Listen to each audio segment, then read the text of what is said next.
All right, ladies and gentlemen, we're live. It's time for some domination mode. Should be quite a bit of fun. We do have Nurgle facing off against KISLEV in our first match. Should be quite a bit of fun. Let's get this party started late. Yeah, we're like 1 minute late, but I would say overall we made it on pretty good time. So, we have HapyPupy facing off against Felkon in the first duel. We're going to be on the Death's Pass. Very excited to see what these players do scheme in the end. But it is going to be Nurgle versus KISLEV, and in the meantime, we can just kind of hang out, have some fun. So we have like a very casual King of the Hill going today. It's basically going to be a rotation of players and just very, very, low-key stuff, just trying out weird builds. And yeah, going from there. So, should be pretty cool. You're going to get to see Nurgle versus KISLEV, a very fun matchup. I've seen this one won by both sides. Of course, probably will come down to the skill of the pilots. I don't think it's a terrible matchup for either side. Nurgle doesn't have like the best armor per se, but they can certainly hold the objectives quite well. You know who's really good in this matchup actually is the Nurgle Soul Grinder. That thing is crazy good. The bombardments and some of the other tools that can, really get going is quite strong. Yes. Hope we get a match with the focus on non-cavalry KISLEV. Yeah, they're pretty good with infantry too. KISLEV can very much play that like old style where they just kind of slow march you down with like armored infantry and bows. Because, High Elves kind of used to do that. You would have like a High Elf spear front line backed up by like Lothern Sea Guard. And, the Lothern Sea Guard are pretty independent, right? Well, KISLEV has something very similar. They have the Kossars with bows here. Or spears, excuse me. Of course they have bows. And they can kind of fight off like cheap cavalry and, like Nurgle, Toads, and that sort of thing. Will you do another co-op campaign? 100%. I'm going to be doing those pretty often, especially after launch. So, yeah, Felkon's going to be bringing some wild stuff. Oh my god, I'm so excited for this. This is going to be great. It looks like, based on the armies here, we have Warhammer Rasputin here, Coastal Team, facing off against Kugath Plaguefather. So Felkon's going to bring a fun build for you guys. Probably not going to be super sweaty, but again, who knows what the meta is going to be. Yeah.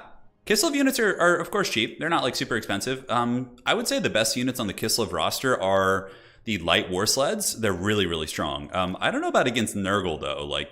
Yeah, we'll see. But the sleds are really good for KISLEV. I think that the winged lancers are amazing for their price point. They have 84 speed, which is like 20 speed faster than an Empire Knight. And they have a really good charge bonus as well. Not like the craziest combat stats, but if they get that charge, it's really nice.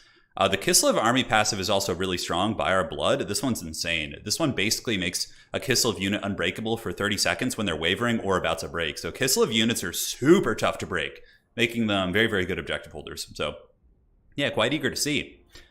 So for the forces of HapyPupy here, it looks like it's going to be Coastal Team backed up by double Warbear Rider and double Light War Sled. Interesting. Maybe expecting some large. I mean, this army is going to be very, very weak at dealing with like Nurgle infantry. Typically, the bows do okay there. The armored Kossars can trade relatively effectively. They also have their pistols. But, I mean, this is a lot of mobility. It's going to be able to play these side objectives very well. The fight in the middle might be a little bit precarious for this force, but yeah, very eager to see. And it looks like there's a Patriarch and a Frost Maiden in reserve. So the two heroes have been brought in the shadows. We have some winged lancers, a combination of Kossars, and yeah, that's pretty much it for that army. Now for Big Nurgle, we have Kugath Plaguefather, stripped down to, let's see what spells he has. Miasma, Pestilence, and Fleshy Abundance. Pretty good kit. We have a spawn, double Cultists of Nurgle, and a bunch of Nurglings with Toads, Beasts of Nurgle, Plague Bearers. Yeah, very, very cool army. All right, let's get this started. It's going to be our first match of the day. Let's have some fun. Thank you all for joining. We are here, baby, and it's time to have some fun. How's Lore of Ice? I prefer Lore of Ice. I think Lore of Ice is a lot better. I think that Lore of Ice has like better damage spells. Like Tempest just feels weird. Yeah, I'm not a huge fan of Lore of Tempest. I really like Lore of Ice. Like the slows are good, the damage spells are pretty good. Can't complain. What's the difference between a light war sled and a heavy war sled? The heavy war sleds have better mass and they also have more armor and slightly better stats in terms of their melee prowess. But the light war sleds are like quite a bit cheaper, and they both have good armor piercing. I really like the heavy Bariots. I think the Bariots are really strong. I honestly don't know how the Bariots are going to be doing against Nurgle, though. Because Nurgle infantry will tarp at them pretty good. But, I mean, I guess they could still kill Nurglings pretty darn quick. The Bear Cavalry will be very good against Kugath if they can catch him in open field, but Kugath never leaves the side of his Nurglings, because Kugath actually has an ability here where he basically heals his nearby Nurglings. It's very, very strong. It's a constant, AoE heal. It's called, I think, Nurgling Infestation or something like that. Do you think artillery has any use in Domination? Yes, but it's map dependent. Very, very map dependent. I would say currently of the 7 Domination maps, artillery is only maybe good on 2 of them. And this is one of them because there is a huge, huge battlefield in the center of this map where people usually fight over the center objective. And just parking, an artillery piece right here and just blasting your opponent with a you know, a Hellblaster volley gun type artillery, something like that would be really good, right? But on most maps where there's lots of like terrain and blockages on the various objectives, it's not going to be nearly as effective. Okay, so yeah, whenever Legend is talking about, you know, something, he's talking about campaign. I'm talking about PvP. Lore of Ice is obviously not amazing in campaign, but compared to some of the other Lords of Magic, but in multiplayer, it's very, very good. And, you know, his perspective is always going to be on campaign, whereas mine's always on multiplayer and PvP. So just take it with a grain of salt when you're doing cross-examination there. All right, so Kugath Plaguefather, the big Chungus himself, coming out with the horns. This is going to be the Dark Lord Felkon. And yeah, you can see he can summon little Nurglings. He does have the Nurgling Infestation here to give passive healing to nearby Nurglings. It's very good. We got double Cultist of Nurgle. These guys are very good because Nurgle doesn't have a ton of armor piercing. These guys have armor sundering, so if you're fighting armored KISLEV, having some of them mixed in the front line to do the armor sundering will definitely raise the DPS of your units. We got triple Nurglings, and on the flanks, looks like a couple of Vanguarded Nurglings as well. These little guys probably going to be pushing in, trying to snake the side objectives. We'll have to see. And now for the forces of KISLEV, a very elite army. Very interesting for sure. We got light war sleds backed up by double bear cavalry, and it looks like it's going to be Coastal Teen and another light war sled. Very, very cool for sure. Although this feels like a build. This build would be very, very good against Khorne. Like, it has anti-large, it has armor piercing. Like, Khorne would, you know, be a good target for this build, but I don't know about Nurgle. Typically against Nurgle, you're going to be seeing more bows and shooting to take advantage of the fact that they can't really shut them down super well, but we'll see. Michael, thank you for the $5. Yes, yes. And there you go, my friends. It is time. Let's have a good one here. So Kugath is an artillery piece as well. On his giant toilet seat, he can throw. I think he actually takes like radioactive Nurglings out of his chest or his belly and throws them. We'll have to see. Yeah, he's reaching in there right now. He's got the first one, and there he goes. He's throwing that Nurgling downtown, and we'll see what kind of contact he can make. It honestly won't be super good against the KISLEV army, like these type of units. It's really good against infantry, but against like monstrous units and bear cavalry and bear sleds and barriots, as we like to call them, it's not going to be super, super effective. So they're moving up. So anyone who obviously has access here is a partner, like in the partner program with Creative Assembly. They either have their own channel on Twitch or YouTube or something like that. So that's pretty much the standard for that. So we have several minutes before the fighting starts. Now, Domination mode, obviously, objective play is very important, but there's kind of a principle in Domination mode about just trying to alpha strike your opponent and get army value and then just triple cap them later on. So you could like not worry about the objective so much, and you could just try and like really outvalue your opponent's army. So there's a bunch of different ways to play this game mode for sure. Initially, we just have some light skirmishing.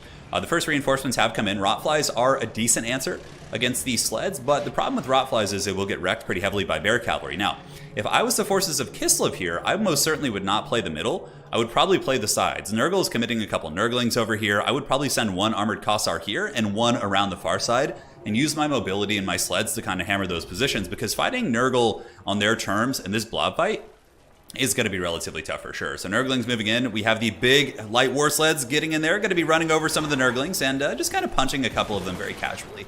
Not committing too heavily to the combat. And the cultists are moving out, but they are being sniped. Now, the Nurgle cultists, I believe, do have passive regeneration, so they should be able to endure this pretty well.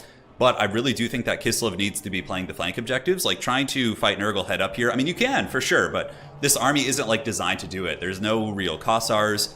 A unit that I actually like a lot against Nurgle is the Zargard. I feel like they're really durable against most of the Nurgle troops who do lack armor piercing, so we will see. Now, Warbear Riders moving around the flank, going to be going to the side objective. A very, very smart play. Like, don't fight Nurgle on their terms. They're sitting here with summons. They have a super slow Lord who's an absolute potato and can't really maneuver. Play the sides, get some winged lancers, move over here, pressure this objective. I think that's really going to be the play that you're going to want to play here. Yeah, this is, it's HapyPupy versus Felkon right now. Correct. And Felkon is not playing his people. He's not playing the KISLEVites. So Warslide's moving over, going to be intercepting Nurglings. And this is super cost effective, right? Because Kugath isn't going to be able to get over here. He's an absolute potato, and the cultists are on foot. So, you know, they should be able to just like get these Nurglings for free. And even if the Rotflies decide to commit to combat, the Warbear Riders will rip them to shreds. So pretty good engagements there. Now on the far side of the battlefield, we do have some armored Kossars running across to get the objective. So that's pretty good there. It will open up in about 10 seconds, and it looks like some Plague Bearers of Nurgle are getting there. So that's going to be pretty important to see who gets there first. But KISLEV can also summon in the Winged Lancers to arrive very, very quickly on those objectives if they want to with 84 speed. So we will see. What do you think about Slaanesh? I think Slaanesh is going to be one of the strongest factions in PvP. They're really, really good. So yeah, that is that. They are very, very scary, especially in the hands of good players. Like Slaanesh is going to be like kind of weak for newer players because they're really squishy, but when you get them in the hands of like high micro players who can just go crazy, that's going to be really scary. So the Nurglings are getting run over here. The KISLEVites are swarming, and I would imagine the Rotflies will maybe engage here, but Rotflies are decent, but yeah, Warbear Riders will definitely take them apart. 2 Nurglings going to be going down. Kugath sitting on the middle objective, and you can see he's moving on his toilet seat here. So here he comes. A very ponderous lad. Might be able to get to that second objective eventually. We do have 1 objective captured for KISLEV, so the Rasputin here was able to capture this objective. And the Armored Kossars do have shooting as well, so they can turn around with their pistols and actually shoot these Rotflies, and you can see they're doing some decent damage. Did HapyPupy bring the bow Kossars? Okay, she did. So it looks like there are going to be some bows over here, the spear Kossars, to actually fight back the Rotflies. And now the Warbear Riders are coming in. Felkon certainly doesn't want this, and the Bariots should be able to just finish off those Nurglings, although Nurglings are very sticky and they certainly take a long time. Now, you can see here the Buy Our Blood trait. So these Kossars were about to be broken, but they become unbreakable for 30 seconds due to the KISLEV passive. Now, on the far side of the battlefield, we do have some Nurglings and Plague Bears moving in. They will be able to beat Kossars. A unit of Plague Bears probably would beat Kossars, just they're so tanky and their damage output isn't actually terrible. So we'll have to see, but just still a big Royal Rumble on this flank objective. The Rotflies of the Dark Lord Felkon just kind of buzzing up in the skies here, as Kugath Toilet Father is just going to be sitting in the middle and just throwing his little bombardments from downtown. Pretty cool. I do wish he had more ammo. I think that'd be quite nice. And these are light war sleds, so these are the lesser armored ones, but you don't really need anything too crazy against Nurglings. For the most part, they could just even stay in combat and probably win that. Now, we need to see a little bit of kind of pressure from KISLEV. Now, this is like a really good opportunity, right? Take a look at the dynamics of this battle. Here we have KISLEV, you know, holding this objective, but being very, very defensive and, you know, relatively passive here. But the fact that they sent 1 infantry to this objective, and this is really a paradigm of domination mode, Felkon has sent 750, 650, 650, so over 2,000 gold to objective 3 to secure it at very slow units. So KISLEV, being the faster faction, should now try and alpha strike the middle and take that objective while all these resources are here. Summon some fast cavalry, summon some archers, push up on the middle, start getting those archers to bombard Kugath Plaguefather, all that sort of good stuff. But nonetheless, the forces of KISLEV are outvaluing Nurgle. This is a huge trade here. Look at this, the Bear Cavalry getting in there and tearing apart those Rotflies. That is big value. Rotflies are not cheap. They're 900 gold, and losing those to the mighty Bear Riders of KISLEV is going to be a pretty painful loss. So, Vortex in chat asking, do Armored Kossars count towards the ranged unit cap? I do not believe they do. They do not, if I'm not mistaken. I don't think so. Well, I'll have to double check for you. But yeah, I was able to bring a bunch of them and a bunch of Streltsy, so I don't think it was an issue. But yeah, great trade for KISLEV here. Able to really hammer down those flies, but they need to start playing the objective game. Nurgle, typically in my experience in domination mode, will, you know, lose a lot of minor engagements and battles and things like that, but they do end up winning on the objectives in the end. That's one of the more common aspects of Nurgle. Here we get some Winged Lancers for KISLEV, hammering into the Plague Toads of Nurgle, and they will trade super effectively against Plague Toads. Plague Toads do not have armor piercing, really, so the Winged Lancers with their armor are pretty resilient here, but the Rotflies are also a really good counter against Winged Lancers on the charge.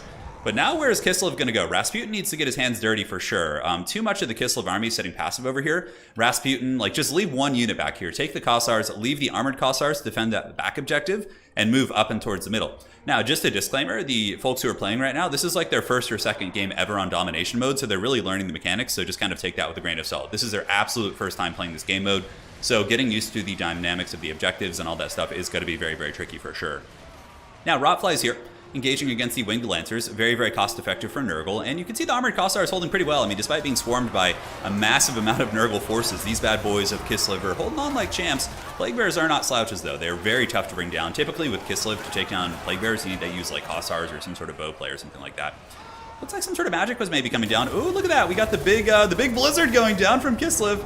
Pretty cool, although I don't know how much damage it's going to do. Yeah, it's kind of tickling the pickle. It's rotating the proper direction, getting a little bit of work done on the Nurglings, and there is the Blizzard Bombardment spell.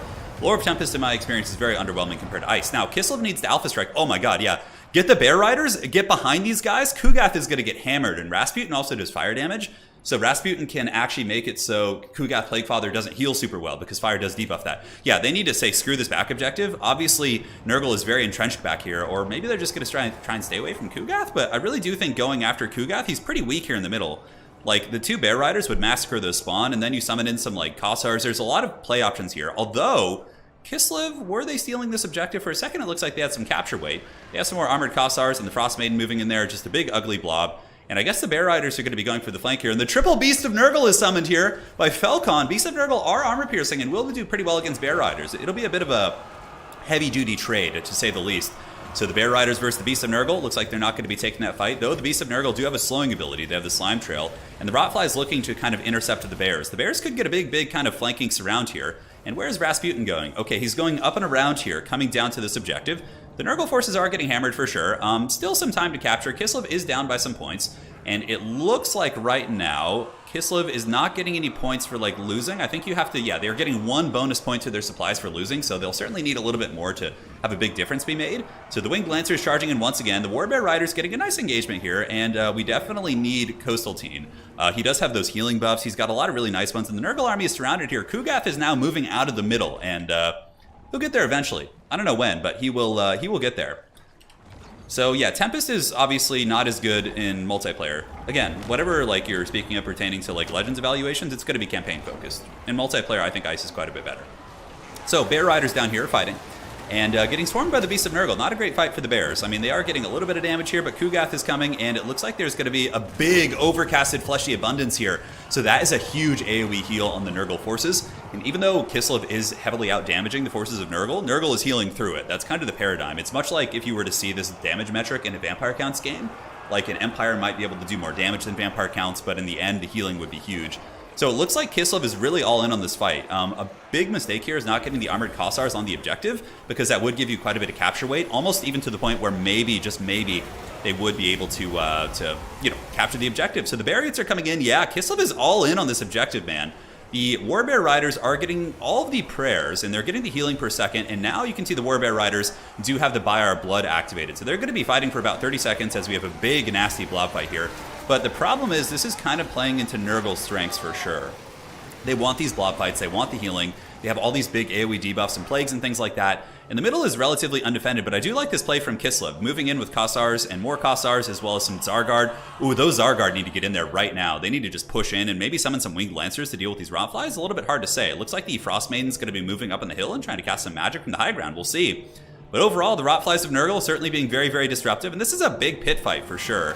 Yeah, Coastal Teen, I mean, he's good in blob fights too. And the Barriots are grinding, and Nurgle is taking some heavy damage. Some of the Plague Bears are going down here, but the Warbear Riders definitely got taken to town, and you can see that reflected in the gold damage value.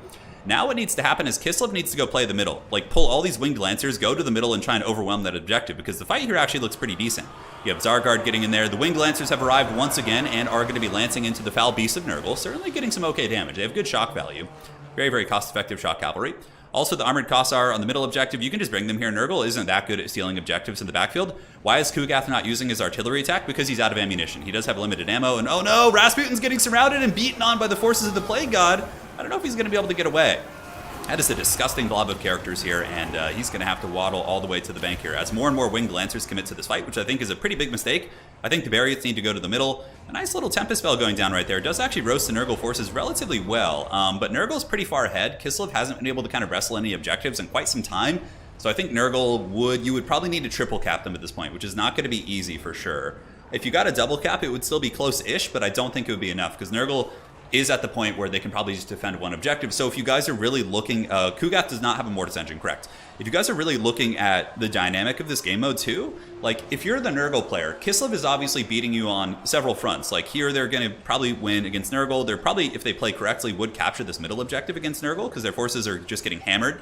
Here we do have some Streltsy Fire, Armored Kossars. Yeah, they're really good. Their pistols do great damage against light armor.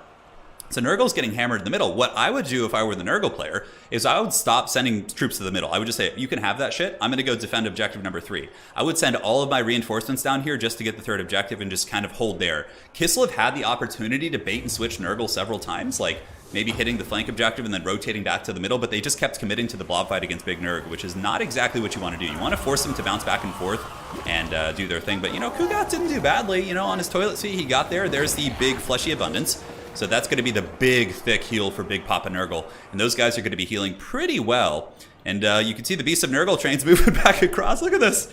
Oh my god, what a haggard sight. Look at that. The Beast of Nurgle just waddling across with the cultists trying to go resecure the middle. But it looks like Nurgle's actually going to try and contest the middle, which isn't super necessary. But in the end, Nurgle does win. GG, well played. GG, well played. So today isn't a tournament. Today is a very casual stream where players are playing this game mode for like the first time. So the players you're seeing have like almost never played this game mode. Yeah. And there you go.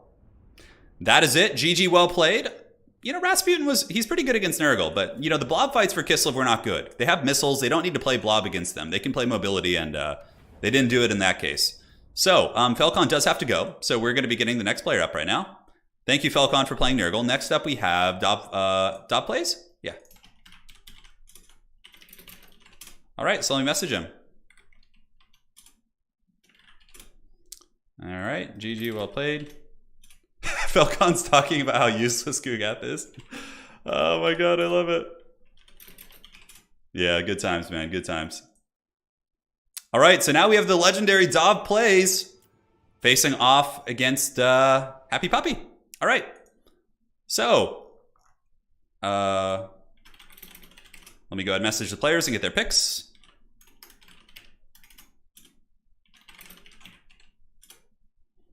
And the only factions they can't play are Slaanesh and Ogre Kingdoms. Everyone else is on the table right now. So we'll see what they do, which is going to be fun. What schemes will they bring? I'll let them know they can't. Oh, maybe Dav's going to be playing Grand Cathay. That could be kind of interesting. And perfect.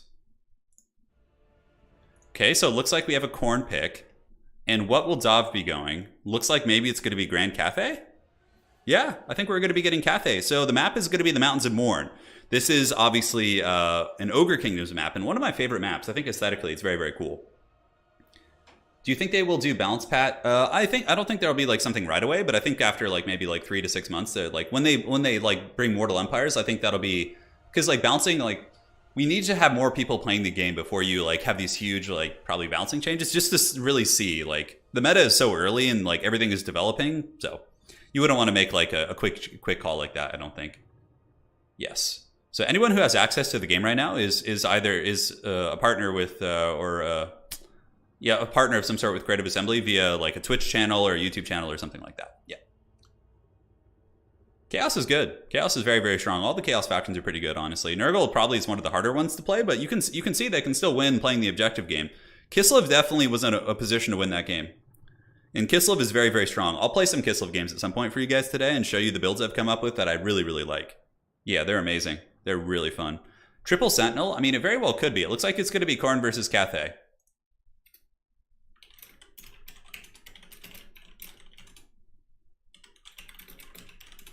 Yeah, this is a fun matchup. I like this one. Khorne typically wants to go like Bloodthirster and like some sort of a big monster to beat down the Sentinels or play mobility, because Cathay tanking on objectives with the Sentinels can be very, very tough to beat for sure. Lich 109, I like how Nurgle has a reputation for being slow, even though 4 of their 15 troops, only 4. Yeah, well, the thing is, they have a reputation for being slow because of their infantry, which are like their primary objective holders being slow, so it's a little bit tricky for sure. Yeah, they have like 24 speed on some of them, which is pretty crazy, and their lords are also pretty slow. But yeah, like Nurgle isn't as slow as people think. You can put them on Rotflies, you have Furies, the Toads have 60 speed. They're not like as slow as people think. Yeah. Yeah, Slaanesh will come in time. Don't you guys worry. Do you think any of the factions could end up being your favorite to play? KISLEV is probably my favorite. Honestly, I really like their playstyle because I like Empire a lot, so it's very much in the family. Like, it feels like playing Empire a bit. Yeah. Oh man, ogres are going to be fun. I'm really excited to kind of share that with you guys. So let's take a look at the armies here. For Dav, we have Meow. Oh yeah, this is the Alchemist build, which is pretty cool. You basically go with Miao Ying, and she just has healing, and then you get double Sentinel plus double Alchemist. Alchemists have access to, although he didn't even bring that. I'm surprised. Yeah, he's got no Metallurgy. It's a pretty good buff. Yeah, maybe just like bring that on the guys, but nonetheless, yeah, 2 Alchemists, and the reason why he's bringing them is because of the Mastery of the Elemental Winds. So having 2 Alchemists for like bare bones is going to make your magic do 10% more per. So basically, if you have Miao Ying plus 2 Alchemists, your magic is going to be doing 30% more damage overall. We have 2 Peasant Spearmen, and that's pretty much it. The rest of the army is going to be Long Marauders, backed up by Celestial Dragon Guard, some elite infantry, a lot of halberds, and a lot of just basic troops with a couple Jade Lancers. And for Khorne, oh, I like the build so far, actually. Exalted Bloodthirster, another Bloodthirster, double Cultists of Khorne with Furies, and then it's going to be Khorne Dogs all over the place. Yeah, Khorne Dogs are the best unit on the roster. Now, they're really vulnerable to the Longman Riders, but pretty much everything else they can munch on. They actually defeat Jade Lancers and Peasant Horsemen, so really good for playing the side objectives. And yeah, Khorne Dogs are a really big menace. Lich 109, on that note, how come people don't use Nurgle Forsaken? They're really good. Nurgle Forsaken are one of the best units on the roster. And, you know, that was just Felkon not using them. Turin, how useful is the Snow Leopard? It's pretty decent. I wouldn't, like, start with it in my army, but, like, if somebody has, like, a monster, like, let's say you're facing, like, Khorne, and they have like a big bloodletter bullying one of your combat lords, you can summon in like 2 snow leopards really quick to like go after them. Yeah. Yeah. And also 30% better heals, correct. It's really cost effective for Earthbloods and Regrowths. Yes. Yeah, there's a lot of like weird schemes people haven't, you know, touched upon yet. Like, people haven't really experimented too much with Grand Cathay's elite infantry. Like, it'd be interesting to see a Celestial Dragon Guard build, like, backed up by Celestial Dragon Crossbowmen, like something really elite, and you can, like, use a Magistrate. The Cathay Magistrates aren't terrible either. They have 3 really good buffs. One gives accuracy and reload skill, the other one gives charge bonus and melee attack, and these just cycle nonstop. It's kind of like battle prayers for you know, Empire or for KISLEV. Yep, and he's got some decent buffs. Most of them are like to his blimp up in the sky, but I really do like the Magistrate. The basic dragon-blooded lords are really cool too. The Lore of Yin has some good spells. You can summon Ancestral Warriors, which are unbreakable like halberd summons, which is really cool.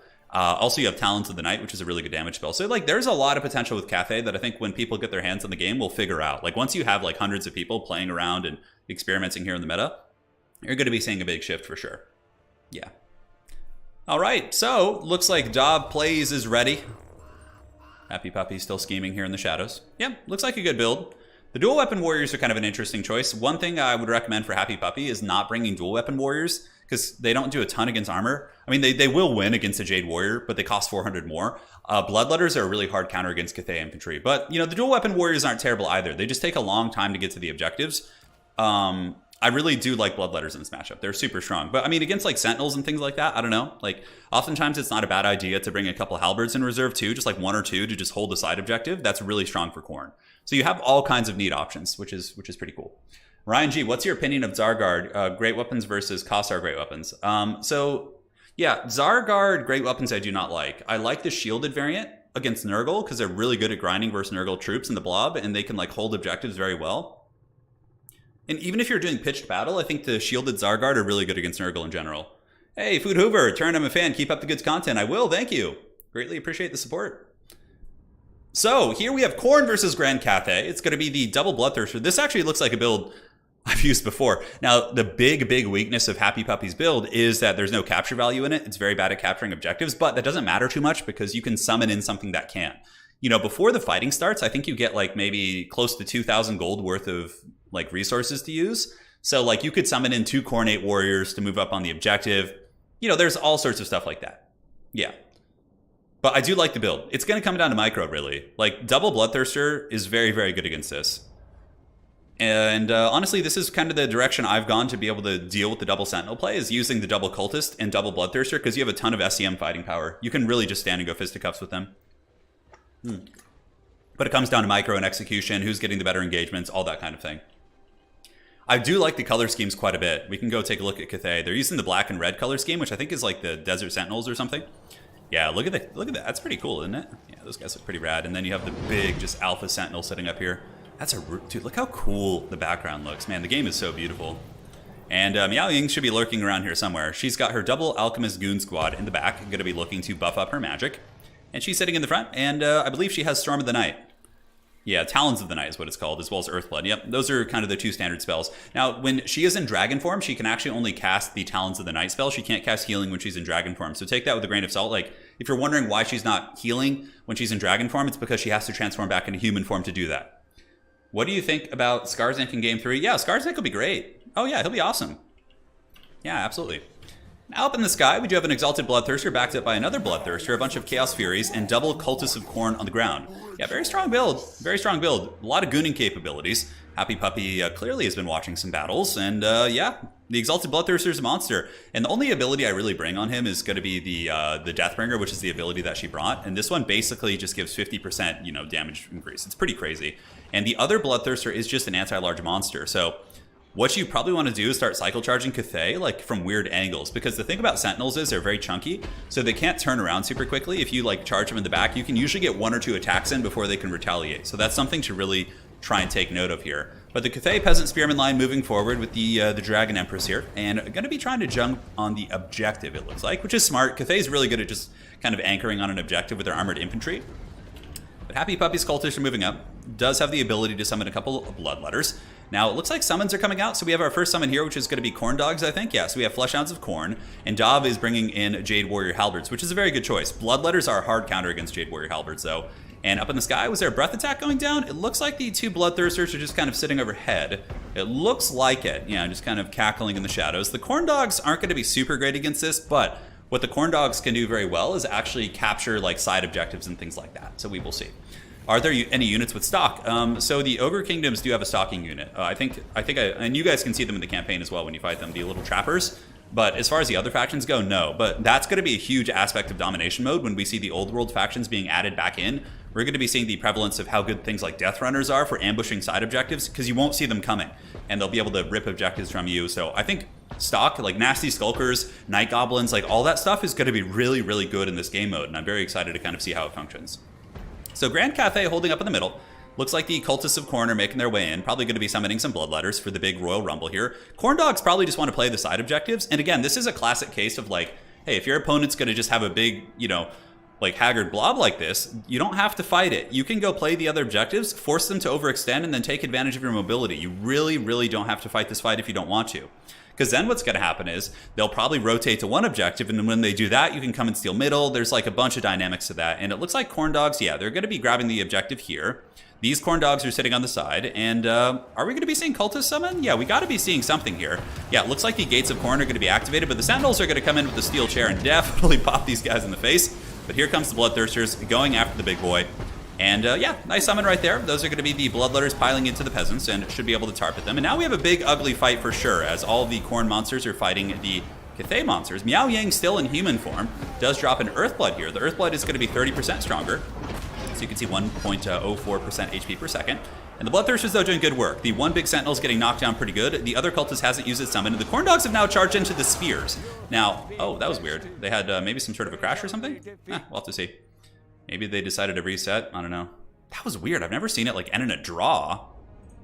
Yeah, maybe it was like a desync or something. We'll just restart. It's not a problem. I have a feeling somebody crashed.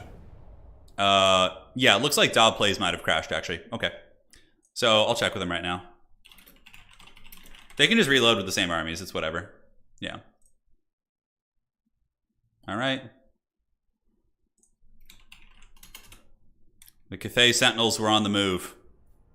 Okay, he's back now. Or maybe he might have alt F4'd too on accident. GG, Corn too strong, yes. All right, so just ready up. We'll get back in this game here. So we don't need to talk too much about the armies once we load it again. Yeah, it was a crash probably. I think it was just Dav though. HapyPupy was still in the lobby, so it was just Dav.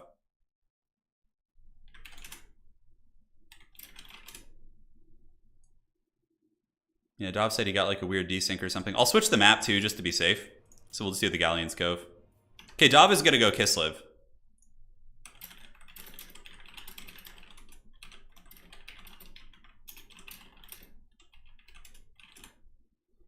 And I'll switch the map just to be safe. It's weird, I haven't had any desync issues. He might need to verify the integrity of his game files, because we're obviously on an early build right now, so there have been some issues, and I found that they were fixed by verifying your game files. Corn killed the PC. How does Nurgle counter large units? So the Great Unclean Ones are really good brawlers.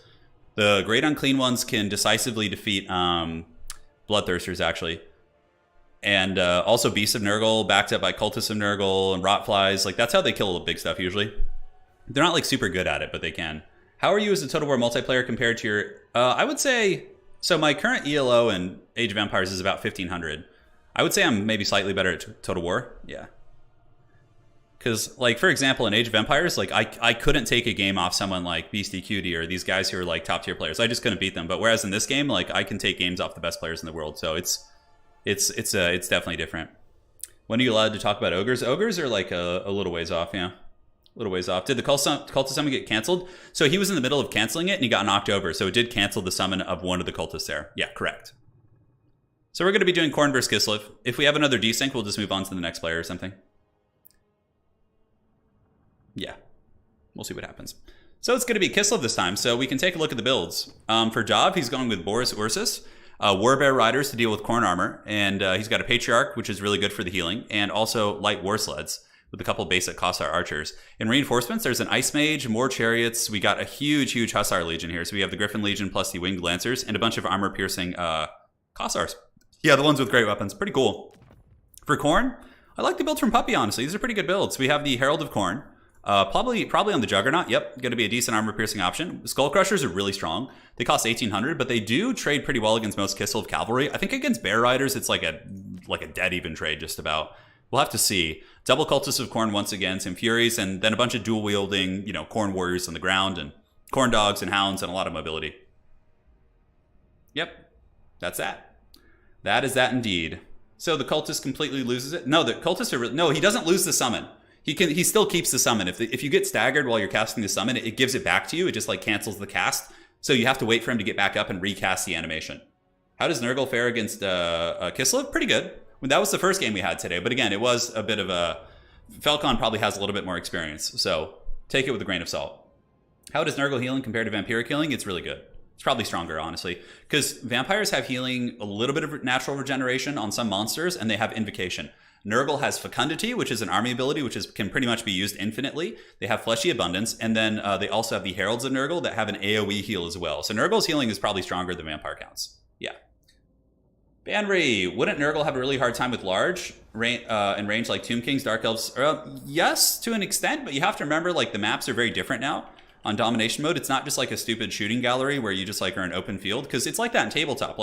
If you're playing tabletop 40k or fantasy, well, I guess Age of Sigmar or whatever, and you're playing Nurgle and there's no terrain, Nurgle's going to just get shot off the table in 90% of their games and just lose. Now, what's cool about Domination mode is the terrain opens up different play styles and allows factions to thrive a little bit more. Nurgle can, of course, do well in open field battles, but I think they would struggle much more in open field battles than they would in this, because they don't have the mobility that Vampire counts have. They kind of do, but Vampire counts can shut down enemy range very effectively with Blood Knights, Black Knights, Dire Wolves. Nurgle has Furies and Rotflies, and that's pretty much all they have that can dive into your back line. So if you were playing and just accounted for those, you'd probably be fine. Yeah. Is Skarbrand ever worth using? Yes, he's really good. Skarbrand is matchup specific though. He has a Rampage. So Skarbrand can Rampage enemy lords when they get a little bit beat up, and then he can kill them. So Skarbrand is really good against mobile factions. If somebody's cycle charging you with cavalry and really hammering you, you can Rampage those cav and lock them in position, which I think is very, very good. All right, so the battle's underway. It's going to be Boris Ursus. He's a very, very good anti-large lord. And as far as the abilities go, we have the Fury of Urson, which does Rampage him, but makes him very strong, makes him cause terror. Not really pertinent against demons. We also got Warbear Riders. A Patriarch is going to be the caster here for KISLEV. He's a healer. And then we do also have Light War Sleds backed up by double-ranged Kossars. Now, for the Forces of Khorne, it's going to be a Herald of Khorne on the Blood Crusher, who's really, really cool. A surprisingly good combatant, too. He can go fisticuffs with Boris, but probably would lose in a head-up fight. Double Cultists on the ground, and it looks like it's going to be Skull Crushers, and oh my god, is it double Skull Crusher? Oh, double Skull Crusher of Khorne! I love this build coming in from HapyPupy here. This is a really, really good one. I love it. So, the Bariots are going to have their work cut out for them. They do have good armor-piercing shots, very similar to War Wagons, but honestly, if I were Khorne, I would just probably try and force an apocalyptic fight right now. That Khorne army is really strong. The double Skull Crushers, these things are just meat bags, man. 71 weapon strength, they pack a huge punch, charge bonus of 77, great stats. Whereas the Warbear Riders have good stats as well, a little bit more because, they have 16 models. I think these guys have 24 or something, 32, yeah, so very big model count. KISLEV does have access to magic, but they didn't bring any in their primary army, so that will be coming in soon. It looks like DahvPlays is going to be sending up his Kossars, maybe to the high ground to grab this objective, but he still has time before it captures. You don't need to panic for the objective so much, and you can also just take fights for value and then get the objectives once you've won, the engagements, right? A lot of the battles I found that I've been playing lately are more similar to Warhammer 2 battles. The objectives are just kind of a secondary thing. We fight, and whoever, wins the fight, then gets the objectives and forces more fighting on the objectives as, a victory condition, right? All right, so moving in, the Khorne Dogs, the Skull Crusher is going to be charging in there pretty aggressively. Is there going to be any Khorne Dogs to back them up? There are. The Fleshhounds of Khorne are very nasty. If you charge in, head on with the Skull Crushers and do, a big surround with the Khorne Dogs, you're going to definitely put some hurt on KISLEV here. So here comes Boris Ursus, going to be leading the charge against these guys, or it looks like he's just going to be taking the charge. Dav does get the slight charge there at the end. The Patriarch is here, but look at the damage Boris took. He actually took a considerable little chunk. And what's going to be really big is the Bloodletter summon. Bloodletters do have big armor piercing, so if they're able to get around the back of the War Riders, they can actually do some big damage. And it looks like these Skull Crushers are pulling back. Nice surround right there. It's like watching Vampire counts. And now the Bloodletters will get onto the back of the Bears. And the Khornate Cavalry and Khorne Dogs have gotten on top of the Light War Sleds. Looks like we're going to be having a nasty, nasty pit fight here, which I think will probably favor the Khorne Dogs because of the Bloodletter surround. So the Cult is able to get a beautiful summon there, and the Warbears do have Tor's Battle Hymn, which will give them a little bit more melee attack. Boris going to be using his big AoE kind of Ice Blast spell, and yeah, we have a heavy fight. Now, as far as the objectives go, Chaos Warhounds for HapyPupy on the low ground, but there are Winged Lancers for Dav, which will make very, very quick work of them. Up on the high ground objective, it's being held by Chaos Warhounds, which are also being shot by 2 Kossar. So Dav is certainly in very, very good position in terms of the objectives, but the value trading here is going much, much better for the Khorne Dogs. As, yeah, Furies are coming in, Skull Crushers are really crushing the forces of KISLEV right here. And Boris Ursus, a little bit surrounded. He's in danger for sure, but he's very tough to break. Boris is a linebacker, and despite being surrounded by a bunch of strong units, he seems to be doing pretty good for himself. But yeah, overall, the Blood Crushers were just absolute linebackers right now. Really, really good stuff. But Dav is probably going to win the objectives. He's going to get up here, grab this objective. I would imagine the Winged Lancers are going for this downfield objective, and yes, they are going after the Chaos Warhounds, so probably just pull back and grab this right now, and you're going to be in a cozy position. What KISLEV needs to do is kind of lick their wounds and pull back at this point, because they really did lose this fight against Khorne. The Khorne army was much more expensive down here, and also having the infantry support made a big difference. KISLEV didn't have any infantry support. They didn't have any like Kossars or Zargard or anything like that to buffer their cavalry, so they just kind of got swarmed by the Khornate forces. Very, very nasty stuff. So looking here, the light war sleds being torn to shreds. The armored Kossars also being shreked pretty badly. The Bayar Blood Trait keeping them fighting. And Winged Lancers are coming in, but this isn't going to be too good. Winged Lancers will get wrecked by Blood Crushers. They don't really have good armor piercing. They're really good against like Bloodletters and like Shock Infantry and things like that, but against all these other guys, they are going to struggle. Now, Dav is securing the objective here. Looks like some Furies are being sent in to maybe try and like harass them a little bit. And Dav is getting the high ground objective. So this is very much going to be a case of can Khorne, get the objectives back after they beat up KISLEV a little bit. We're going to have to see. So Winged Lancers pulling back once again. Winged Lancers are very good for peeling. So for example, if Furies are attacking your back line, you can use the Winged Lancers to kind of charge them down. Boris Ursus in battle here against the Herald of Khorne, but it's not a fair fight, that's for sure. He's battling what appears to be a bunch of Fleshhounds, and I guess he does have some armored Kossars nearby. And he gets stronger as he gets hurt. He has a couple abilities that make him like tougher and do more damage, but there are 2 Cultists of Khorne moving in as well. And I think there's another summon in the back pocket. The Fury of Ursun's been popped, but unfortunately that will rampage him because he was at the threshold of being rampaged here. Now, top objective belongs to the forces of KISLEV. Middle objective is not owned by anyone, and here on the far side, it looks like we do get the double Fury Goon Squad by HapyPupy. Really good play right here, taking down the Winged Lancers of KISLEV. I have to say, I'm very, very impressed with this Khorne build. It's something I haven't tried myself. Usually I just spam halberds, but the double Blood Crusher has been very, very impactful with this game. These guys are super meaty, and of course they had the better engagement because of the heroic support they had. So Herald of Khorne battling Boris. Boris getting some big damage in before he's going down, despite being surrounded. What are the reinforcements going to be? More Fleshhounds for the forces of the Khorne. And looking at KISLEV, they're currently banking about 700 resources, so we're not sure. I would like to see some Streltsy. Like, if we had a unit of Streltsy sitting up here on the high ground, man, they could just be blasting at all these expensive Khorne cavalry. But the damage value is getting a little bit more even as Dav kind of claws his way back into the game here. But Boris is, yeah, what a champ. Look at Boris Ursus with the Frostblades still standing and fighting here, and his passive hasn't popped yet either. So Boris is giving the dirty to this Herald of Khorne, really showing why he is the Tsar of Tsars here. 1000 HP. The Herald of Khorne is unstable and breaking. Dude, Boris is just such a Chad. Look at that bear just getting in there. And that is a huge, huge play. Taking out the Khornate Lord is going to be really nice in terms of, buckling the demonic ranks. We do get some Chaos Warriors of Khorne moving into the fight. They are the shielded variant, so okay against some of the missiles, but won't be super good against any KISLEV armor. Yeah, but yeah, Boris basically just manhandled that Herald of Khorne right there. Top objective still just being held. The other one is being taken by Khorne. So the Khorne Dogs should be able to get this from the Winged Lancers, who are currently unbreakable because of their passive, which is so incredibly strong. But 2 objectives are now held by Khorne.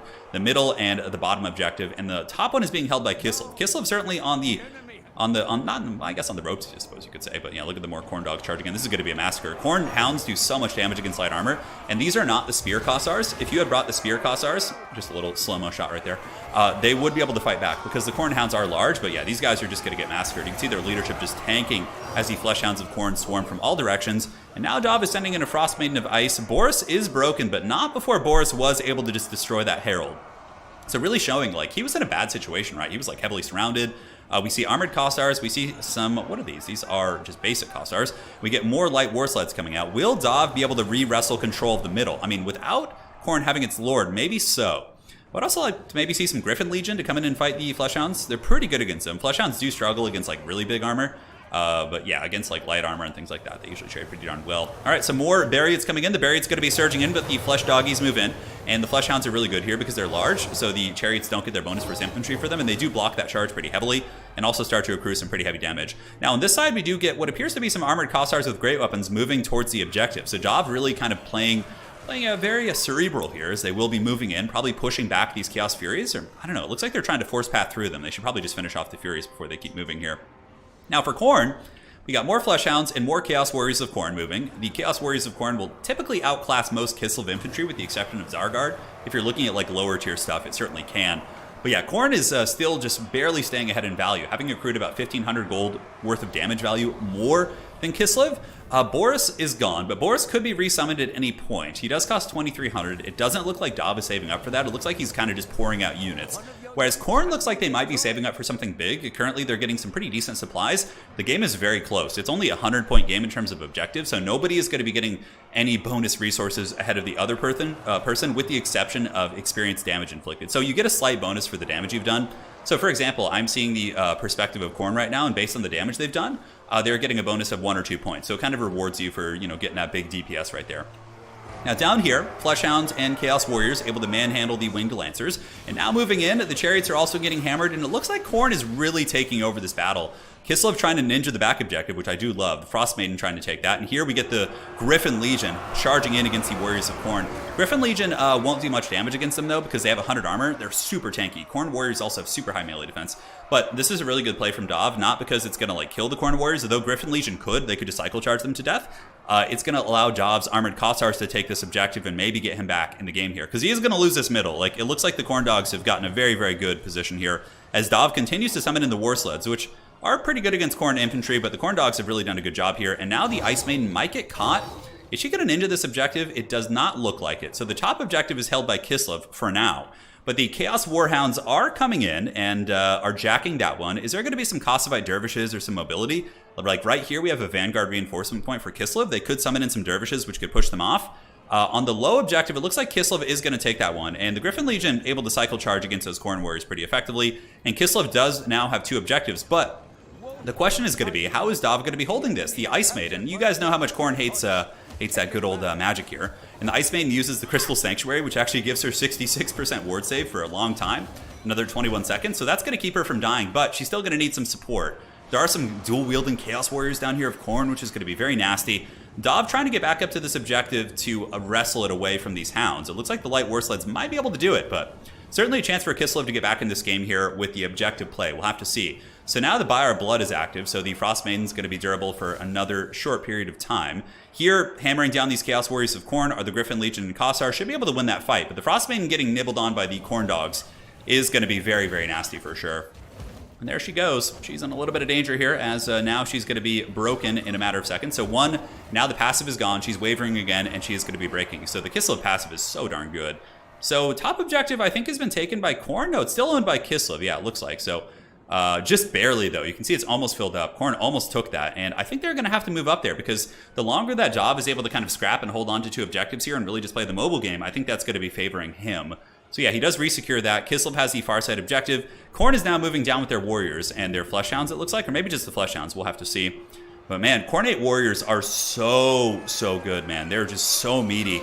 Fighting against these armor-piercing Kossars, and even still, they're trading pretty darn effectively, even with the Griffin Legion kind of supporting. I feel like the Griffin Legion probably should pull around and do some flank charging, but when the Khorne Dogs are able to arrive here and hammer into the back of this KISLEVite force, it's going to be very nasty. Although Griffin Legion is pretty good against them, but they're very tattered right now, so I don't know if Dav even gave the charge animation there. It looks like he did.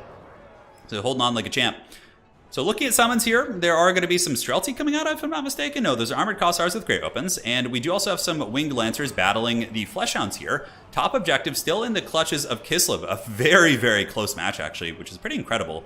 Despite the fact that Khorne has massively outvalued the KISLEVite army, KISLEVite's mobility and some of the decision-making Dav has made, kind of sacrificing engagements for the sake of objectives, has given him a scrappy chance here. And you can see he's almost caught up on points, 2,800 to 2,030. So they're going to be tied up here in a minute. Buy Our Blood is active, so these armored Kossars going to be fighting to the bitter end. And the Griffin Legion being taken out by the Corn Dogs, they only had a couple models left, so that's to be expected. What is Dav going to do to try and contest this? He's going to summon in some Winged Lancers. Currently, Dav is sitting at 300, so very, very tight. It looks like he's trying to play the middle again. And the high ground should be relatively safe for him, although, yeah, these Corn Dogs are just so nasty, man. Really need to have Winged Lancers or Griffin Legion to kind of deal with them. So one of the Barriers is down for the count. They will not be fighting for much longer. Here in the middle, we do get more Winged Lancers moving in, but the Herald of Corn has been resummoned. So you can resummon your lords when they die, but it does take a period of time. It's a relatively long cooldown, and oftentimes it's not worth it simply because you're giving up a lot of battlefield agency just to have like an SEM, whereas you could be summoning infantry and like claiming the objective. So summoning in your lord can be risky. I'm surprised we're not seeing any Streltsy here. Streltsy would be very, very good against most of these Cornate units. Like, although they are shielded Corn warriors, so I suppose I understand that. So Winged Lancer is still moving across. Where are they going to go? Maybe down to this objective. It's still held by KISLEV, but not for long. Corn does have these Chaos Warriors, as well as these Hounds holding the objective. As far as the lead goes, it looks like Dav has pulled about a 300-point lead, but KISLEV is going to be losing probably this objective here in a second as well. Up on the high ground, Corn Dogs have taken this objective for the Blood God. It has been taken. And Dav still just kind of surging out the Armored Kossar Warriors. There, the remnants of the Winged Lancers do charge into the Skull Crushers of Corn. And now the Winged Lancers have arrived once more, but going to be a tough fight. That is a lot of armor, and you need Streltsy for these guys, or some sort of armor piercing, because, yeah, that was weird. I think he maybe gave them a different order at the last second, so they kind of missed their charge there. Nonetheless, on the low ground, the Corn Warriors have captured the objective, and now HapyPupy does have the triple cap. So Dav is ahead by like 200 points, but that is going to be rapidly dissipating here. Rapidly dissipating as the Corn forces have captured all 3 objectives, and the issue for Dav is he's not going to really get a benefit from losing, because by the time HapyPupy is like ahead by enough for him to get points for, you know, being behind, it's going to be probably too late for him to come back. So now we have a big blob fight. We have the Frost Maiden of Ice dropping what appears to be the Crystal Sanctuary on some Winged Lancers, trying to give them a little bit of ward save against the Cornate forces. But this was a very, very cool build by HapyPupy. The initial opening of the 2 Blood Crushers was super strong, and they were very, very disruptive in that initial fighting, and I think were quite huge for sure. So Fleshhounds of Corn, once again, they will lose to the Kossars in long-term combat, but they have enough mass and, you know, fighting power to stay there and keep them off the objective here. I don't think there's going to be any comeback for the forces of KISLEV here, as the Chaos Warriors of Corn just continue to grind them down, and the Skull Crushers of Corn with the Horn of Corn active. This is the Corn army ability, gives them a ton of melee attack. Just going to be claiming skulls for the Skull Throne. The Herald's back, and Boris is nowhere to be seen at the moment. Dav, you know, when you're in a position where you're slightly behind, it's really tough to save up for a Lord and resummon him, because you have to like keep summoning things to you know, stay in the game. Whereas if you're in the winning position, being able to resummon a Lord is much more doable, because you have a cushion, so you can get away with like that more long-term investment. It's kind of like I suppose, yeah, like one of those long-term index stocks, yes. So here comes the Fleshhounds charging into the old Kossars. We have the last Royal Rumble. KISLEV trying to jack an objective back here. They do have the Barriots, and the Barriots were able to potentially push off the Cornate troops. Yeah, the Barriots are probably one of the better units against Corn infantry. And yeah, they take the objective, or at least they're going to be if they stay on it. You can see the kind of capture point here is going with the downward arrow. Since I have the perspective of Corn, it's going for KISLEV right now. But the Corn initial engagement was just far too cost effective. It was far too cost effective. Like the 2 Blood Crushers and the Cultist Summon was just really good, and the KISLEV got smashed in that first fight and lost their 2 expensive units, right? They lost their Lords, they lost their Patriarch and the Bear Sleds, and it was just very tough. But I really liked this opening build.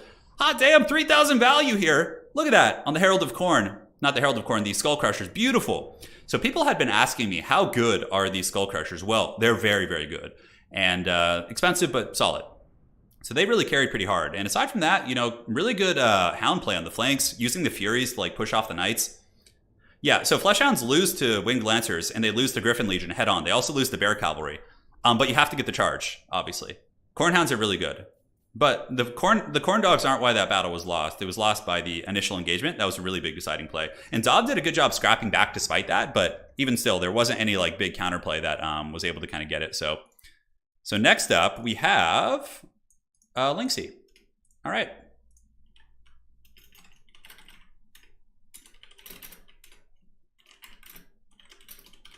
Perfect.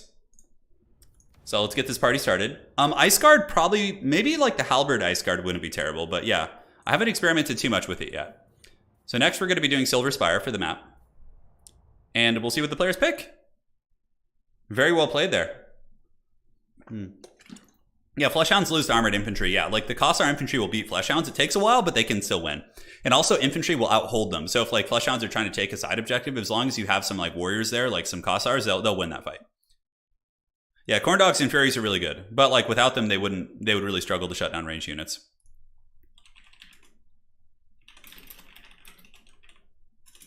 All right, let's do it to it. All right, so we got Linksi versus HapyPupy. Linksi says he is just learning how to play Domination mode, guys. So today is like a very, very kind of like low key, like people are learning the game mode, so just take it easy on him. He says, have mercy on me, any god that exists. Oh, yeah. All right. So send me the faction you want to play here in DM, please. It's a real shame that CA nerfed Boris's mustache. His tabletop model had the best mustache in the game ever, even better than Volkmar's. It's still pretty good. It looks like we might have a Tzeentch army. It's hard to say. Yeah, we're going to be on the Silver Spire. Okay, so we have, let's see what HapyPupy wants to play.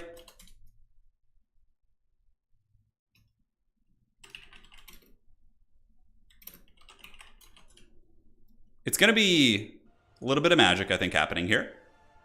Skull Cannons are good against Cathay, actually. Yeah, Skull Cannons are good against Cathay and against KISLEV, because they can shoot the cavalry pretty well, and also they're not bad at like grinding down armored infantry, because they're still SEM chariots, so yeah. Honestly, like Khorne is like really strong. They can of course be beaten, but they're very, very powerful. All right. Okay, so we have Grand Cathay versus Tzeentch. Ooh, this is going to be a fun one. How many factions will the base game have? 7, I think, plus 8 with the Demons of Chaos. Yeah, so 8. It's like when we launched with Warhammer 2, what did we have? So Warhammer 2, we only launched with like, what, 4 or 5 factions? We had High Elves, we had Dark Elves, we had Lizardmen and Skaven. And that's like all we had for a while, like in multiplayer. Yeah, it was so this is certainly better. Yeah, 8, I think it's 8, yeah. So Cathay versus Tzeentch, cool.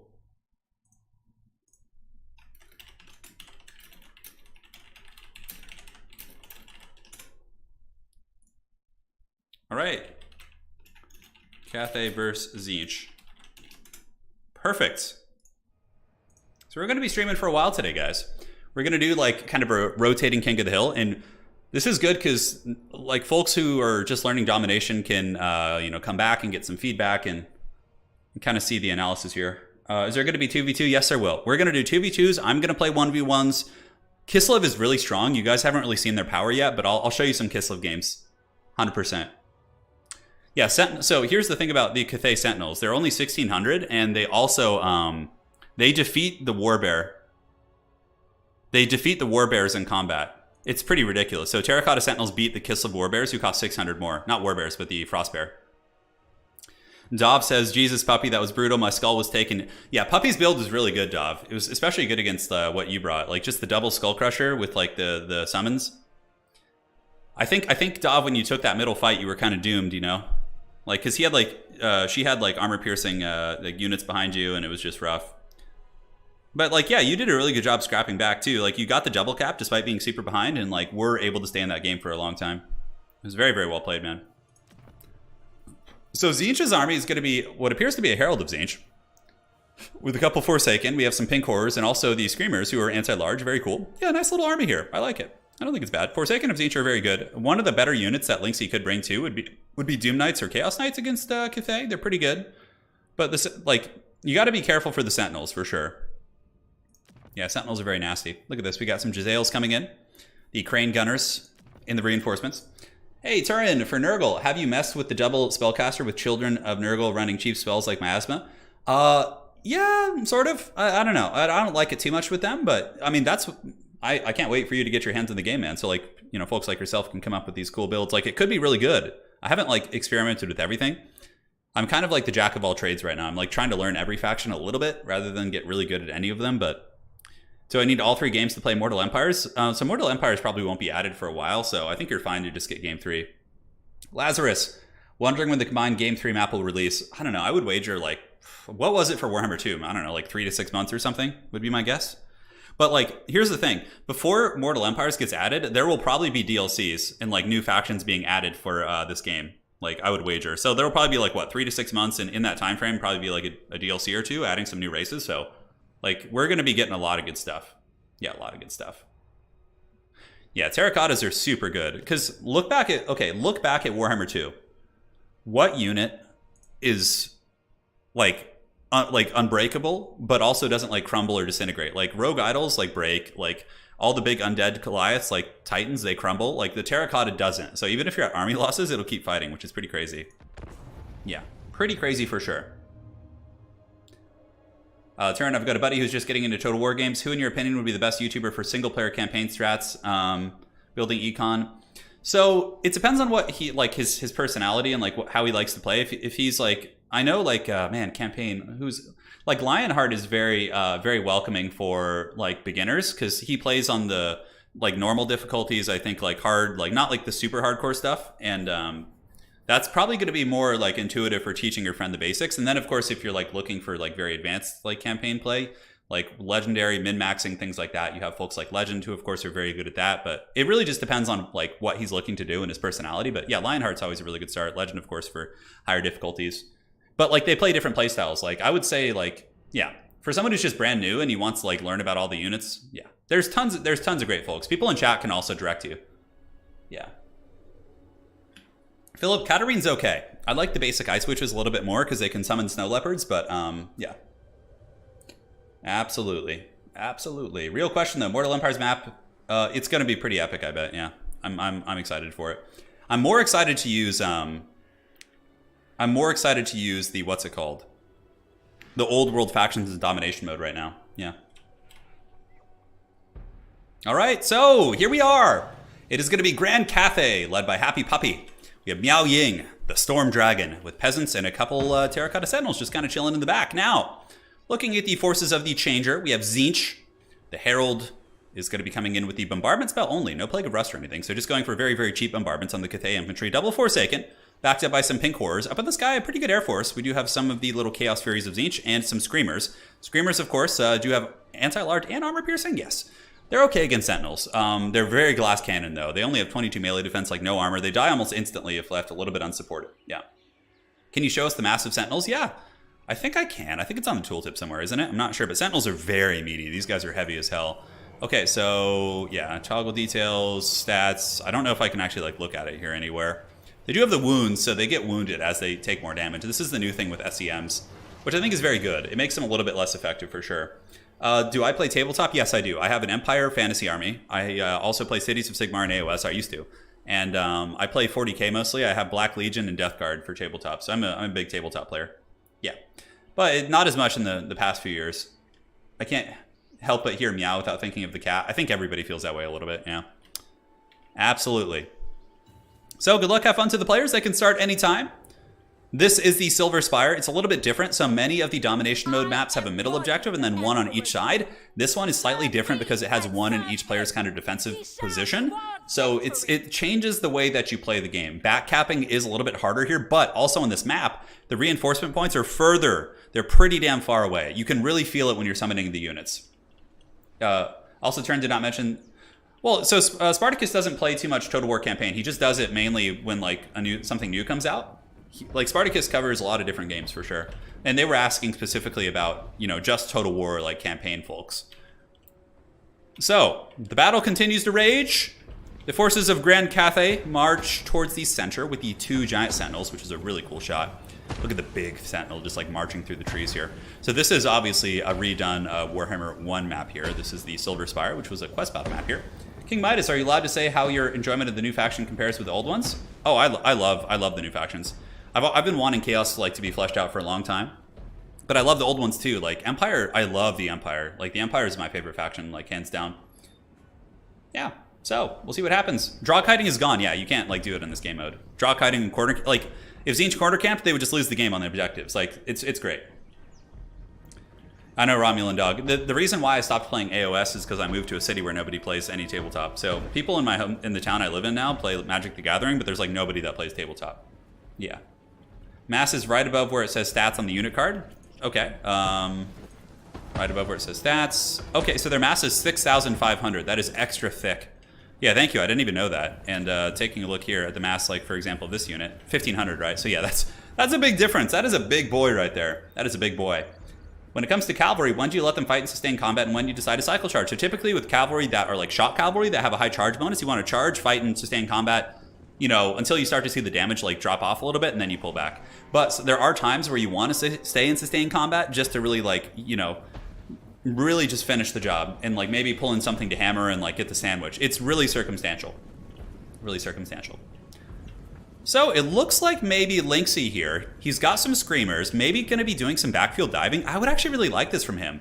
What would be cool is if Linksi gets his like goon squad, brings his metal caster over, and like we're able to isolate these archers back here. HapyPupy does have some vulnerabilities in the backfield, and the Cathay army is very, very slow. Like if I were Linksi, I probably wouldn't engage this army head up. I would take my Forsaken and go capture this back objective 100%.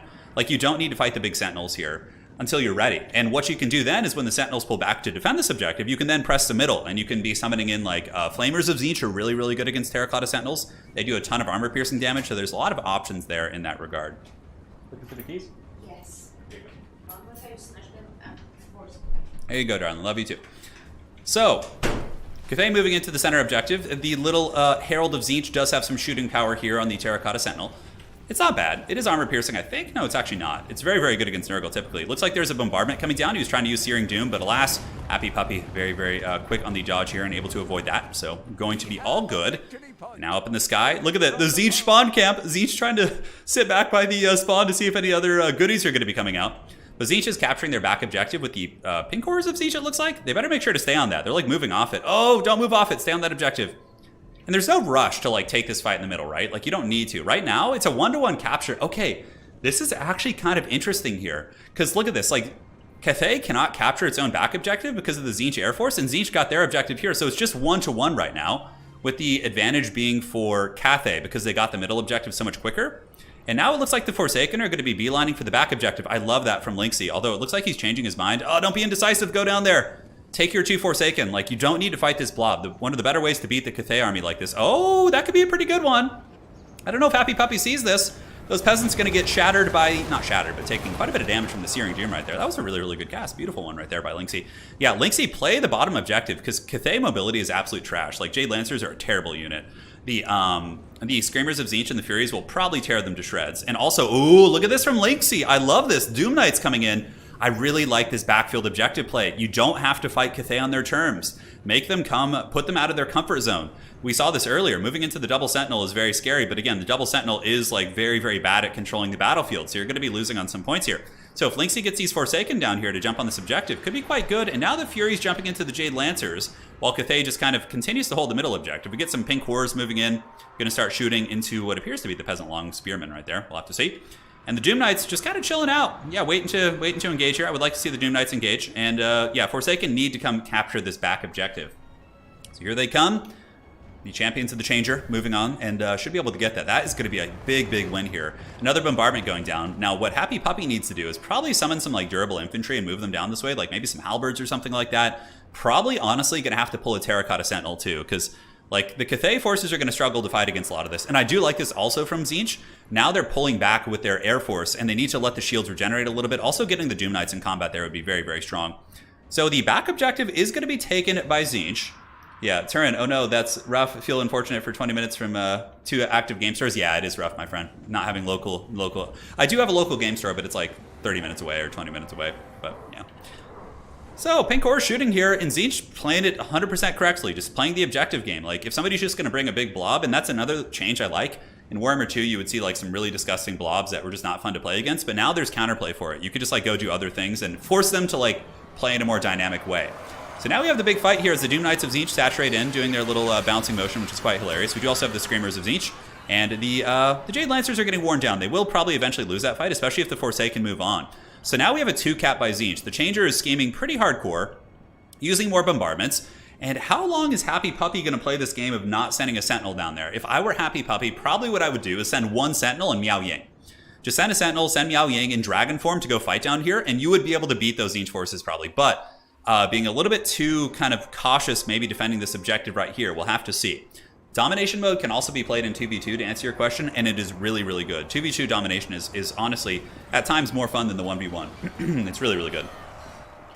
So, the Royal Rumble continues. Down here, we have the Tzeentch Air Force continuing to grind the Cathay Cavalry. And Cathay definitely, like, it takes a lot of practice with them to learn about, like, how to balance your units on the objective correctly. Somebody saying that Harmony is never active, well, it's really easy to keep Harmony. You just bring one crappy Peasant Archer or one Jade Crossbowman, and your whole army is going to be getting Harmony. Like, if you're fighting on an objective, it's really, really not a big issue here. But the Tzeentch Firepower shooting in, and it looks like another Searing Doom's going to be going down. I think HapyPupy's very, very focused on this fight here, but the Tzeentch armor is very strong here. But you just have a grindy fight. Forsaken of Tzeentch are also pretty durable as well, and they got their big claws and should be able to put some serious hurt here on the forces of Cathay, as they are going to be retreating back. Now, what's being summoned here? It looks like Cathay summoned some Jade Warrior Crossbowmen and a bunch of basic Jade Warriors to try and fight here. They're currently falling behind on points, not horribly, not to the point of no return, but nonetheless, they should be able to do it. Should be able to kind of keep holding this. Cathay might be able to get through the Tzeentch force eventually, yeah. So a lot of the Tzeentch units are quite beat up now. Now we have the Doom Knights and we have the Forsaken here trading very, very effectively. And HapyPupy, like, could also be threatening the back objective here. Like, Tzeentch isn't even defending this. For example, could be summoning some Peasant Horsemen or some Jade Lancers and just swarm this back objective and force Tzeentch to, like, react to that too. Right now, Tzeentch is the one that's really dictating the pace of the game, and look at this. The pink and blue horse shooting, and oh, Flamers of Tzeentch are here, and they're so good against big targets because they do armor piercing, and they also make things weak to fire, and all of the Tzeentch shooting does fire damage, so this is going to be huge value on the big boys here, as now they're both going to be vulnerable to fire. You can see the Warp Flame debuff is on them. It also sunders their armor, which makes the other shooting of Tzeentch even more effective, which I really, really like. And finally, Miao Ying is activated. She needs to use, like, Storm of the Night there, and she does. Great. Really good cast here. Storm of the Night is a Cathay spell, does a ton of damage, but I don't know if it's going to be able to finish these guys. Yeah, nonetheless, it'll get through their shield, but typically you want to wait to get through the Protoss shields of Tzeentch before you use the spell to do more permanent damage. The Sentinels are, you know, fighting off some of the pressure. Looks like some of the Forsaken of Linksi did move in there, but he's in a very, very good position right now. Granted, oh, Cathay looks like they might be able to get the objective back with some Jade Warriors kind of slipping by right here. Forsaken, they're pretty damaged, but still should win, especially if they get the charge. So the Forsaken here probably will be able to tear up those Jade Warriors. And is Tzeentch going to keep committing, or is Tzeentch going to now press the middle? It looks like Tzeentch is more committed to the middle fight. We get some Chaos Knights of Tzeentch moving into the backfield there, able to get some good engagements. And right now, a pretty substantial lead for Tzeentch, but it's certainly not point of no return. Cathay can definitely come back in this game. And I would like to see some mobility go for this back undefended objective. It hasn't really been touched. Even sending one crappy Peasant Horseman can really put a lot of stress on your opponent here in this particular game type. Now, Miao Ying went back into human form. Looks like maybe she wanted to get an Earthblood on the big Sentinels. Sentinels were able to heal up a little bit, it looks like. I think I saw one of them heal. But the middle objective still being held by Cathay. But now we get pink hordes of Tzeentch moving in. And we do have summons and reinforcements for Cathay. Yes, or for Tzeentch, excuse me. It's going to be pink and blue hordes just moving all over the objective there. The shields are very, very good. They absolutely are. Tzeentch is very strong, but it certainly can be beaten. Tzeentch would be very OP, I think, in traditional open field battle and like old school Warhammer 2 battles. But in the new game mode, it's not so bad because people can't really, they don't have the time to take advantage of abusing it to the same extent. But the Sentinels are just being absolutely beasts, just holding the objective, giving a ton of DPS and kind of cleaving through some of these units with their super cool attack animations. The low ground objective is still held by Tzeentch here. It is slowly being taken by Cathay, it looks like. Yeah, just barely. The Jade Warriors have more models than the Forsaken, so that's how you dictate it with infantry. It's based on the remaining model count. And as infantry lose models, they basically, lose capture weight as well. Ooh, a little bit risky. Oh my god, look at this! Someone again triple Jezzail here, but they're 100% unprotected. Oh no, HapyPupy! It's gonna be brutal! So you need to summon in something to protect these, because Furies will just tear them to shreds. They only have 30 armor. They're very squishy, much like these Skaven Jezzails, right? But yeah, like some of the Jade Lancers or Halberds or some infantry, because oh my god, that could actually cost HapyPupy the game. Like summoning in like almost 2,000 plus gold of really high powered guns to just like into a Fury unit that's just waiting for them. That was a big mistake right there. And we do get some Jade Lancers coming in, but you're going to need more than that. Maybe some Peasant Horsemen. Oh god, and Doom Knights get back here as well. We're going to need some Halberds to shut these guys down, because these guns are not having a good time as you're being run over by these Surfers of Tzeentch. Now, down on the low ground, Cathay probably going to wrestle this objective back. They do have the double Jade Warriors surrounding and beating down these Forsaken, so I think that's going to be pretty good for Cathay. Now in the middle, it looks like there's a lot of Tzeentch firepower still going in. We do have Miao Ying holding on like a champ, but one of the Sentinels is getting worn down by the Tzeentch firepower. Linksi with some good play. Now Linksi saying he didn't have a lot of multiplayer experience, but I'm very impressed. Clearly has adapted pretty well to this game mode here. Now, Grand Cathay still chopping through some of the pink cores of Tzeentch. You can see the flamethrowers also blasting in there pretty effectively. Oh, here they come. A little bit of lag. It does happen, of course, since the game is peer-to-peer. It can happen every now and then. Blue horrors and pink horrors surging up onto the objective here. And the big Terracotta Sentinels holding on for dear life, but it looks like Tzeentch is starting to kind of stranglehold this objective. I think if Tzeentch were to move on the pink horrors, so this is a slight misplay for anybody who's watching this back. If you grab the pink horrors and move them on the objective here, Tzeentch would actually have the capture weight most likely because of the infantry on it, and would capture the objective. So Linksi, if you're watching this battle back, you're playing very good. Impressive play for sure, but little things like this in domination mode can make all the difference. And is that an Exalted Flamer of Tzeentch? Okay, this is pretty cool. So this is an Exalted Flamer of Tzeentch, and this is an SEM, or a single entity model flamethrower unit, and this thing can definitely melt pretty hard. It hits like a truck, and is very good against like going down the line of a model. So if you have like infantry fighting down a line and you get it on the side, it can do some great damage. So it looks like finally the Tzeentch Doom Knights were pushed off. At the end of the day though, HapyPupy did lose 2 units and is pretty far behind. So now what you would need to do if you were HapyPupy is go for a back cap, because in a situation like this, like the battle's very pitched here, but if you saved resources, so saving resources here is very important, but HapyPupy is banking 2,400, might be a little bit of a mistake there. But if you summoned 3 Peasant Horsemen and 3 Jade Lancers, like boom, I banked 3,000 gold for this big surprise, saving resources in this game mode and having combos come out is actually very strong. So you summon a ton of cavalry, right? A ton of them. And then you swarm the back objective, and your opponent who's been consistently spending is going to be surprised, and they won't have the gold to respond to your big summoned threat. Ooh, 1 Sentinel going down. There he goes. Falling and being crushed by the forces of the Changer. Sentinel was a champ, though. Fought on the objective for a long, long time. But guys, it looks like Tzeentch is taking control of the middle objective as well. And it looks like the forces of Tzeentch most likely will be claiming victory here in the end, as Miao Ying uses her tail whip, but the Exalted Flamer of Tzeentch, cackling with its 50 speed, is able to run away while she's getting roasted in warp fire. And I do think this was a winnable game for Cathay for sure. I just think, yeah, like the back objective should have had a halberd defending it, and also the triple crane gunner was really rough. That was like the momentum switch when the crane gunners got karate chipped. Well, that also, karate chopped. We really saw that happen there. GG, well played. Timber! I'm very impressed with that Tzeentch play. That was very good, because this Cathay build was very solid. Very solid. The crane gunner play was rough. That hurt pretty bad. I liked how like the Tzeentch Air Force was like screening the back objective off to keep it 1-to-1 on objectives. I think that was really good. I think that was really good. So well played to those 2 champs. GG. So now we'll go back to the lobby. And let's go ahead and get the next player in here. So, perfect. So now we have Cyrus. So let's get Cyrus in here. All right. Let's do it to it. Linksi saying that was pure luck. You played well. Me. All right, so we're going to get the next player in here right now. So now we have another champion joining. So for the map, let's go ahead and do... which one have we not done? I think we've done Death's Pass. We've done Galleon's Cove. We could do Eye in the North for the next one. This is a really cool looking map. So we got a super chat coming in from... oh, sorry, your name's tough, Mr. Radman. Amazing. This really showcases the tactical variety that is now possible with Warhammer 3. I agree. There's some folks who don't like the game mode. I personally really like it because it feels more like a traditional RTS to me, which is what I've always wanted. But some people obviously really prefer the old school style of Warhammer battles, which I completely understand. I still like those too. But I like that there's no rules needed, and I think this is much more user-friendly for like newer players getting involved into the game. Has this released? It will be soon. Like 13 days from now? Yeah, so it's coming. And yeah, Lazy Boy game. You can still sign up, dude. Anybody can still sign up for this.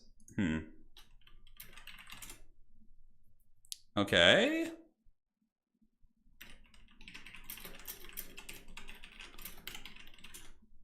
Just working with the next player to make sure you can see the lobby. And we'll get the battle going soon. Okay, so I'm going to add him as a friend and invite him to the lobby, so just give me a second.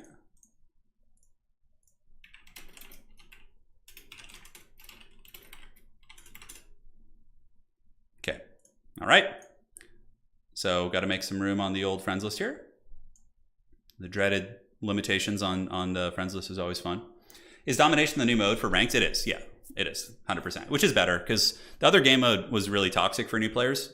I mean, it's good if you're playing in tournaments and like community games with people you know, but like if you're a new player going into Warhammer 2 quick battles, it can be really toxic because there's no rules and no structure. Like basically somebody could draw kite you, they could just if you're beating them, they can just run circles around the map infinitely. Like it had a lot of this game mode's much better for newer players. Oh, okay. So he's asking me how to add on Steam.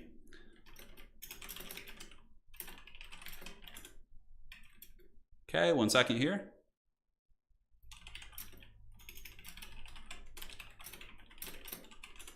Cool. All right, very good. So Linksi is going to be awaiting the next challenger. It's like Company of Heroes and Warhammer. Yeah, like I understand the perspectives of both sides for sure. Who miss like the old game, but you can still play the old game mode too. Like it's not like it's gone.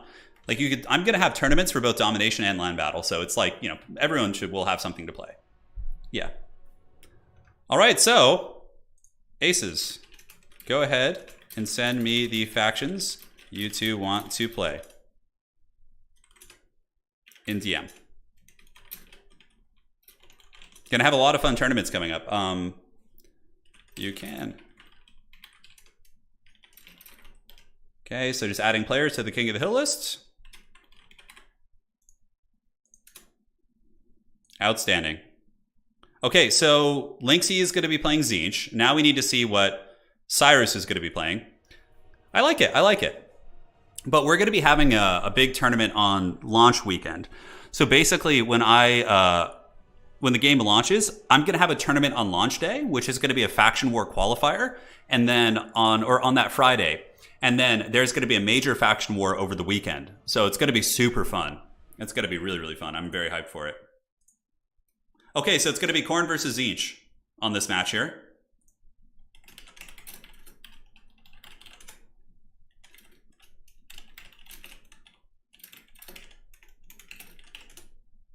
Okay, perfect. Sorry, I'm just coordinating with the players to get the King of the Hill order going. It's a casual King of the Hill. We're not keeping score today. It's just kind of practice and things like that. All right. So, Khorne versus Tzeentch. Oh yeah, we're gonna see some fun builds here, guys. This is gonna be great. I need to see some Ice Guard Zyphos. So I'm gonna be playing. What's it called after this? 1v1s. So I'll show you Ice Guard. Yeah. Well, that was always the big restriction. So in Warhammer 2, you guys know that obviously I hosted quite a few tournaments for Warhammer 2, and there was times, I worked on Everchosen and Faction Wars and ECL and all sorts of stuff. And there was times where I had approached sponsors and things like that for big money tournaments. But there was often issues that we ran into in negotiations because of the fact that it was community rules. And that wasn't something that was really, it was kind of a big issue. But now that we have a game mode where you don't need any rules except what is naturally in the game, I think that's going to be a big step forward for sure. Domination feels how tabletop currently is. I agree. Domination mode really does feel like tabletop. In tabletop, for example, you can sacrifice your army to win on objectives, especially with Nurgle, or you can try and shoot your opponent off the table. You can do both those things here.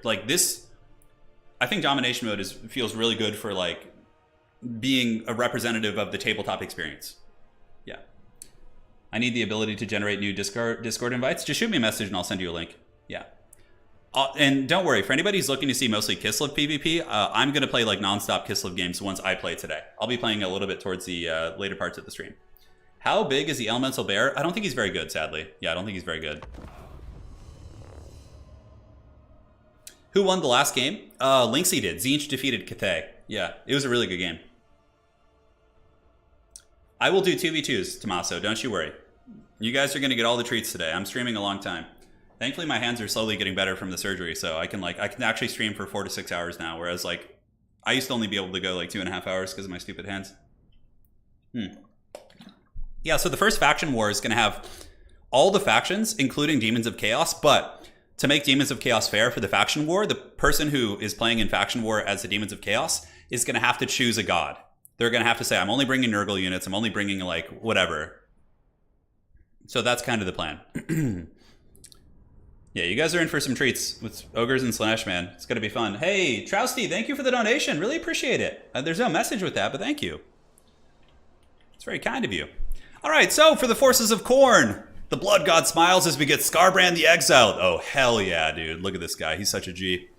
So Skarbrand's got all of his items and abilities. Nothing has been cut. So he does have the Enrage. He has the Wrathful Reaper, which gives him crazy damage. Bellow of Endless Fury. And he does have Slaughter and Carnage, so he gets more damage as he kills more units. We got some Khorne Warrior Halberds, probably just hold an objective, and another Bloodthirster for the starting army. And I think there were some Hounds, too. I think there were some Khorne Dogs. Yep, looks like some Khorne Dogs. What position did you play back when you played football? I was running back and strong safety. All right, so up in the sky here, we do have the Tzeentch Lord, which is once again going to be the Herald of Tzeentch. So clearly Linksi really has a defined playstyle here, which is pretty cool. Blue Horrors backed by Forsaken with some pink Horrors and a pretty big Air Force. Screamers and Chaos Furies. All right, I really like this. I think this is pretty cool armies. I think this is really cool. Dude, I'm so excited to play Skaven. I'm so excited to play Skaven in this game mode and just send like, you know how the starting armies are a little bit smaller in this game mode? Dude, I'm so hyped to just send like 20 Skaven slave units down onto the middle objective and then just like nuke them with mortars when they're fighting. It's going to be so fun. I'm so excited to use Skaven. I think they're going to be S tier in this game mode. I really think Skaven's going to be amazing. Like you could have Throt the Unclean and like a Packmaster Goon Squad like going and like flanking objectives. I think they're going to be really good. And plus like the ambushes from like Eshin units. Oh, just going to be so cool. So hyped for that. I think Vampire Counts will also be a terror. I think they're going to be really good. And Tomb Kings might also be good too. Like Arc in the Black with like some big Titans to like hold an objective. And like Tomb Kings have good mobility. Ushabti Greatbow will be really good for like pushing people off objectives. Like so much potential. So much potential. Clan Eshin, I know. It's going to be great. So obviously a very elite Khorne army. Very, very elite. But that's fine because they can summon in units as they go, which, you know, totally works. Fleshhounds of Khorne are super good against Tzeentch. They're really, really excellent at just mulching down the range units. Like, if the Khorne Dogs are able to capture, like, a Flamer of Tzeentch or anything like that, it can really tear them apart in, like, a matter of, like, 20 to 30 seconds. How do you think Dwarves will do? So, I think Dwarves will be really good. How Dwarves will work, if you're playing Dwarves here, you go, you sit on this objective, and then you slow push up to objective number 2, and you just play 2 objectives. With Dwarves, I don't think you're ever really going to 3-cap anyone. I think you're just going to, like, you're going to capture your initial objective and then just slow push towards the other one and leave Slayers to defend your back objectives if you need to. Like, Dwarves are going to be really good, I think. Yeah. The artillery is a little bit suspicious for sure. I think artillery in this game mode might, I don't know. We have yet to see it be really, really strong, but we'll have to find out. So anyway, Tzeentch is moving up. Looks like they are going to be sending some blue horrors to capture the back objective, which will open up in about 2 minutes right now. And some Forsaken are leading the charge. Now, Khorne warriors will do very well against Forsaken. Typically, they're very, very strong. But that Khorne army is very small. He's going to need to summon in some meat. Now, as far as banked resources, Cyrus the Great does have, let's see, 1,100. And yeah, they have the exact same amount, obviously, because you get 16 per second here. So we will see. Shadowmech, Turin, shouldn't you have the Demons of Chaos guy to choose 2 gods? Or maybe it's kind of tough because it's really OP if you can mix together 2 factions with the Demons of Chaos. Like, if you go Khorne and Tzeentch, you're just going to have, like, the Terminator front line with, like, amazing harass and, like, flanking and demons and things like that. So, all right. So, Halberd's moving up. Chaos Warrior Halberd's going to be parking on that objective, and they do have a Bloodthirster. Skarbrand's kind of sitting a little bit idle right now. I would like to see him get in there and get nice and dirty, and yes, there he goes. More Khorne Dogs would be very welcome. Neither player has summoned reinforcements yet. I'm really curious. Is Khorne saving for something expensive, or is he just forgetting to summon something? Oh, nice little Searing Doom right there. Man, Linksi with the Great Bombards today. That was a really good one. And the Bloodthirster, a little bit of a risky choice here. There's not like too many large targets for him to fight, although he is going to be jumping on those ranged units. Johnny, thank you for the $10. Really appreciate it. And now we have Khorne Dogs versus Chaos Furies and Screamers. Now, Khorne Dogs are really strong, and they might actually be able to win that fight 2v1, which would be a huge value trade for Khorne. Although nobody's summoning out reinforcements. I think we saw Linksi summon reinforcements last game, so he clearly knows he can. Khorne is not summoning reinforcements either. Now, I'm wondering if this is like a tactical decision. Like they're like, okay, I'm gonna, you know, surprise someone with a big alpha strike. Okay, it makes sense. So check this out. So Tzeentch went with a Soul Grinder. That's why they were saving up so much money. So the Tzeentch Soul Grinder is anti-large and shooting. So you can get the Tzeentch Soul Grinder up on the high ground and have it shoot shots at Skarbrand down here. And you should be doing pretty well for yourself. In the meantime, the Bloodthirster just kind of battling through some of the Tzeentch demons back here and, you know, doing okay. Kind of keeping them busy.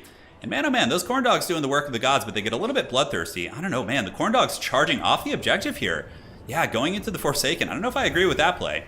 I think they were quite cozy back there on that objective, but, you know, they are getting a little bit of work in on those Forsaken. Certainly can't complain. Now, the big Bloodthirster is able to make his way through the Furies to an extent, but he is also being beaten down by Screamers of Tzeentch. Screamers of Tzeentch are anti-large and armor-piercing, so very good against the Bloodthirster. Not in a head-on fight, Bloodthirster would win, but right now, what is Khorne banking? Cyrus is saving 3,000 supplies. He said he's new to the game mode, but I'm pretty sure he's seen it.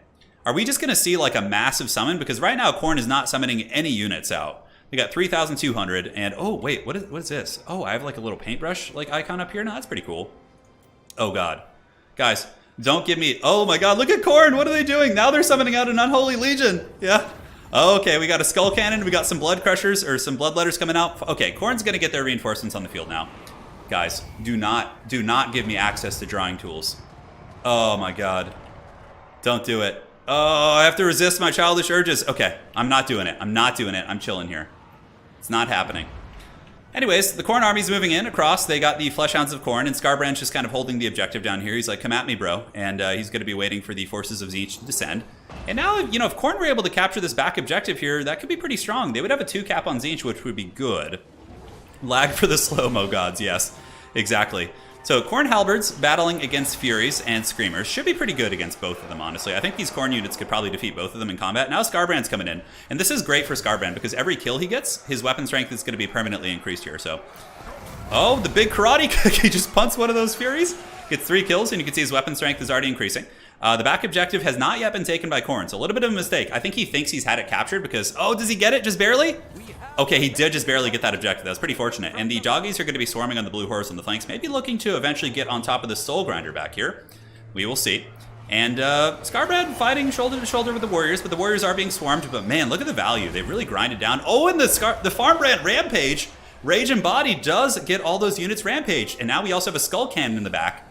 See, this is one of the things that's really fun about watching newer players fight, is they're willing to use fun units. Like a lot of the sweaty neckbeard players, like tournament folks, like, you know, I'm talking about myself included at times, will usually just bring super sweaty builds, so you don't really get to see like unique fun units all the time. But yeah, we got a Skull Cannon in here, baby. It's going to be great.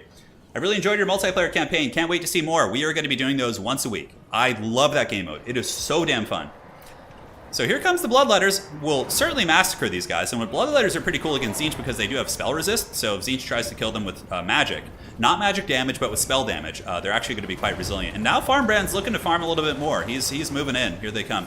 Draw. No, I'm not going to do it. I'm not going to do it. It will come, but it needs to be at the right moment. That's what she said.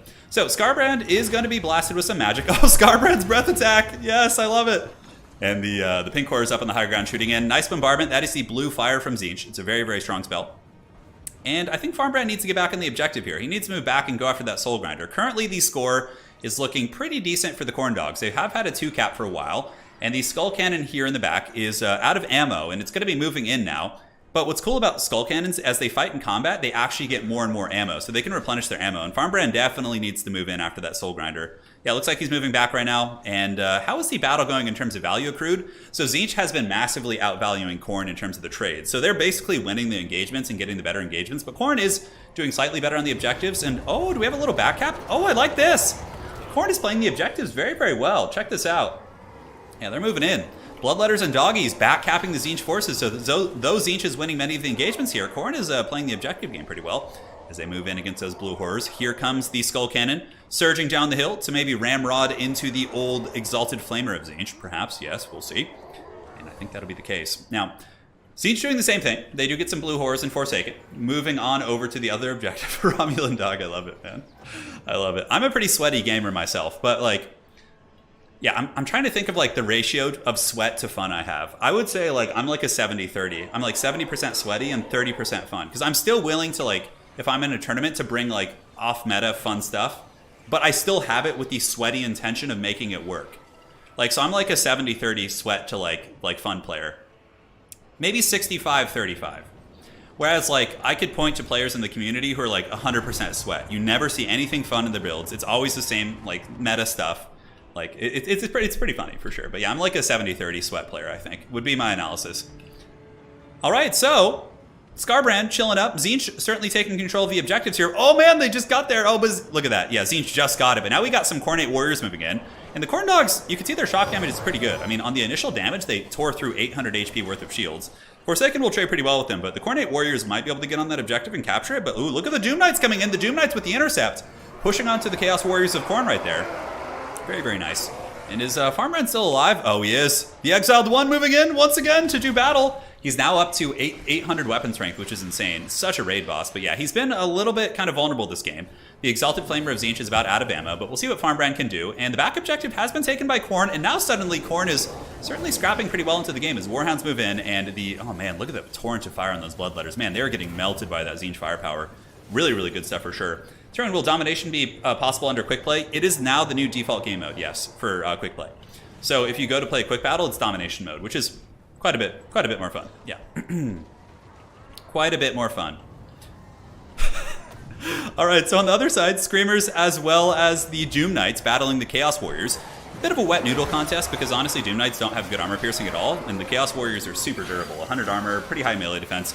They should be able to fight pretty well here, and they are holding them back, but a slight mistake is not moving them up on the objective. If the Chaos Warriors moved back like a little bit, they would actually be capturing the objective. And what will they be summoning in?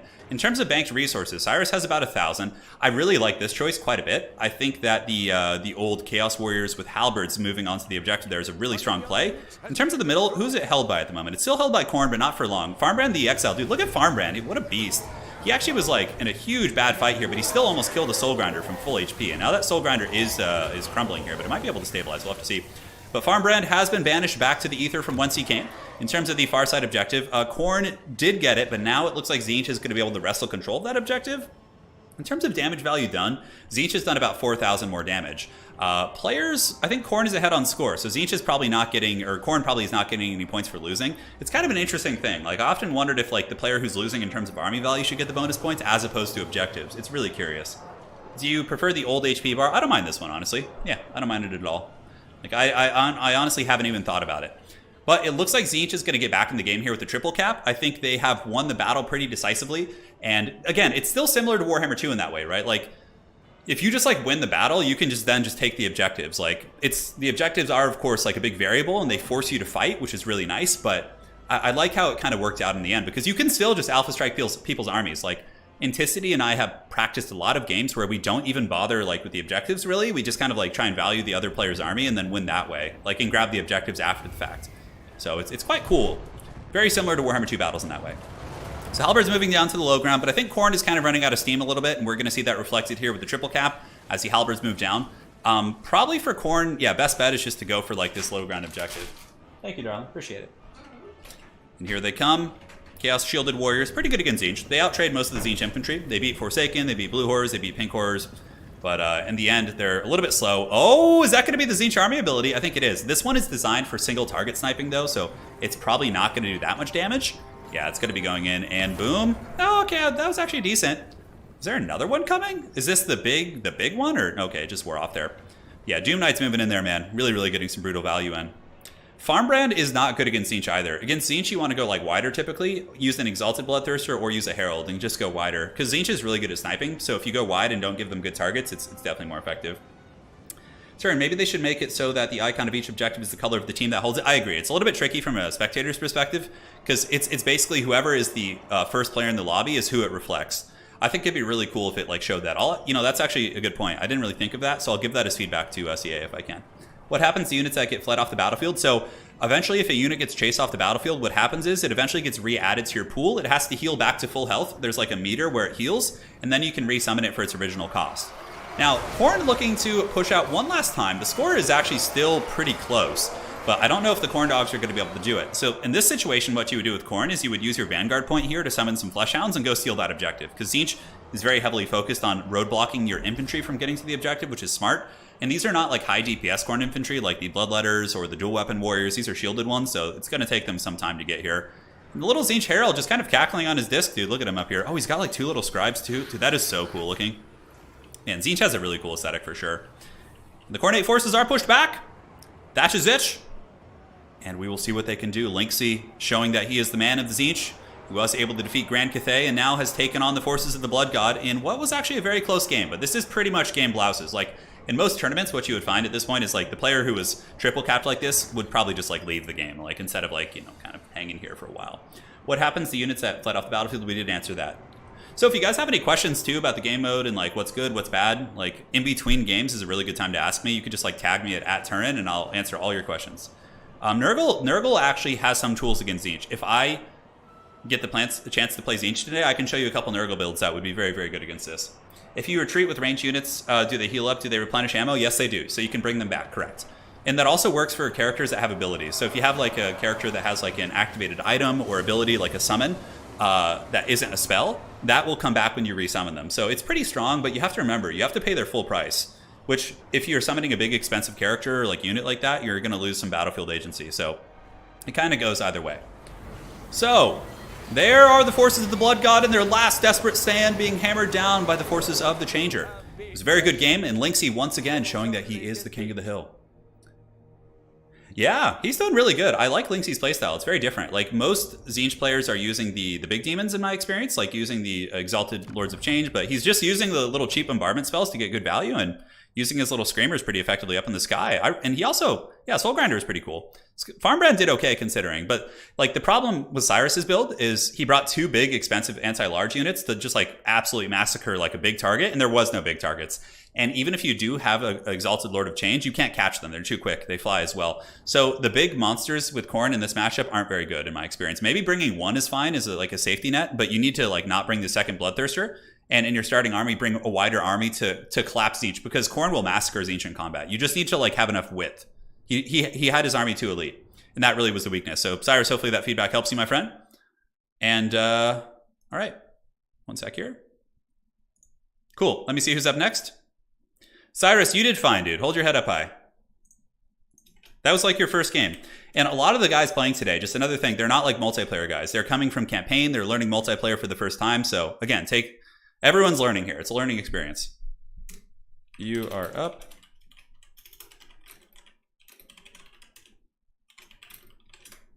All right, so we got Astellan coming in now, I think. Yeah.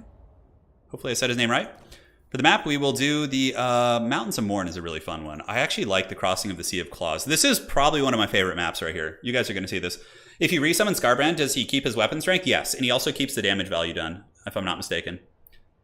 Yeah, because like if you summon a hero 3 times, it keeps their overall damage value at the end. So I would imagine it keeps like their chevrons. It does keep their chevrons, so I think it keeps his kills. But nobody's going to resummon Scarbrand. He costs like 3,000. It's just not a good idea. Does experience gained in the match affect respawn cost? That's a really good question, and I actually do not know the answer. All right, so they can DM me what they're going to be playing now.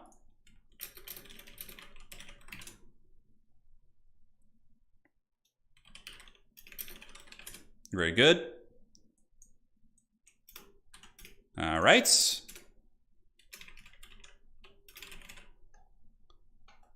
Very good.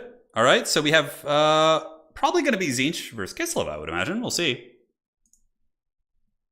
All right.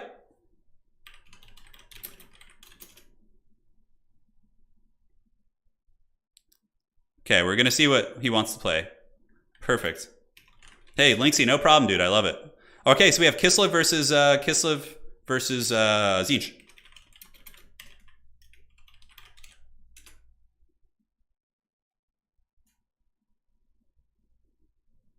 Very good. And let's see what's cracking. All right. So let's see what's going down here. The map is going to be on the Crossing of the Sea of Claws, and the players are all set. Okay, Turin, do you think BM will be, the Beastmen will be good in this game mode? Yes, I think they'll be super good. Their mobility, their alpha striking potential, like Beastmen will be really good. Do I still play Age of Empires? Patrick, I do, but I'm obviously covering Warhammer 3 a bit now because it's just coming out, it's brand new, and it's something I'm really interested in, but I'll be covering Age of Empires 4 consistently. I'm a little bit burnt out on Age of Empires because I really hate animation canceling and like just playing Mongols over and over on ladder. So I'm like I'm kind of waiting for that February patch to come in and like fix that. Yeah. But I'm still going to be, I'm streaming Age of Empires this weekend. I'm going to have a stream, so yeah. That means if you bring a Naked Alchemist and just resummon him to this, spam the, it's not really worth it, Mark, because it's still 500 gold, which like is not great for like one buff ability, right? Yeah. Have you played much with the Celestial Dragon Guard halberds? They're okay. I'm not a huge fan, honestly, but they're not bad. They're not bad. Did you see any of the LVO matches? I did not. I'm going to go back and watch those soon. I've been really busy.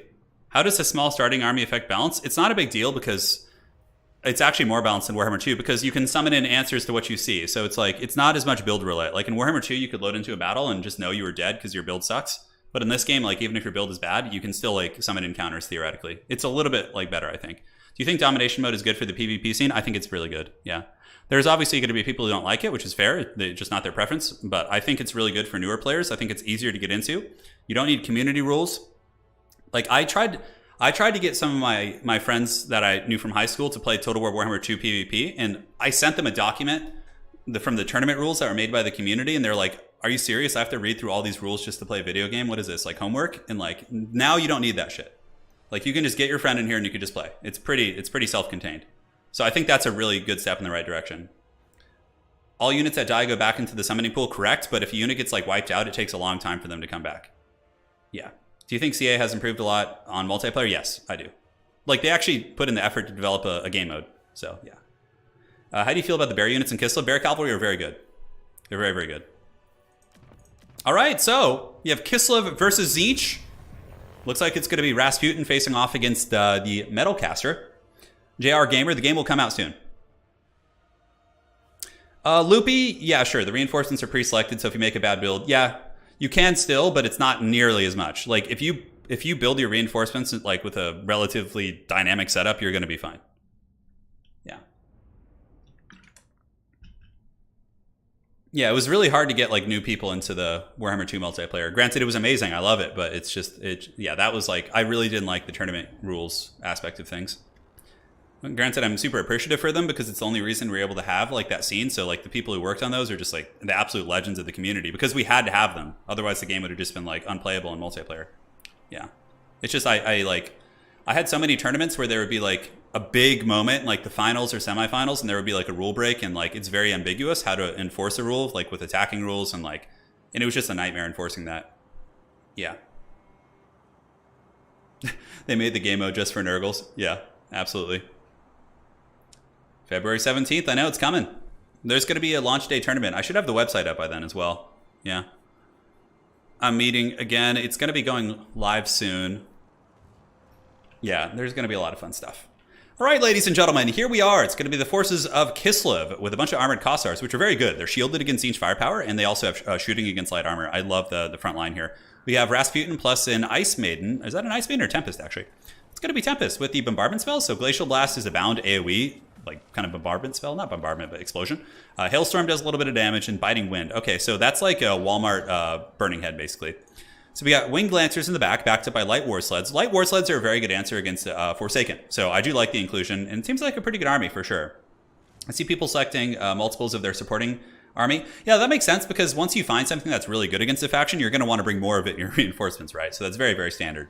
Now, looking here at the forces of Tzeentch, it seems like Linksi likes to play the same style, which is like having a Screamer air squad backed up by some Furies, and then a little bit of a Blue Horror presence to just push the middle objective. Searing Doomcaster, it's more or less the exact same build with some slight fluctuations. Forsaken probably going to move up and maybe grab this high ground objective, but the KISLEVites really need to use their Bariots to deal with the Forsaken. 100%.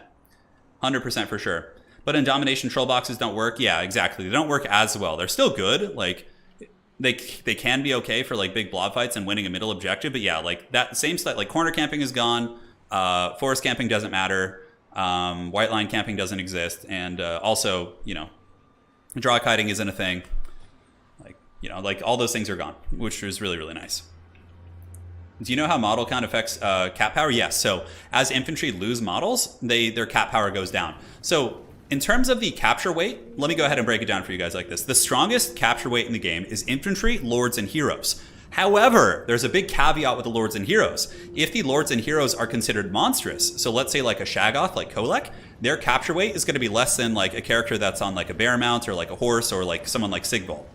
So it's basically non-rare single entity lords and infantry, followed up by, I think, cavalry and then monsters, and then I think like artillery and like flying units are just like, artillery has the weakest, I think, and then flying units just can't capture points at all. So Searing Doom going down, that was pretty ambitious on top of the light war sleds. I think that might have been a misclick coming in from Linksi right there, but it's all good. So the war sleds of Astellan here are going to be moving in and should be able to hammer, but it looks like they decide to pull back at the last second. No, the bears decide they want to feast on some of these guys, and they do get a nice charge right there.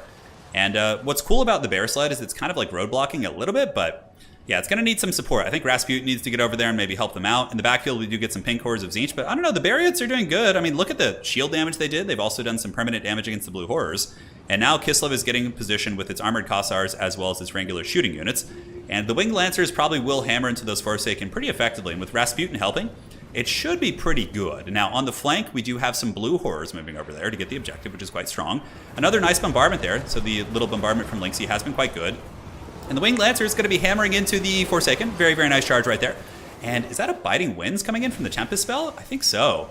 Very, very interesting cast. Yeah, he's trying to get it down the pipe there. It does partially hit the blue horrors. Now, what's crazy about this wind spell is look how far it goes. It's pretty insane. It has a really far distance, but the Barriots up on the high ground do kind of get wrecked a little bit. But in the end, KISLEV has gotten their kind of stranglehold on the objective, and if the Barriots pull back, they still have 4/4 models, and Rasputin could use his heal. He does have the prayer that heals, so that's totally an option. Once again, the Winged Lancers getting a really nice charge, hammering into the Forsaken of Tzeentch with their sweet, sweet charge bonus. And in the backfield, we do have a little bit of a scrap as well. So the Air Force here of Tzeentch has decided to attack KISLEV spawn to try and keep the reinforcements from getting in. But Kosovo Dervishes plus Armored Kossars should be able to win this fight, especially if they charge them in the back right now. I think that'd be really, really devastating. But overall, firepower from the Kossar Spears here. Should be able to shoot into the pink cores pretty effectively. Rasputin is battling against the Forsaken of Tzeentch, and good cycle charging from the Winged Lancers and the Barriots. Ooh, nice bombardment right there. Able to kind of tickle up those units. Yeah, getting a little bit of damage on the blue horrors. So objectives will be opening up in a couple seconds. So Kosovo Dervishes are being used, but Kosovo Dervishes will be outcapped by blue horrors. So the best bet for KISLEV right now would be to grab the Kosovo Dervishes and push off the blue horrors right there, and then summon another unit maybe to go grab the objective behind that. That would be your best bet. But KISLEV has a big stranglehold on the middle objective, and in terms of fighting, KISLEV is actually pulling ahead pretty substantially by about 1,000 value, and I think it's because of this engagement back here. The Kossars are enduring very well, and the Kosovo Dervishes, which are like peasant horsemen for KISLEV, really aren't bad in combat. They have decent combat stats, so they can certainly peel pretty well there. I think elf factions will be really good, and I think like factions like Dark Elves, who have been pretty weak in Warhammer 2, will actually be good in this game mode. You know, they have like Scourge Hunters are really nice, they have decent cavalry options, and like, yeah, it's going to be really fun. Wrathy will be awesome as usual, of course. So, Coastal Teen fighting against the blue horrors here. We do also have the Armored Kossars battling the Herald. You better be careful. Yeah, Rasputin could come back there and give the dirty. Kosovo Dervishes also jumping on top of the pink cores of Tzeentch, and the pink cores do get worn down a little bit. A very, very pitched fight, though. So one objective is currently neutral, and the blue horrors are now moving on to the objective, so that is going to be taking that away from KISLEV. So even though Tzeentch is losing a little bit in terms of value trading, it's actually really close. It's only about 600-700 value, which could be turned in a matter of seconds if something goes bad. Oh, look at this! We have the Exalted Flamer of Tzeentch shooting at Rasputin here, and he's trying to get away. If that thing's able to sit and shoot, man, Coastal Teen will get melted. These things have, like, insane weapon strength, but they're not, like, super accurate, but, yeah, I don't know what they're shooting at right now. It looks like maybe going downtown. Another wind spell coming in, so it is going to be the big Tempest spell blasting through the pink horrors there, although it looks like a little bit of a swing and a miss. But this could also be oh, no, the friendly fire from the Exalted Flamer back here. Oh, it does hit the Herald of Tzeentch. He does use the Opal Amulet to give him a little bit of ward save, but Rasputin on the bear isn't a bad fighter. He's certainly decent, and that Herald might actually die here, which would be a disaster. And KISLEV does have its Kossars, its Pistol Kossars plus the Spear Kossars, which are the basic bow unit, just kind of shooting in and getting good value against the pink horrors now, finally getting their shields down. But, oh man, Coastal Teen coming in!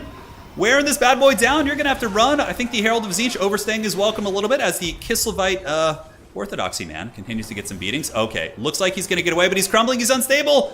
Very, very low. His shields are not going to save them there as Rasputin runs through the fire and flames. And the Herald of Tzeentch at negative 36. He's very cheap, though. He's only like 1,000, so you could probably resummon him. But that Exalted Flamer also doing some big damage against Coastal Teen, so very, very tough for sure.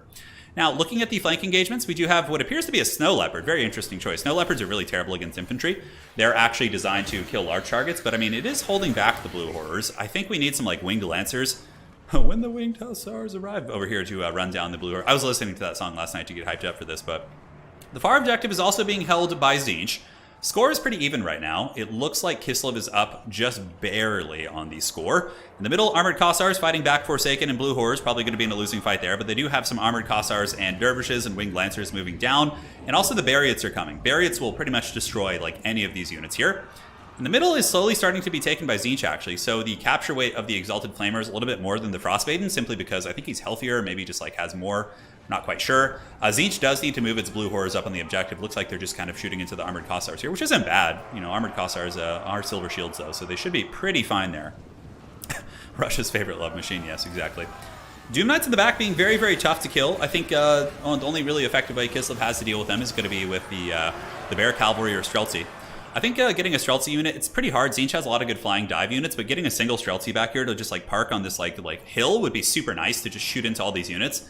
and then it's going to force Tzeentch to go deal with it, at which point you can kind of dictate and hammer them down. Now, the back objective is still being held here by Tzeentch, but it looks like the Armored Kossars should be able to win this.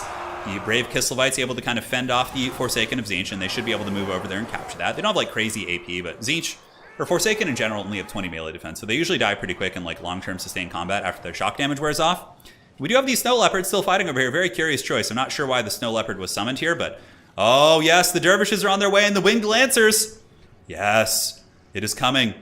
So the Winged Lancers and the Dervishes should be able to make pretty quick work of this position, depending on the engagements and the charges they get. Now, back in the middle, Rasputin is a beast for sure.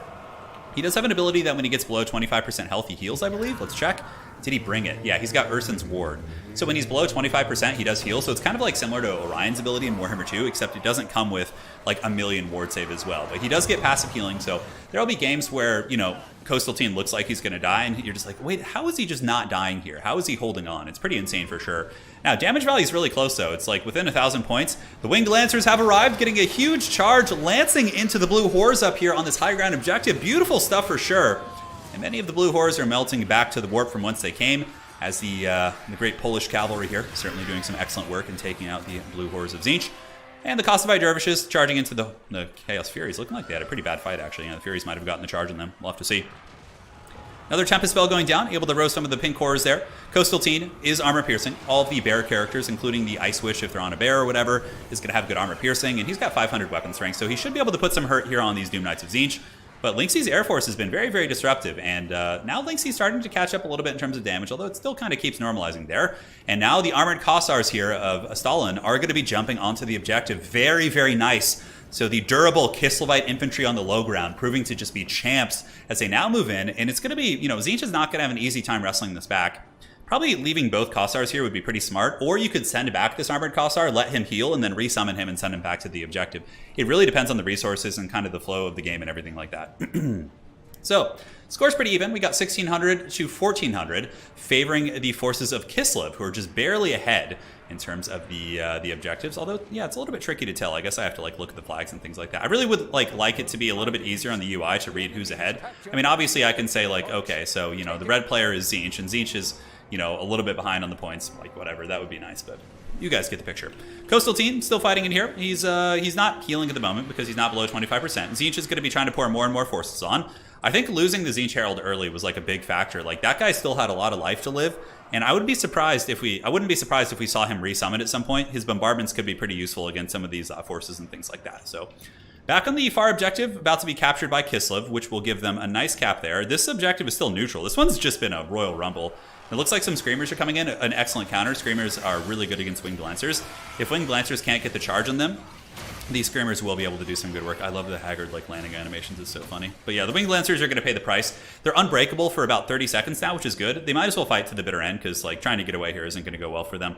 Rasputin still doing a good job. Looks like the little Snow Leopards have been summoned in. I think that's a little bit of a misplay, but I'm happy we get to see them. But Snow Leopards are like dedicated anti-large like beasts.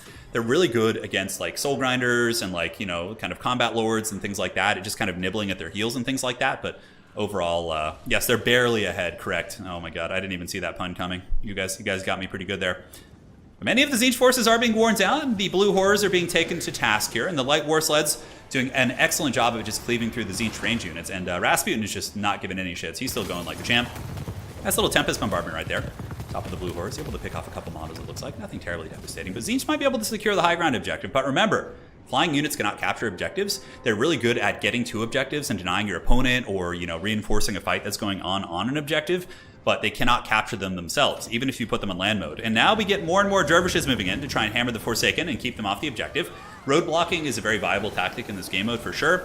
And the Bariots looks like a little bit of a lapse in micro there, will be taking a big volley and also being charged by the Forsaken, but you can see even with them like not getting the charge, the Bears actually still fight pretty hard, and the Gunners on the top are going to be putting out some good DPS, and it actually got through the Forsaken's shield, which is like 1,000 HP.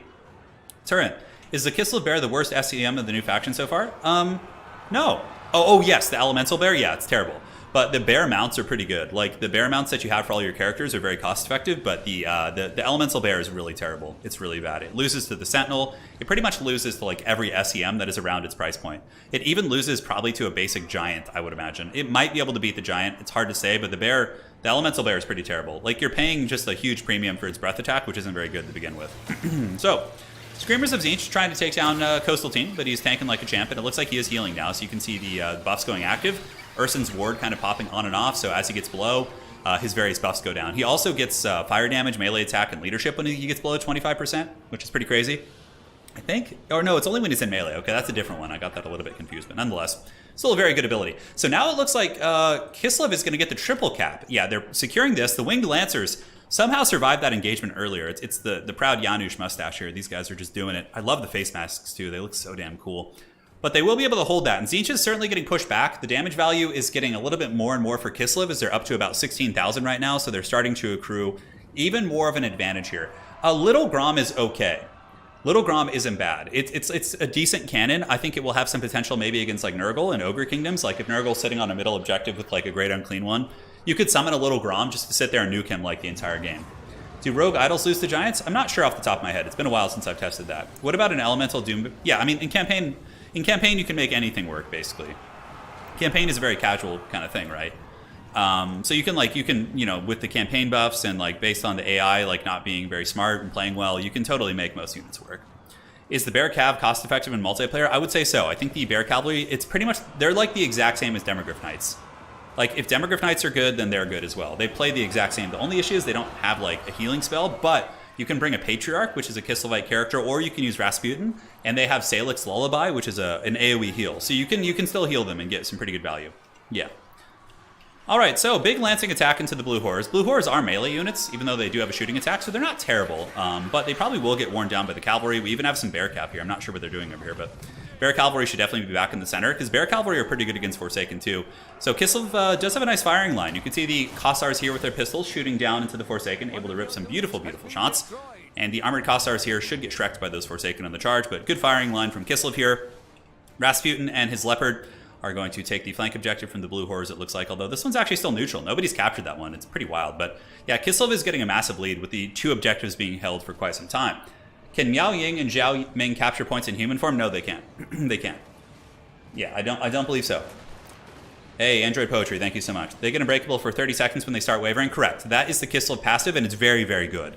It makes them very able to fight demons and things like that, because I believe it does give you the opportunity to like stabilize your leadership in that time, so like it gives them like a second win, which is very cool. So, Light War Sleds moving in. They have got a lot of chevrons. I don't know if that's from battle, but man, oh man, look at them just rolling through, because Bariots have really good mass. If you take a look at the mass of the Bariots, it's, no, that's the wrong one. Let's see if we can get this, and no, those are Pink Horrors. There we go. So 3,500, and the Heavy War Sleds I think are 4,500, which is really, really good. They can pull through like light infantry super, super easy. So it looks like Tzeentch is going to be going for like a big objective play down here, which I think is smart. Using the Pink and Blue Horrors to just sit on this objective against one Armored Kossar. They will out-capture them, but I think it's a little bit too late.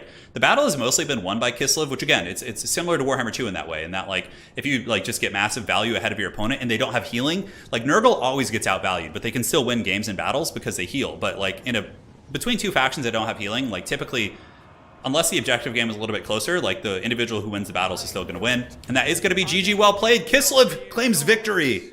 The Bears and Rasputin showing no mercy against the forces of the Changer. That was a really good game. That was a really, really good game for sure.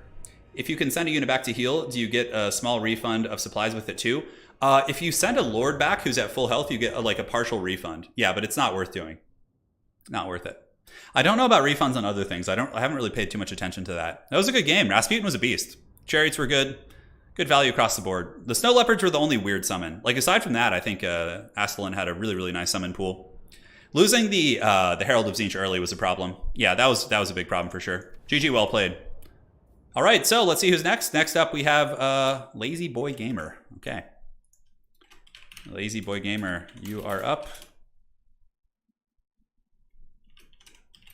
Well played, Linksi. The Changer smiles on you. You played some great games today, dude. All right, let's see if he's coming.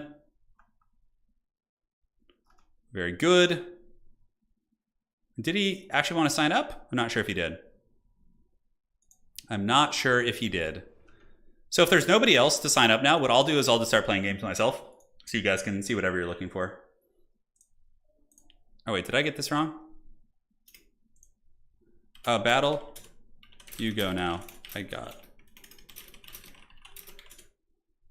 All right, so he's got to go to sleep soon, so we'll get you in there. All right, perfect. So we have our next champion coming in. Should be a Duel of Fates. We can do Death's Pass for the map. A really, really good map. I like that one quite a bit. All right, perfect.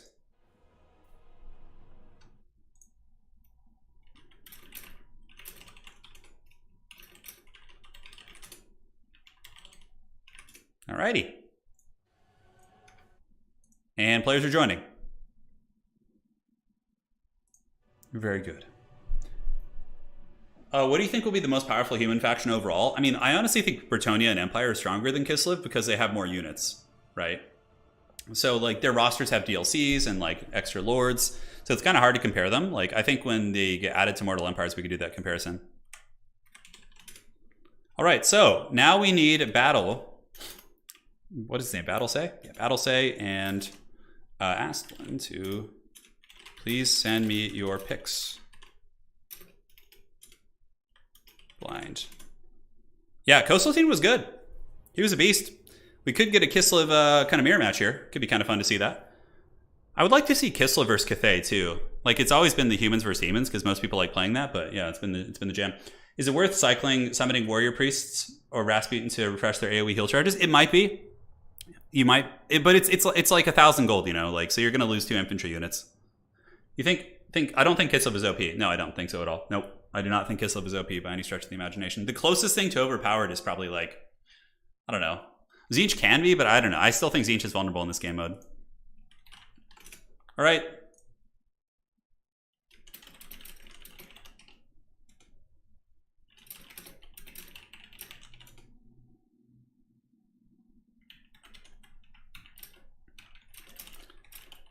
I'm getting the pick here from the crew.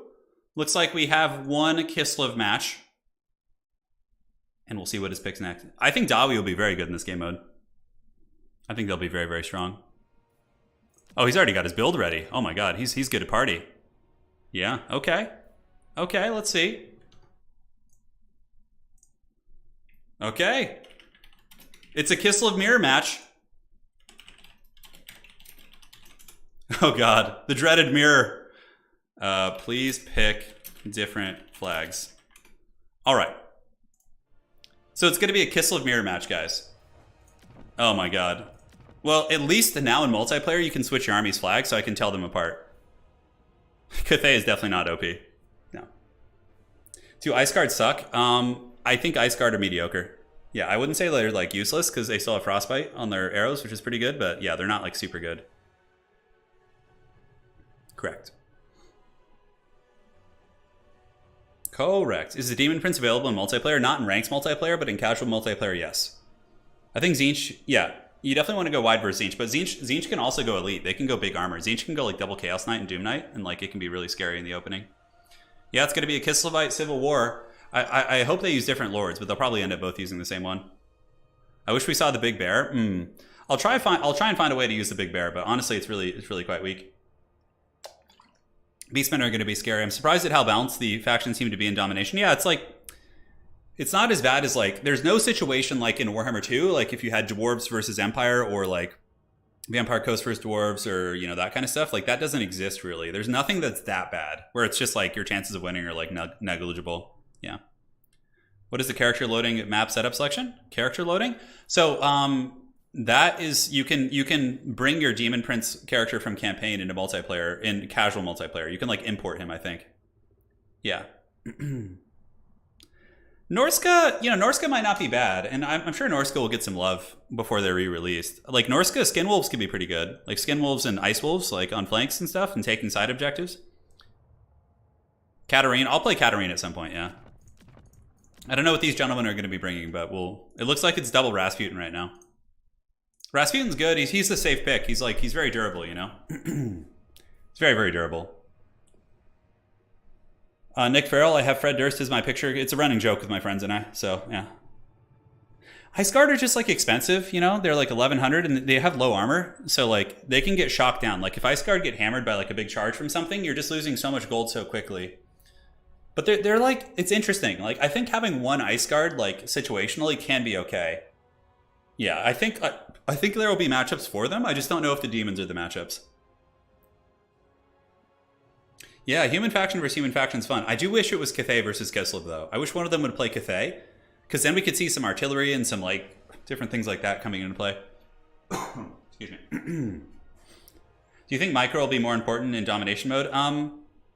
So like how initially micro in the beginning of domination battles isn't like so big, so it's definitely easier for newer players, but as domination mode battles go on, they become more micro intensive than old battles because you have to be aware of resource management, summoning reinforcements, and then your army gets bigger than it used to be, like in previous games. So it's like an escalation, which I think is good.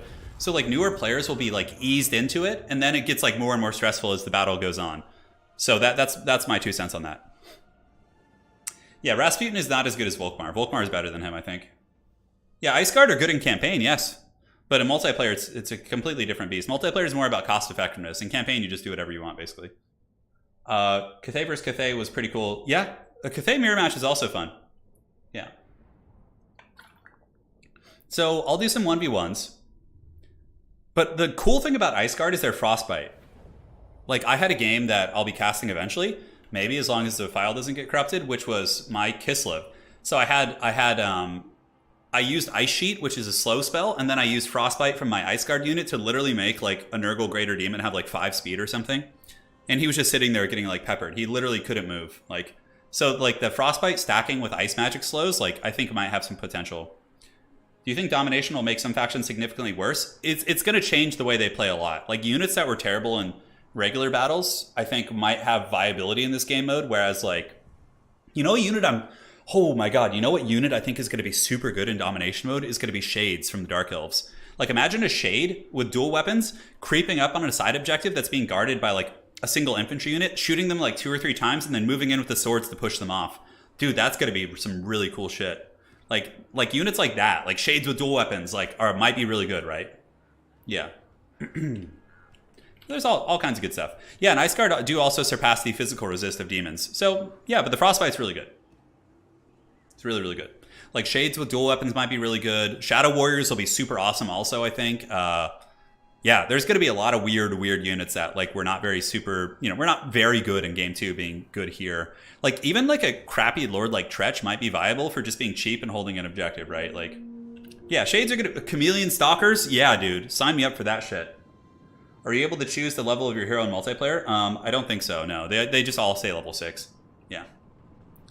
All right, so we have a KISLEVite Civil War. We do have Coastal Team versus Coastal Team, so we have blue versus black here.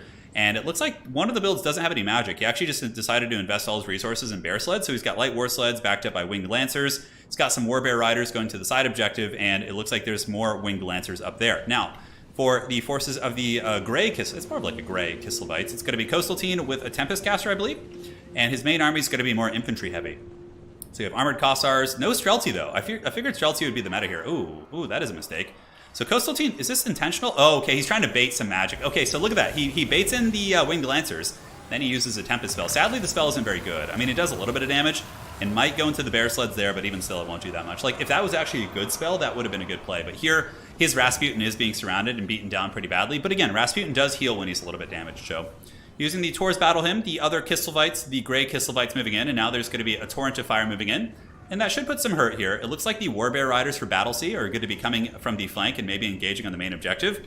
Now, what's going on back here? It looks like a single unit of Winged Lancers are holding that objective, and Rasputin here is actually close to breaking. So that was definitely a bit of a mistake earlier.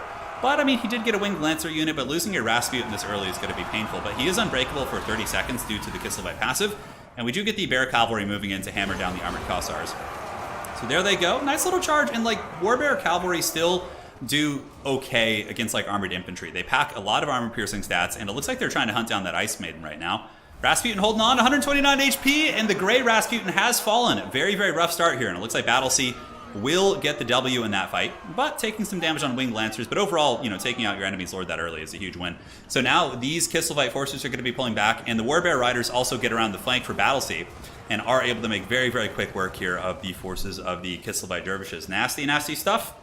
So now moving across, hammering those guys down. And so something that's interesting about KISLEV, I was playing a bunch of games with the Kraken King Anticity, and we were testing the viability of like no magic builds with KISLEV.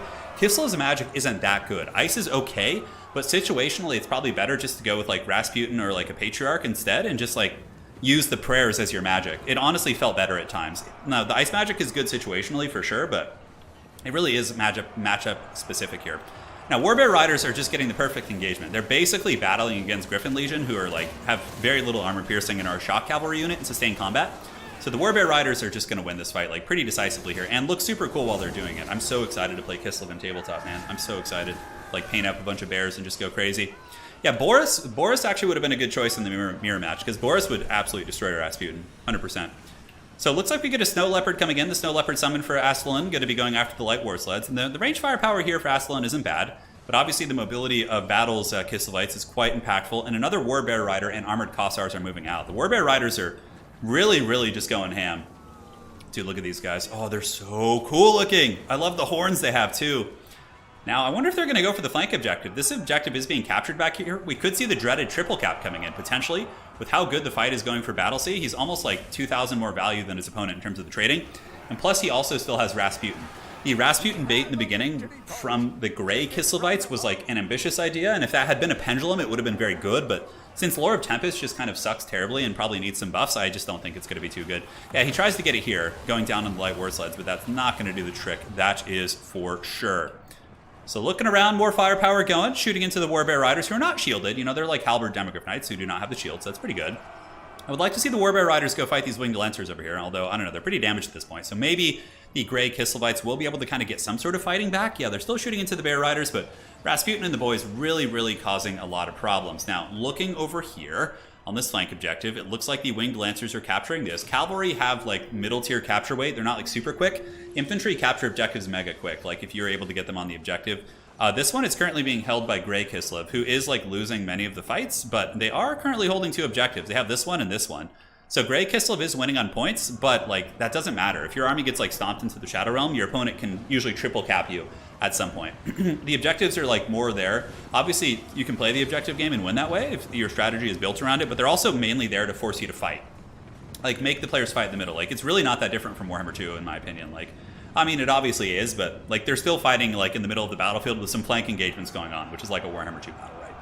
So Streltsy have come out, one of my favorite units. Streltsy are very good in the KISLEV mirror match, also amazing against Cathay, because when Streltsy run out of ammunition, they have armor-piercing great weapons. So they can move in and fight Jade Warriors. Let's say Streltsy get attacked by Chaos Warriors, you know, Khorne Warriors, whatever. They have their armor-piercing axes, and they're actually really tough in melee. Like, decent stats, 28, 28, 34 with their great weapons, right? Like, what's not to like about that?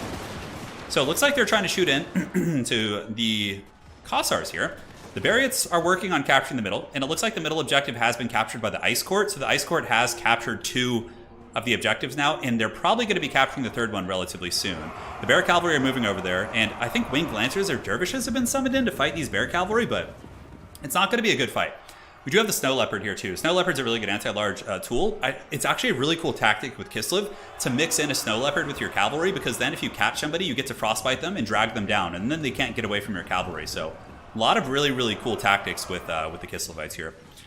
So Kossars still shooting in with the bows, blasting downtown into the armored Kossars. Not going to be super good. Armored Kossars, are they the shielded variant or great weapon? Okay, they're not the shielded variant, so at least they do have that going for them. But the Streltsy are just pounding these battle lines. You can see the unbreakable trait going down, so the KISLEVite forces are slowly being buckled here. Winged Lancers making their way back towards the middle, but Rasputin is going to be able to intercept them. And the Bear Cavalry and the Snow Leopard here are going to be triple capping most likely. Although, ooh, do we have a little bit of sneaky business over here? It looks like this objective is being taken here by Astellan. So he does have a couple dervishes he summoned to kind of ninja this objective in the back. A very clever girl. I like that a lot. So despite the fact that he's kind of losing in some of the engagements, he's playing the objective game reasonably well, although the Ice Court does almost have a triple cap right now. This is the only one that's being like threatened, but a single Kossar Spear unit will outcap two cavalry units, unless it gets a lot of models lost, because the model loss does affect that.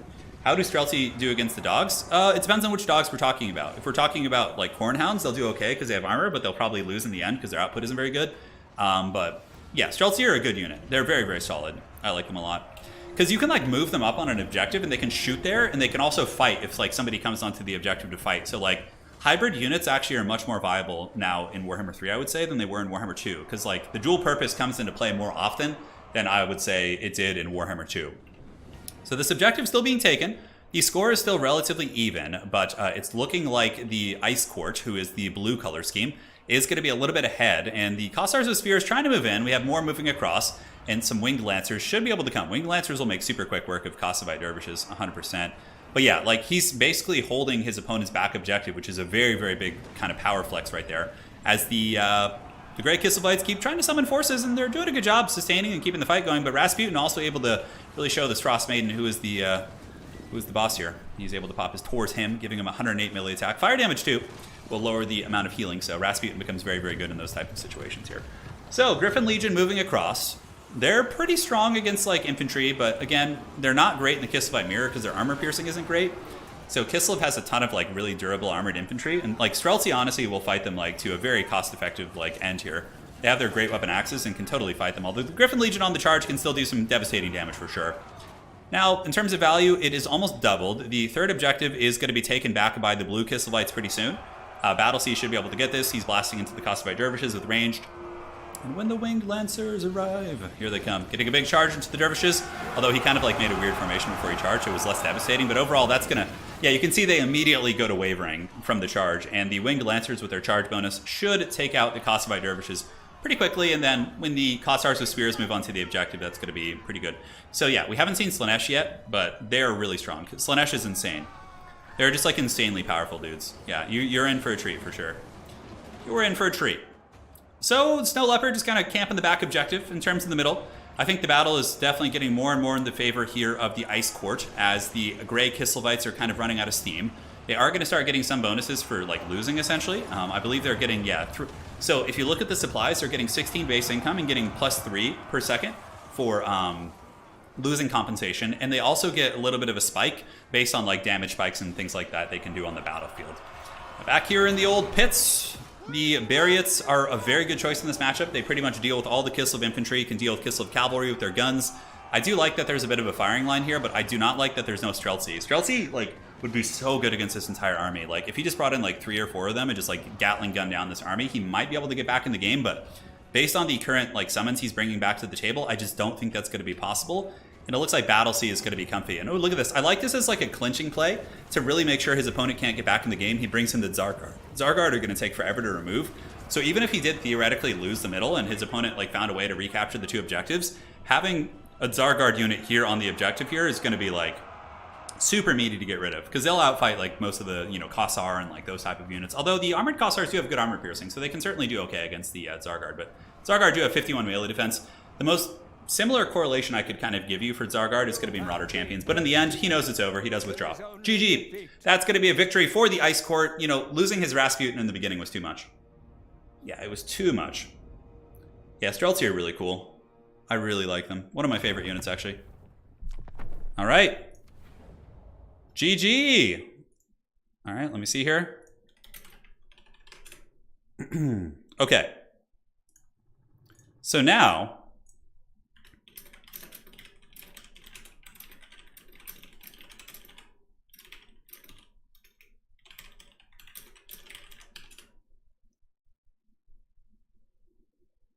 okay, so I'm going to rehost real quick. Host battle. Turin Dom mode. Okay, looks good. And now I will host. And let's make a spot. And do it to it.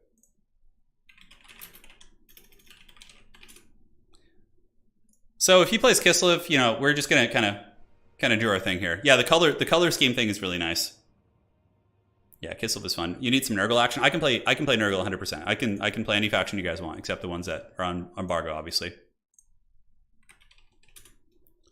Okay, anyone here can come battle. Alrighty.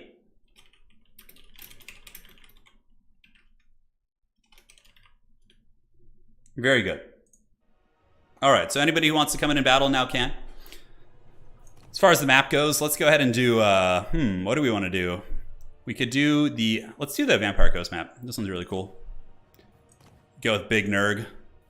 We'll see what our opponent wants to play first. Dude, I can't wait to show you guys Ogres, man.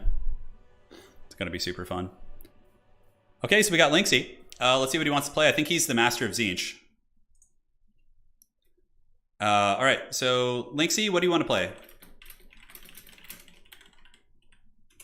So I'll put it to a poll real quick. You guys can let me know what you wanna see. One sec here. Corn or okay, he's gonna play corn, so I'll take corn off the menu. Or who else could I play here? All right, so you guys can choose. Sounds good. No problem, boss. No problem. So we'll be switching between factions. I think Ice is better in Domination. Yeah, the Vampire Coast map is really cool. He's gonna play Corn Dogs. Corn versus Nurgle is actually a pretty wild matchup. You guys want KISLEV? Do the Dark Age Tower Rush? Yeah. Yeah, I could. I absolutely could. Yeah. So we'll let it go for a second. You guys can vote. I'm gonna eventually play them all though, so don't stress it.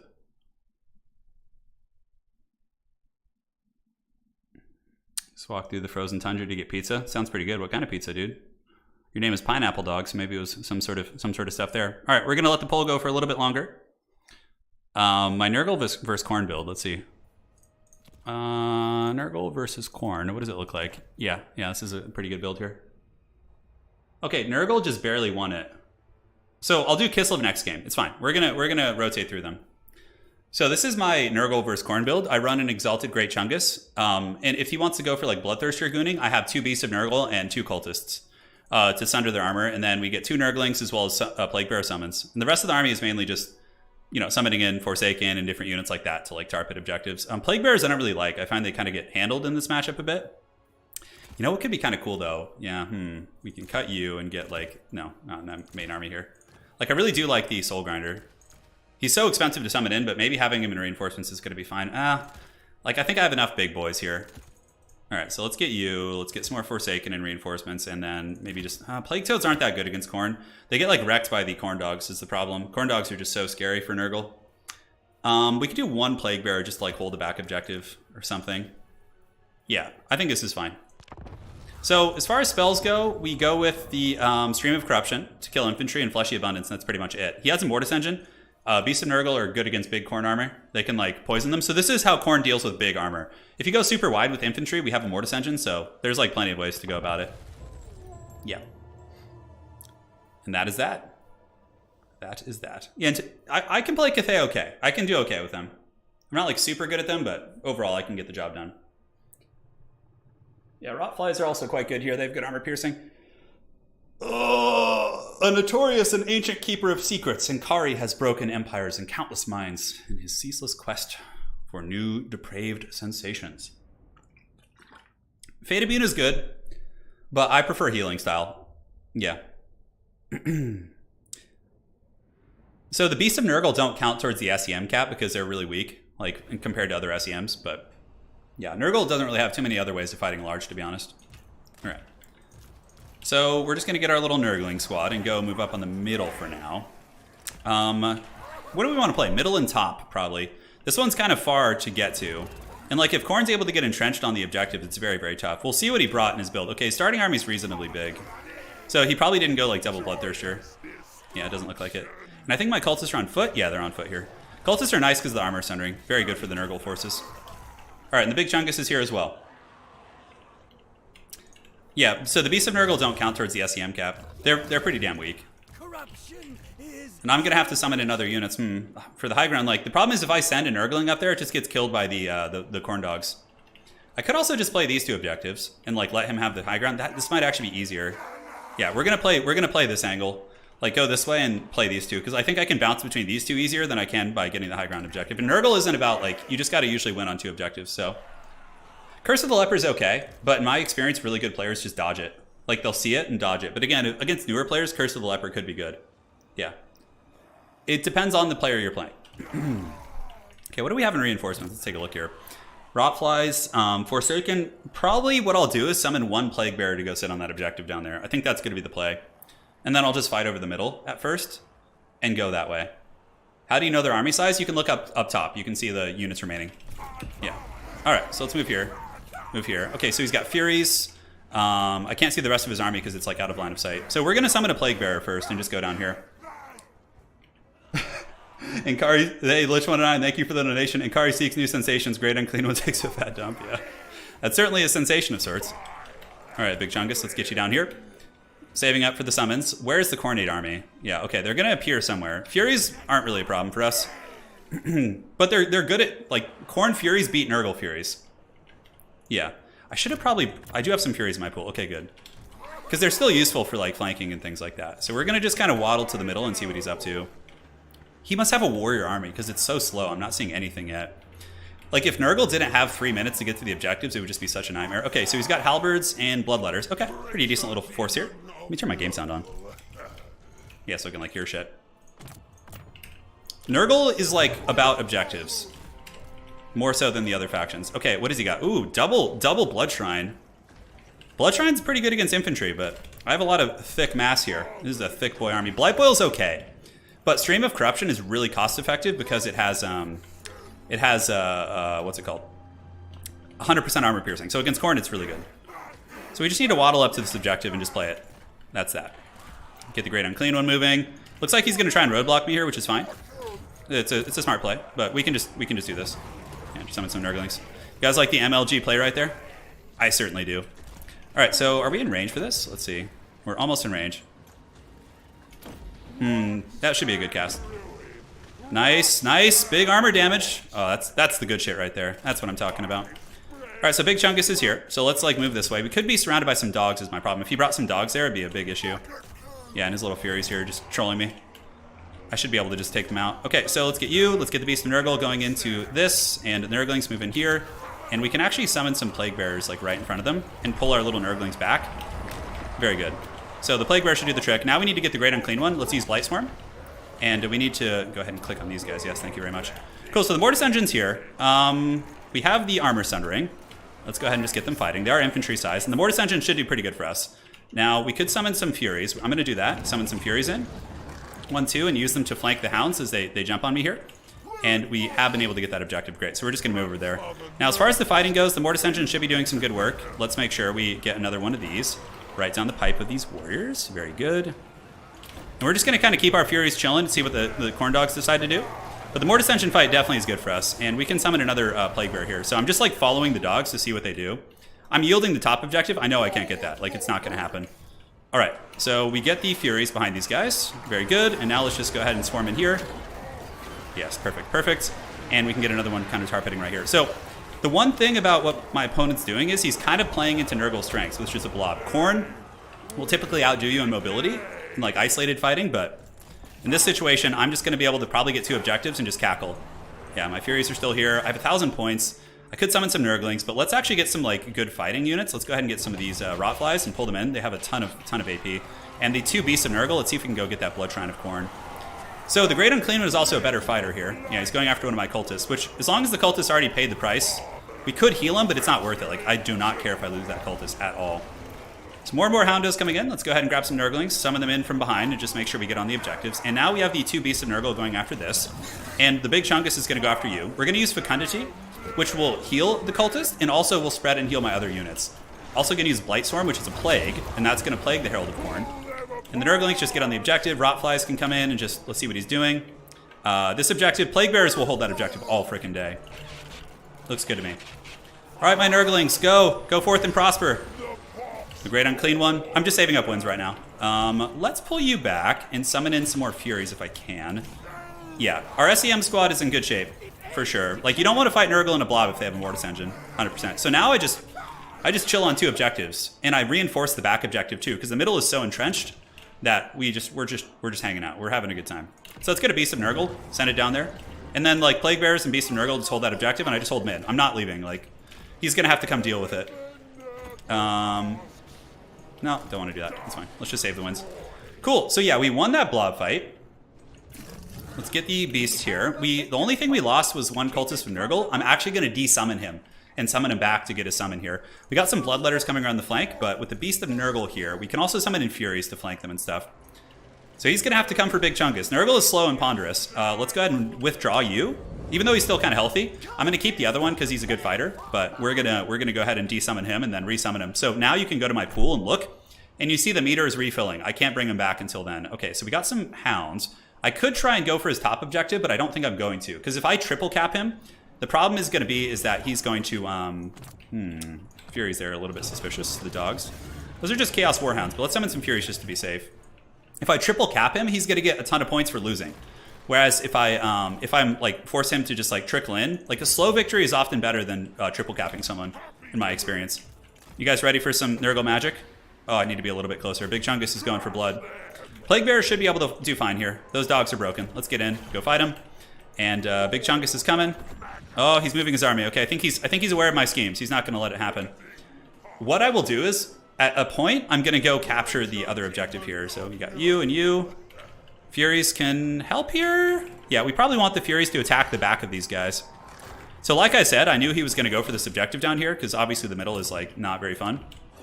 Let's send some Forsaken. They're fast, they'll get there quickly. And great. So we're going to move the Great Unclean One over and just like give some healing support while we chill in the middle. He's going to probably amass a force here. And at some point, I will use Secret Agent Nurglings to take those. To take that point. Oh my god, he's got like a bunch of hounds in my backfield. I like this guy's playstyle. He's like very much like denying the points, like denying my reinforcements. It's like I haven't really had anybody do that to me. Granted, we're still doing well. Check this out. So we have an overcasted Invocation. Invocation of Nurgle. It's so good. So all the shit back here, the Plague Bearers are just gonna get healed like full. It's so strong. And also the Beast of Nurgle will get healed, so yeah, really strong. So that's Fleshy Abundance. Now, as far as Forsaken go, looks like they defeated the dogs. Yeah, he's still got the dogs camping in my zone, which is really funny. Let's get the Rotflies coming out. And, yep, he's going to come for the old sandwich again. So we'll get the Rotflies in position. And we held that objective. Great. And it looks like they were forced back. Let's send the Beast of Nurgle to the middle. And just to make sure I have bodies, because much like Vampire counts with Nurgle, you want to have Mortis Engines, right? Like, to make Mortis Engines better, you need Chaff to just, like, eat the shit. All right, I need to, like, degroup them. My grouping here is horrible. All right, there we go. Perfect. So let's do this. Rotflies are here just in case of any armor. Oh, he might be able to get something going here. We're going to need to get some help down there pretty quick.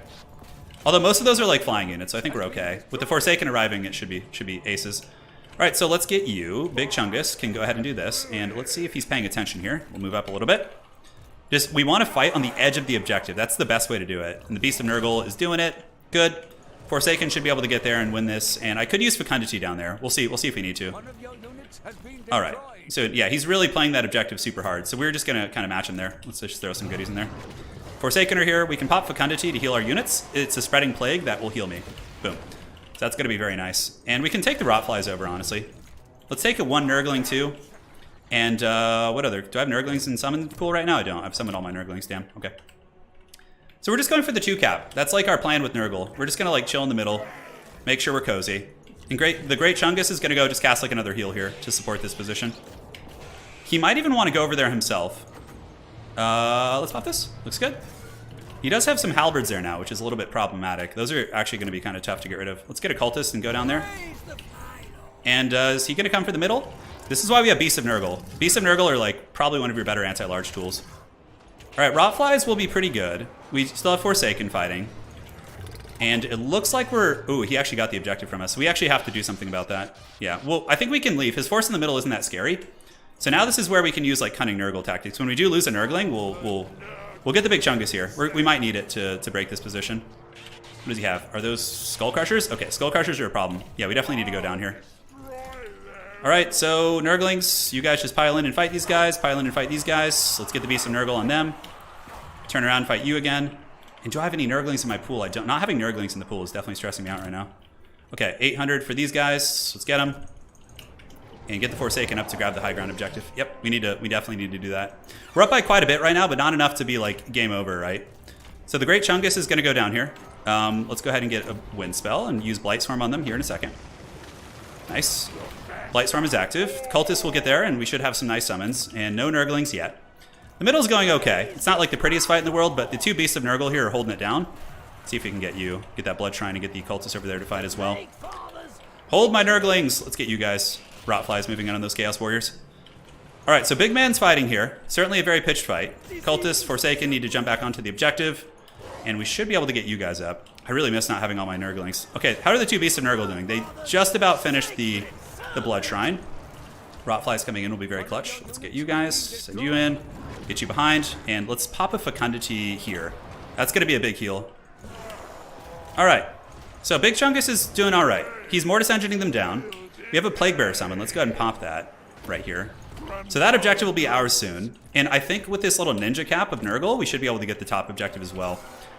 These are warriors. These are halberds. The 2 beasts of Nurgle here. Let's kill his lord if we can. Yeah, get the cultist on the lord too. There we go. Yeah, Linksi's a very good player. I'm very impressed. This is actually a close game. All right, Nurgle, let's get up there. Do I have any Nurglings yet? Not quite. All right, so let's grab another, some Plague Toads or something. Just get some bodies up there. Plague Toads are pretty trash against Nurgle, or Khorne, because the Flesh Hounds kill them super quick, but yeah, we've recaptured this objective. In terms of damage, we are out damaging him too, so that's pretty good. All right, big man. Let's go ahead and just debuff him. Middle seems to be getting held pretty well. The 2 beasts of Nurgle are doing great. You get him, finish him. Cultists, come in here and do the job. Big ugly fight. Forsaken are ninjaing this objective. Let's go ahead and park on the edge so we can't get there quickly. Toads are moving up. And we can pull Toads in. Toads can get to the fight quick, and that's like a big boon for Nurgle for sure.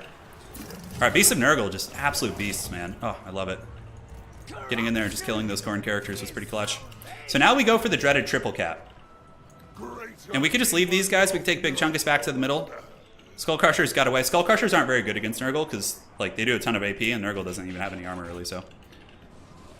Yes, good Anakin, good. All right, get back on the objective. Really, really important not to overchase in this game mode. Let's send some Nurglings back so I can actually like resummon some at some point.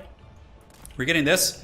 And now that we're triple capping, this is like when you would want to triple cap someone. All right, let's get you because they're not gonna have enough time to catch up. Like, and the bonus they'll get won't matter as much. Okay, Beast of Nurgle, get on the Skull Crushers. Toads can attack the dogs, because they are not Warhounds, and Big Chungus is coming back. See, the problem with Kugath is you would take like 10 years to get to this objective. At least the other Great Unclean one can get there kind of quick. What do we want to summon? Forsaken. Yeah, Forsaken are really good. All right, let's go, boys. Let's get on the objective. Toads are doing great. These are halberds, but they're very damaged, so let's get the Toad boys in there. Yeah, it's my frogs. Descend on them. Big AoE healed. Let's go ahead and pop it. It's going to spread to all the boys. And you know, anything he sends back here, we have a pretty good entrenched position with the Beast of Nurgle. And what are these? Ooh, Minotaurs of Khorne with Grey Weapons. Kind of a cool choice. Rotflies will be a good counter. I think we summon another Rotfly would be good. Yeah, Rotflies will be excellent. You're just kind of finishing off a lot of these armored units he has. All right, big man, let's go. Get that big belly going. Get to the objective. We got a triple cap now. And we're sitting pretty cozy. Yes, good Anakin, good. The Beasts of Nurgle. Oh, yes. Yeah, I love the Beasts of Nurgle. The Great Unclean one is so good in this matchup, too. He probably got like 3,000 value. Yeah, 3,100. Pretty damn good. All right, let's pile into you. Send the Forsaken to go roadblock him up on the high ground. Pull the Rotflies around the back and just swarm the Minotaurs. And they should be long for this world. They shouldn't be. Yep, GG. Well played. Yeah, the Great Unclean one has almost 40 speed, so he's not like super slow. He can get there. Yeah, he can definitely get there. Oh yeah. So that's how you do it. That's how Nurgle rolls, man. I liked his build. It was actually pretty cool. All right, seems good. And GG. All right.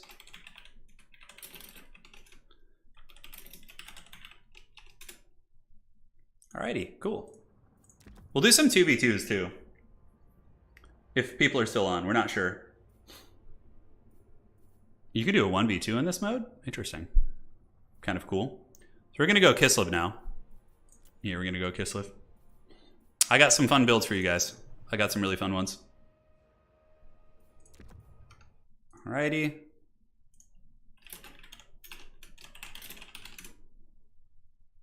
Yeah, Grandfather's fun. All right, so I'm gonna go with KISLEV.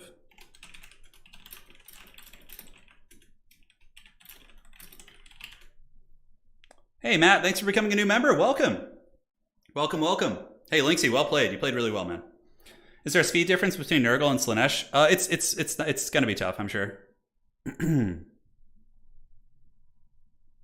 Ooh, Cathay versus KISLEV. I haven't played this matchup. I have no idea what to expect here. This is gonna be a weird one. I really have no idea what to expect.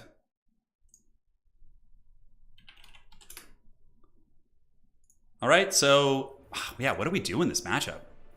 Let's go ahead and do the Death Pass. We did that more or less. Yeah, we could do Death Pass. This is a good map. All right. So I don't, this is like, I only ever play against the demons, which is kind of funny. So now when I have one, I had a Cathay build, which was like using like a bear, but it's pretty terrible after testing. All right, let's do it from scratch. Boris seems like he might be good. Ivan, thank you. Zyphos wants the hot ice guard action. Okay, well, I'll try and oblige with one ice guard for you, Zyphos. Even though it could lose me the game. HapyPupy is a good player.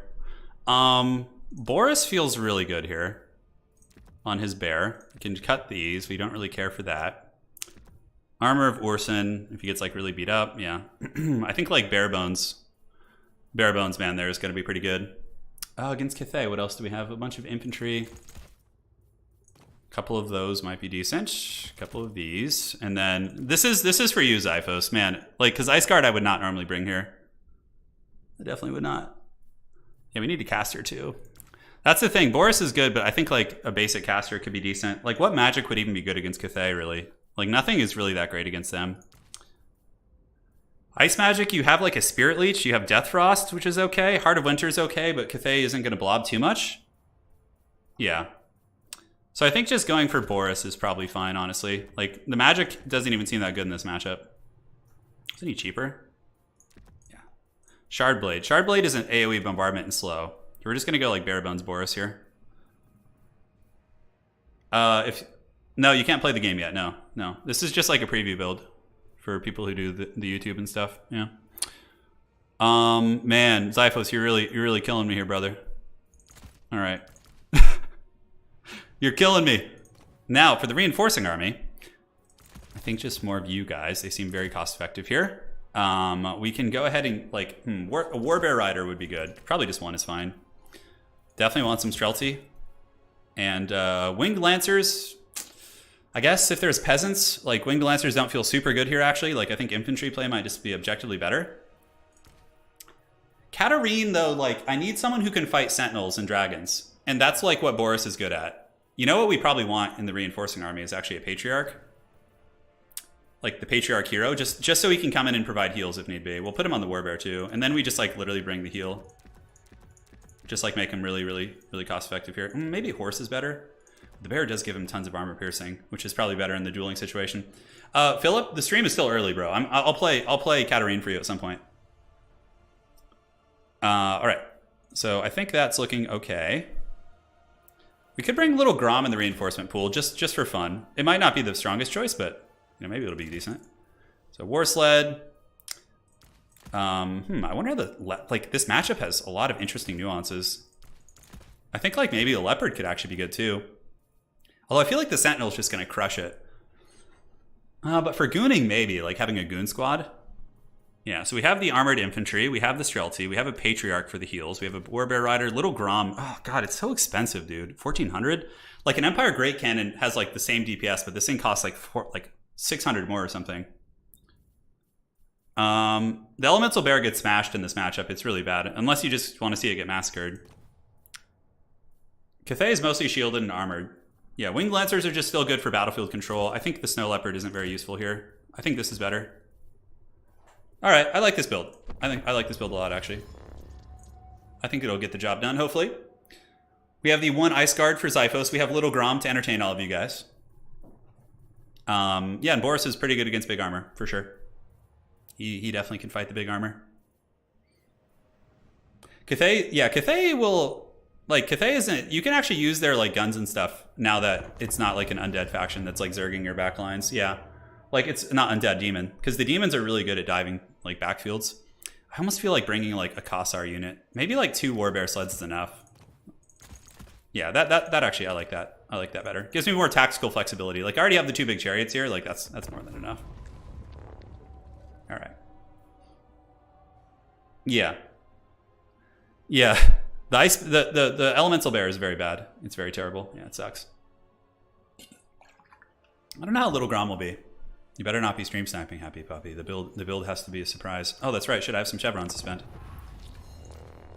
Let's give it to the crew. You know what? Actually, we can take some of Boris's abilities. He has some fun ones. Heroic Resilience. Armor of Orson will make him stronger when he's low. You can take that and then just like do this. Yeah. All right, let's fire it up. See what happens. See, normally I would have taken like probably a Streltsy and then like a cavalry unit. New to the channel, I'm loving it. Hey, Proton, welcome. Glad you're enjoying it. The build looks good. Yeah, it's a fun build. It's a fun build. Like, the magic with KISLEV isn't amazing in all matchups, right? It's more situational. Yeah, I chevron some units. I didn't chevron the reinforcements because it makes them more expensive to summon, so sometimes you, yeah. Boris is just going to get, like, some cool ability or something. The Ice Archers will be my weakest link. But, I mean, I hope I'm proven wrong and they just, like, terminate. That'd be really cool. Yeah, we're going to have to play awfully few shields here. That's true, but Cathay's armor-piercing missiles are very short range. So I think I can shoot them. Shardblade isn't that good. Yeah, it's not that good. Yes. All right, Boris looking like an absolute Chad as usual. Okay, let's get the ice ladies here. What's cool is like all my shit shoots, you know? Boris just being extra thick on his bear. Got some bear sleds. And yeah, like setup is super quick here, so I can like ready up and like, it's literally only a couple units. Yeah. Okay, interesting. Halberds, and what else do we got? Oh, a fire rain rocket, it's pretty cool. So we just have to utilize the terrain a little. And we can send the bear chariots to go harass and cause problems. So it looks like some Jade Lancers might go for my side objective, which is fine. I can deal with them later. Fire rain rocket might be pretty good against my infantry though. I'm a little bit concerned about dealing with that. I could summon in Little Grom to try and snipe it, which is, what are we playing, Warhammer 2 battles? Probably just cavalry dominance and trying to sweep it from the side while we line of sight here. Like, that's the thing, you don't have to fight right away.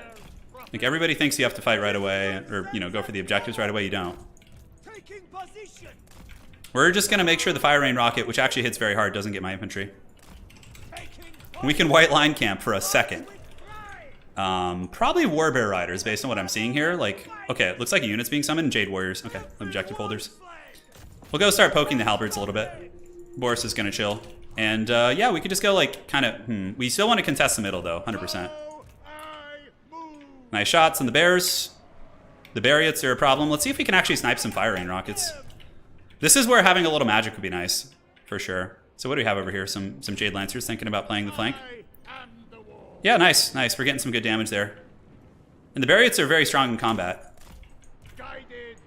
Okay, we're saving money. I mean, we could summon our own little Grom, which would be really funny. But I think we're okay for some bear cavalry.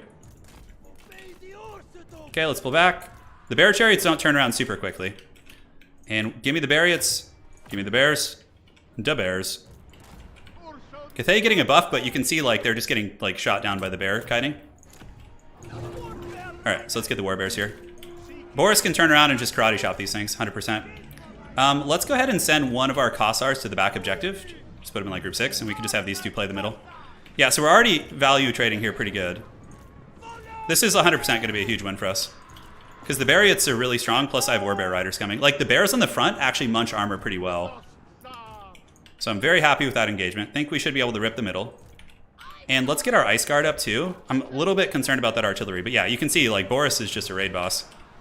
And the bear chariots are taking some damage, so we can pull him back now, and we can just get the big bear riders in there. Let's go ahead and use Boris's ability. It makes him cause terror too, which is pretty sweet. Streltsy probably next. I think Streltsy would be really good here. We need 850 for them.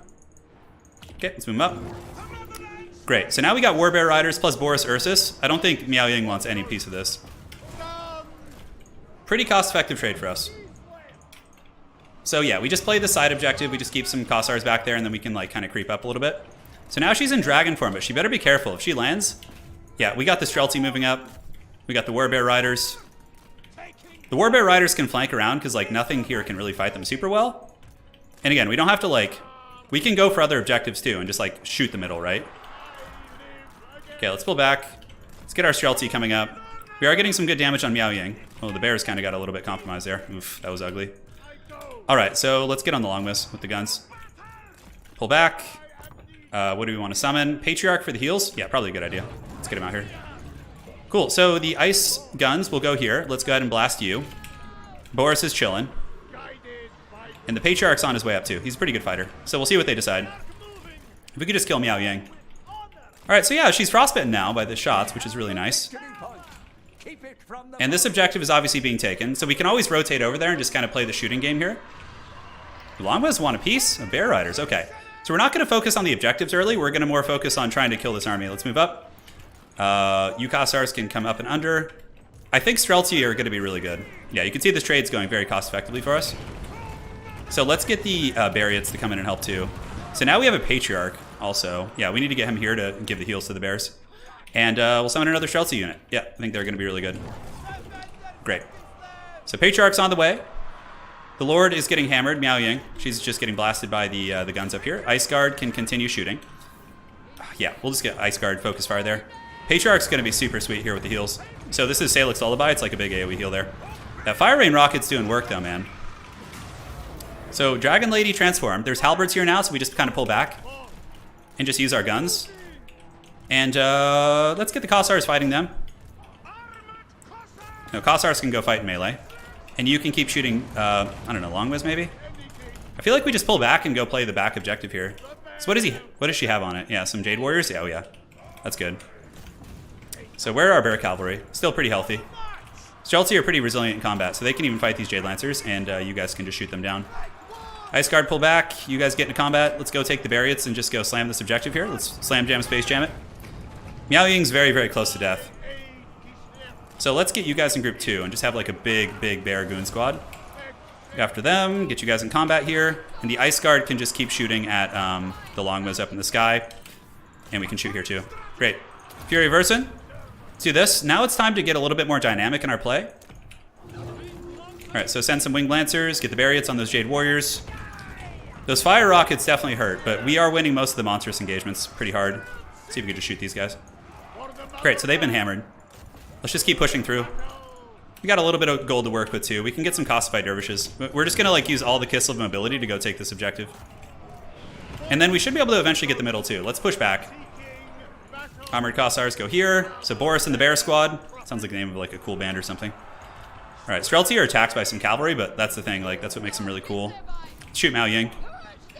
Alright, Bear Squad, let's go. Just give the dirty to that frickin' Hellstorm. Looks like the dreaded Cathay Blimp has been summoned. I'm gonna leave those guys back there. And Streltsy firing ranks, just shooting to those halberds here. Let's reposition you guys over there. And the Bariots are just annihilating the Jade Warriors on the side objective here. So too will the Winged Lancers. Great, so we're gonna shut that down. Nothing they can really do about that.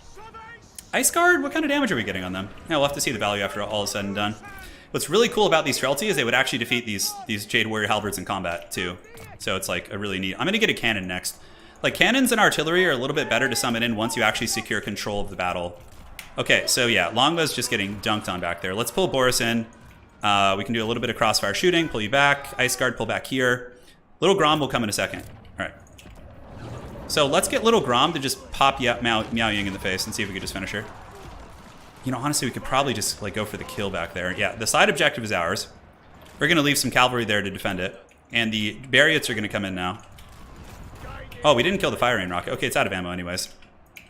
All right, Streltsy, keep shooting here. Ice Guard with Glaives, pull back. I guess just somebody more armor-piercing infantry. We can even just bring the Chariots back in here to hammer this. Or we could just kill the Jade Warrior infantry here. You know what, let's just go for it, brute force it. Let's use the heal. That'll heal the Bear Cavalry up. Probably gonna want to de-summon them. Yeah, Miao Ying's getting cannoned in the face pretty hard. Ice Guard can finish her too. All right, Bariots, let's get on you. Let's go back there, just Alpha Strike that backfield position. The middle is being held by Cathay, but the battle's being pretty decisively won by us, I would say. Little Grom for the kill! Oh, Little Grom! Okay, Boris needs to go have a word with her. The Patriarch and the crew can handle this backfield engagement. Ooh, the Longbows are coming. Yeah, it's going to be a little bit scary, actually. Longbows have pretty bad armor piercing, though, so we should be fine. All right, Armored Kossars doing the trick. Miao Ying's almost dead. Boris, go speak to her.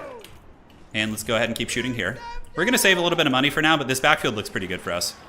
Patriarch, I probably should have brought the melee attack buff, but min-maxing him with the healing felt pretty good too. All right, Boris is going for the kill. We'll go ahead and use the Fury Versin. Armored Kossar still doing great. And, oh, Boris, yeah, Boris is definitely giving her the death blow there. So now I think we need to get some infantry and just move up on the objective. Do we have enough for 2 of them? We do, great. All right, let's move up and take this. Now it's the time for the triple cap. Let's bring our cavalry over. We don't even need to defend that one. I think we're okay. Boris! Boris! Boris! Ice Guard! Ice Guard! I wonder how they're doing in combat. Let's move them over here. Boris lives! Let's leave one dervish back here just to like have a body on that objective so it's not quite as easy. So there's some Jade Warrior crossbowmen. We should be able to compromise them pretty hard. And do we have another heal in 23 seconds? We do. Great. Oh, look at the Streltsy fire. Boris was able to take out Miao Ying too, who's really pricey. The initial damage we got on Miao Ying with the Streltsy was really good. Let's get the Ice Guard in combat there. You guys move up. Go get in combat. And, ooh, Longwiz are going to intercept us. Yeah, that's not a good fight, unfortunately. Well, let's go for the dreaded sandwich. So let's get you guys here. Wing Lancers fight. And let's get the Bariots into the back of the Longwiz. Maybe we can still win that. Alright, so yeah, we're going to keep shooting Miao Ying with the cannon. Let's get the Ice Guard in combat. Boris can just kind of wrestle that middle objective like he wrestles bears back home. No threats in the backfield. We're looking pretty good there. The Wing Lancer is trading surprisingly well. Let's get the Patriarch in there. We can get a big AoE heal. I think that'd be pretty sweet. I like the Sky Lantern. It's pretty hilarious. Unfortunately, I think Sky Lanterns are quite terrible. Yeah, we're just going to leave you. And Boris and the boys. Time to Slav squad on them here in the middle.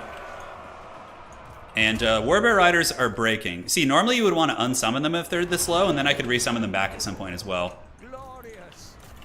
Glorious, you have the point, my lord.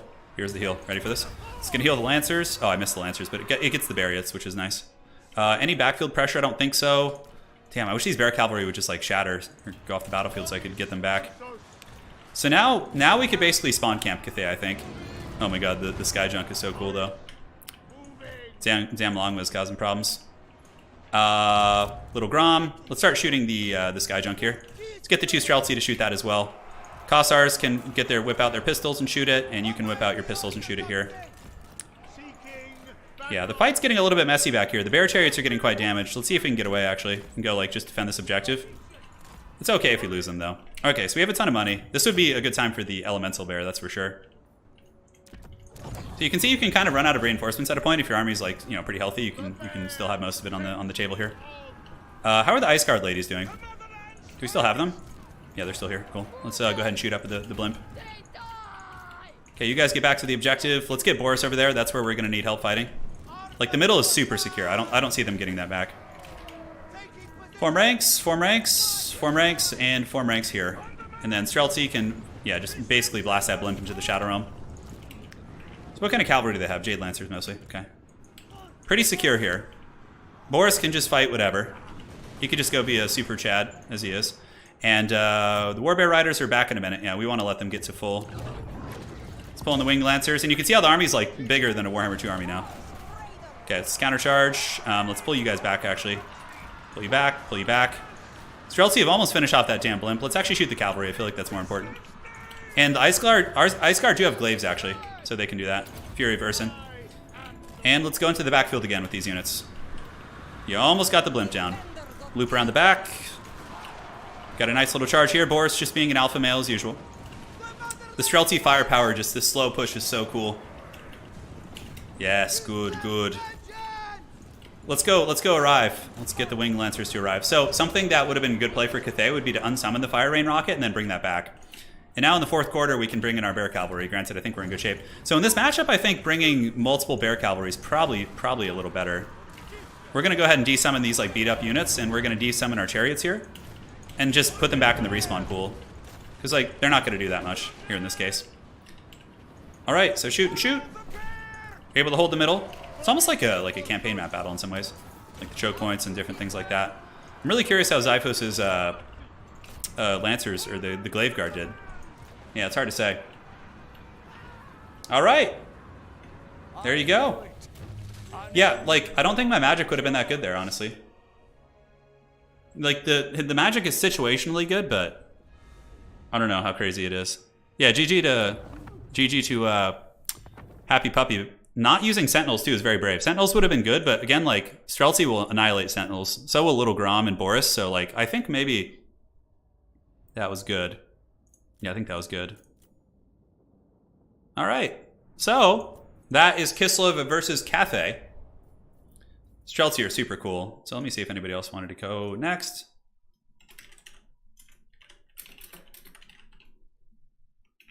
We can do some... Do you guys want to see some 2v2s?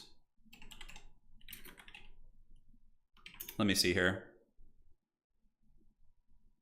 Let's see who we can muster. I think Rojo is next. All right, let's do it. Yeah, it was a good game. Yeah, the Streltsies do look like Italian Spartacus. You know, honestly, the Ice Guard weren't bad though. Like, they still are a halberd unit. So if like let's say Cathay had come in with Sentinels, they could have gotten in there with the halberds and done some damage. So I don't know. Yeah, I didn't check the value. That's true. Shit. I don't know if we have enough people for a 2v2 right now. Okay.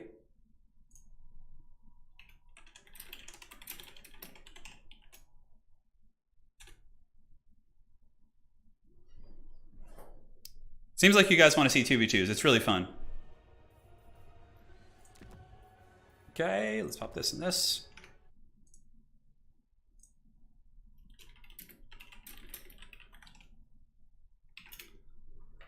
All right, let me get my headphones in. Linksi said, "I've not bothered with multiplayer tonight. I played 4 times as Linksi." Yeah, you're very a very naturally skilled player. All right, so I'm going to try and get a 2v2 arranged.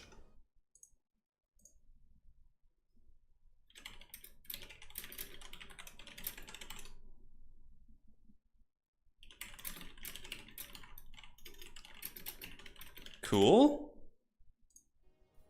All right, so we're gonna do a 2v2. We can do like Cathay and KISLEV versus like 2 demons or something. Why do Ice Guard cost more than Sisters of Avalorn? Well, they're a little bit better in melee, I think. They have like bonus versus infantry and bonus versus large. So I think you're paying for that. No, we're not allowed to see ogres, no. So I'll have to tell them they can't play ogres.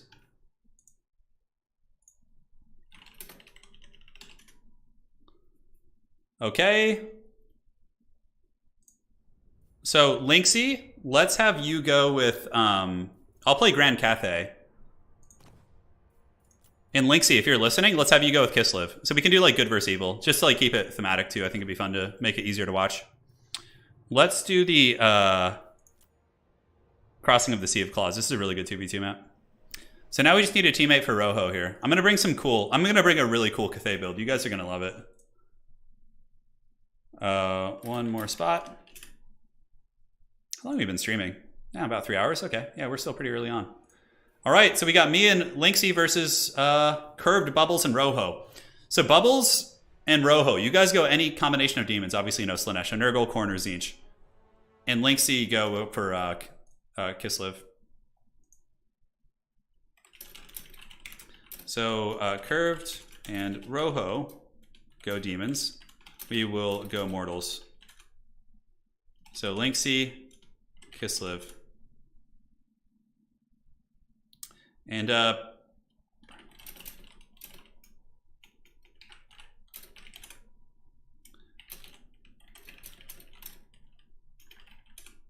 right. Cool. So it is time. So is the KISLEV army list a Total War creation? I think like it was obviously Games Workshop collaborated with them here on this. So Linksi, if you're listening, let's have you go KISLEV if you don't mind. Let me go ahead and message your brother.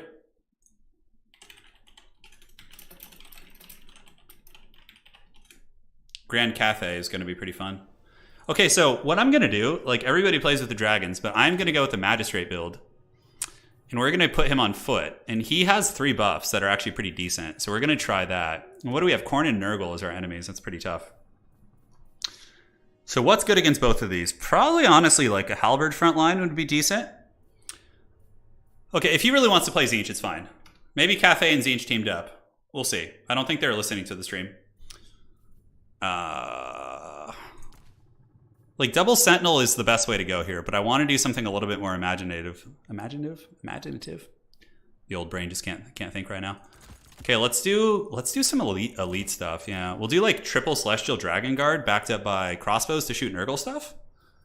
Like the Celestial crossbows are kind of cool, but they're really hard to protect against these demons. You know what? Maybe we go for a Dragon Blooded Lord. Yeah, that's going to be pretty fun, actually. Missile Mirror isn't good against either of these guys. Okay, Linksi saw the message. Cool. So now we have it. We have KISLEV and Grand Cathay versus the demons. Perfect. Rojo says, I apologize to everyone in advance. This character is actually really cool. So Really, really good lore of magic. So we're going to do Constellation of the Dragon and Jade Shield. Jade Shield gives you ward save, and this is just like a nuke spell. We're just going to cut all those to be like cheap. Yeah, he switched to KISLEV. We're golden. I want to bring units that you guys don't normally see. So to activate Yin and Yang, let's just get like one crossbow unit, I think, which is going to be cool. So we'll just get like a shielded? No. Okay, we're like going full meme build. We're bringing a Celestial Dragon crossbowman. This is going to be hard. And then we're going to bring 2 longbows, 2 sentinels, and then the rest of the army can just be like supporting infantry. Halberds. So Jade Warrior, a little bit of testing we did with Jade Warriors is when they have gold chevrons, they actually trade okay versus the various monsters of the old world here. And they have good staying power on objectives too. So we're going to gold chevron these guys. They now have 44 melee defense, not bad. Jezzail. Can you bring a sky junk? You just saw what we just had a sky junk in the last game. You guys saw it. It's not very fun. It's just like, yeah, it's just kind of a meme. Okay. What do we want to do here? We got like 600 Gs. Not enough to like really buy anything super cool. I could just tone down on the Dragon Guard here and maybe just like get a little bit more variety in my build. That's actually good because that lets me bring a longbow in my starting army. So that means I can actually like defend these elite units here. Is there any items I want to bring that are worth it? Jade Amulet gives you power recharge. Okay, we can do that. Now, double Sentinel, double Longbow. We have infantry. In terms of missiles, I could get some peasant archers. Let's go a couple peasants. Cut you, and then we can get like a single Jezzail. Although this map isn't very good for Jezzails. Let's actually just get the crossbows. And then the build like lacks like ground-based mobility. So we can get you and then you guys. All right, I think we're ready. It's not the best build in the world, but it's going to be fun to try. It's called the Sky Junk. What do you expect? We have the fat chevrons. We do. What would make a Sky Junk good? Better damage, maybe more ammo. They just like don't do that much damage. Like you saw, like HapyPupy had a Sky Junk shooting me for the whole game, and it like didn't even finish a single Streltsy unit. Yeah. I'm an elf player. I want to stay that way. Yeah, fair play. Fair play. Elves are great. Well, you'll have to wait a while. I mean, elves are often corrupted by Slaanesh, so at least you could play Slaanesh and get your elvish kick.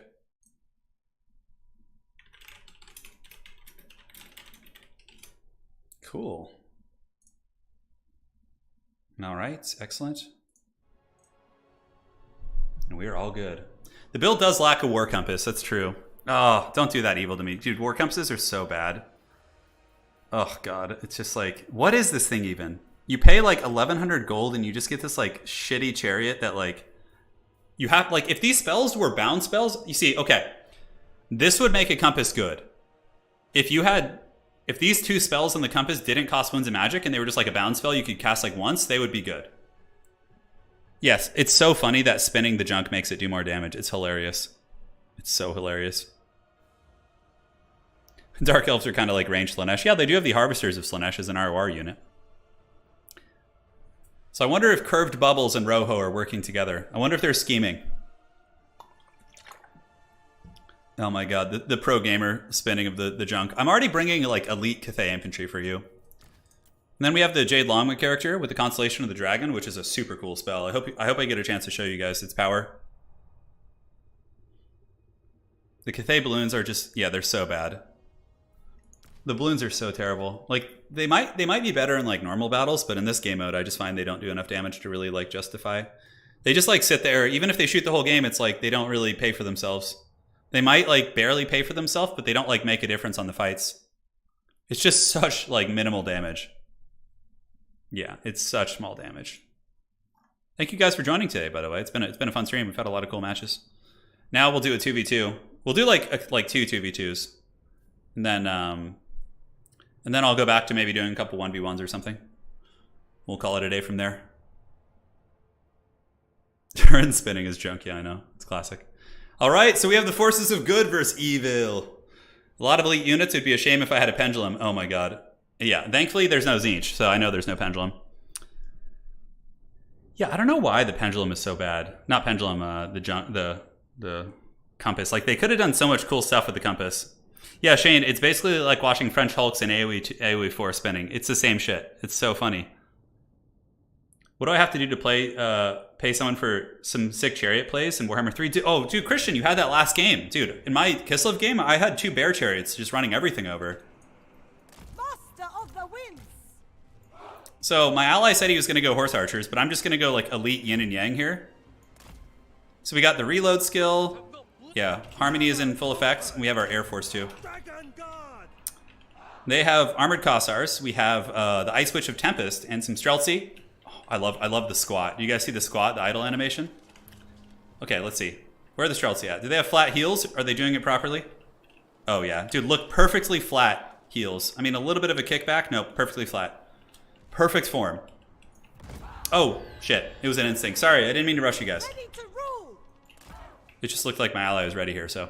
Okay, so pretty decent army sizes. More or less the same. A full Cathay Air Force can work okay. Yeah, because Miao Yin can like fly with them as a dragon and do some good work. Born of dragons. The celestial faithful. I've never tried these units before, honestly. I think I tried them once in testing. So they're going to be getting, I think, like a fair amount of melee defense. I think they're in the 50s actually with Yin and Yang active. Shogungan sorcerer. Plus we can use the Jade Shield to give them ward save, which is pretty cool. I don't even know what happens if you overcast it. Yeah, Tempest Magic, yeah. I actually think that Domination mode is going to be a super good format for 2v2 tournaments. Like, super good. Order and harmony. Okay, what do we got? We got Farmbrand the Exiled. Holy shit, look at that. Nurgle Air Force. Goddamn! Well, I'm going to have to summon some more Longbows to deal with that, because that would currently defeat me, probably. Definitely would. KISLEV is going there with their mobility. I'm going to need the Horse Archers to help me a little bit. We're going to like move up with our elite forces. So first thing we summon is going to be another Longbow, because 2 Longbows with magic should be able to fight this Nurgle Air Force, but man, that's actually really scary. Born of dragons. Yeah, I'm going to need some help from from the shooting here. Oh, look at this. Some spells going down. Okay, from Linksi. Order and harmony. But Curved Bubbles was watching. Not going to let that shit happen. Oh boy. Master of the winds. Farmbrand going for the top objective. Okay, I'm happy to see him going over there. So Harmony is active right now. They're currently getting 18 reload skill. That's really good. And 9 melee defense, so their melee defense is going to be 52. Yeah, we need another Longbow, because that Nurgle Air Force is quite foul. Thankfully, he's not going for me. So we're going to ignore this objective and just play the 2 bottom objectives, I think, at first. Alright. We need to get a blob. Man, that is a lot of Nurgle Air Force. We might need to go help our ally. Are they attacking? Okay, shit. We can come over here and help. Ah, we're so close to another Longbow Rider. Let's go ahead and just pop this. Keep moving up, and we can get the Celestial Crossbowman blasting. Okay, we need to go help our boy here. How's it looking? Farmbrand is like, he's capturing an objective, which is a big mistake. He should be fighting. Okay, so some of the Furies have died. Let's go ahead and summon in another Longbow Rider. Let's go ahead and take out these Chaos Furies if we can. We have the Celestial Crossbows with the Harmony in full effect. Those are shielded Chaos Warriors, so it's not going to be super great, but... Yeah, Nurgle is going for that back objective hard. Farmbrand's going to be coming down the alley here. Okay, so we probably need to pull back. Let's, like, just sit back a little bit. If we could just Alpha Strike Nurgle. Yeah, I think we win this. If they come and help me with the Horse Archers, I think we can win this fight. Alright, so let's charge in there. I think it's worth it. As long as my ally responds and helps me, we'll be okay. Farmbrand's going to be a pain. So we're pulling back a little bit. The big Haggard fight in the corner. Jade Shield. Yeah, we're not even really taking much damage. I don't know if it's worth. Okay, yeah, so we have the KISLEV Horse Archers here. If they help me, I think we got this. What does this do when you overcast it? Okay, it just becomes more ward save. So we're going to ward save these Great Longbow Riders and just pull my Lord back. I really hope he helps me in the corner there. All right, so here comes Farmbrand. We do have halberds for him, though. They are braced, which is good. He's trying to goon my Lord. Hopefully the Longbows will be able to get some peeling going, so let's just keep killing the Rotflies. And yeah, the KISLEV Horse Archers are here, so we should be okay. Let's keep drifting away. Alright, so we do have Farmbrand battling halberds and being shot by the Jade Warrior crossbows. I got away. The Longbow Riders are doing good. Now it's time for the big man to come in and party. Yeah, Farmbrand's getting owned there in the middle. That's good. Yeah, it looks like the Nurgle Air Force is getting smashed too. He was just trying to sight my Lord, which certainly not a bad play. Don't think we need to use that. Let's go back to the middle. So, you guys go here. Let's get the big sentinel moving there. We'll get up on the objective now with our halberds. This is the way. Come on, longbows. Finish off the filthy Nurgle Air Force. My ally's capturing that objective. Great play, great play. Better watch out, though. Oh, God, a bloodthirster. Oh! My chosen place. I think we give what's-his-name the dirty here. Let's move you guys back. Get you guys battling the Chaos Warriors. And we're just going to let them have that high ground objective. There's not going to be any, like, capturing of that. Oh, Godzilla Kaiju fight! You guys ready to see a cool spell? Although, that's going to kill a friendly spell. Friendly fire me a lot. I don't really have any magic that's super helpful here. I guess I could give ward save to my Terracotta Sentinel. Hear my prayer. Let's go, baby. Let's go. Okay, how are the Longbows doing? Absolutely crushing the Nurgle Air Force. These are mostly Fury, so I'm not worried about their damage. Dragons. Okay, KISLEV has captured the objective there, so that's good. Born of dragons. Nice little summon coming in from Rojo. But Farmbrand's almost dead. Oh, the Sentinels plus the Elite Halberds are really giving him the biz. We're going to summon in a second Halberd here. Are these Corn Dogs or regular Hounds? Okay, they're regular. The Celestial Dragon, yeah, because Harmony, they have Harmony now, so they're actually pretty resilient. All right, big man, let's go. Now, as far as bombardment spells, oh my god, is there some big KISLEV bombard going down here? All right, keep beating them down.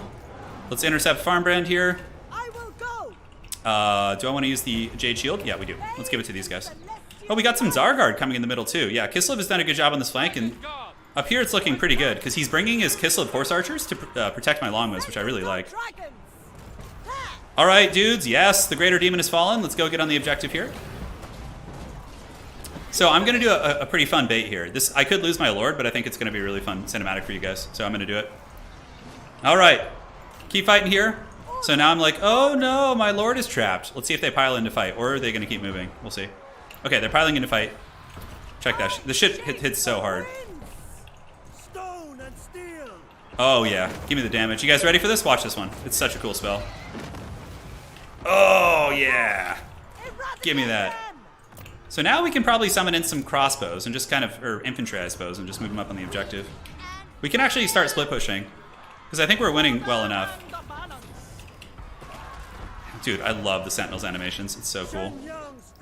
So Celestial Dragon Guard defeating the Corn Warriors pretty well in combat, it looks like. It's a Nurgle Soul Grinder coming. Okay, pretty interesting. Celestial Dragon Guard, let's move him up here. I believe we have a Cultist in here, so let's go give him the dirty. We'll give him the 1-2 punch. The two Sentinels are just like eyeing him.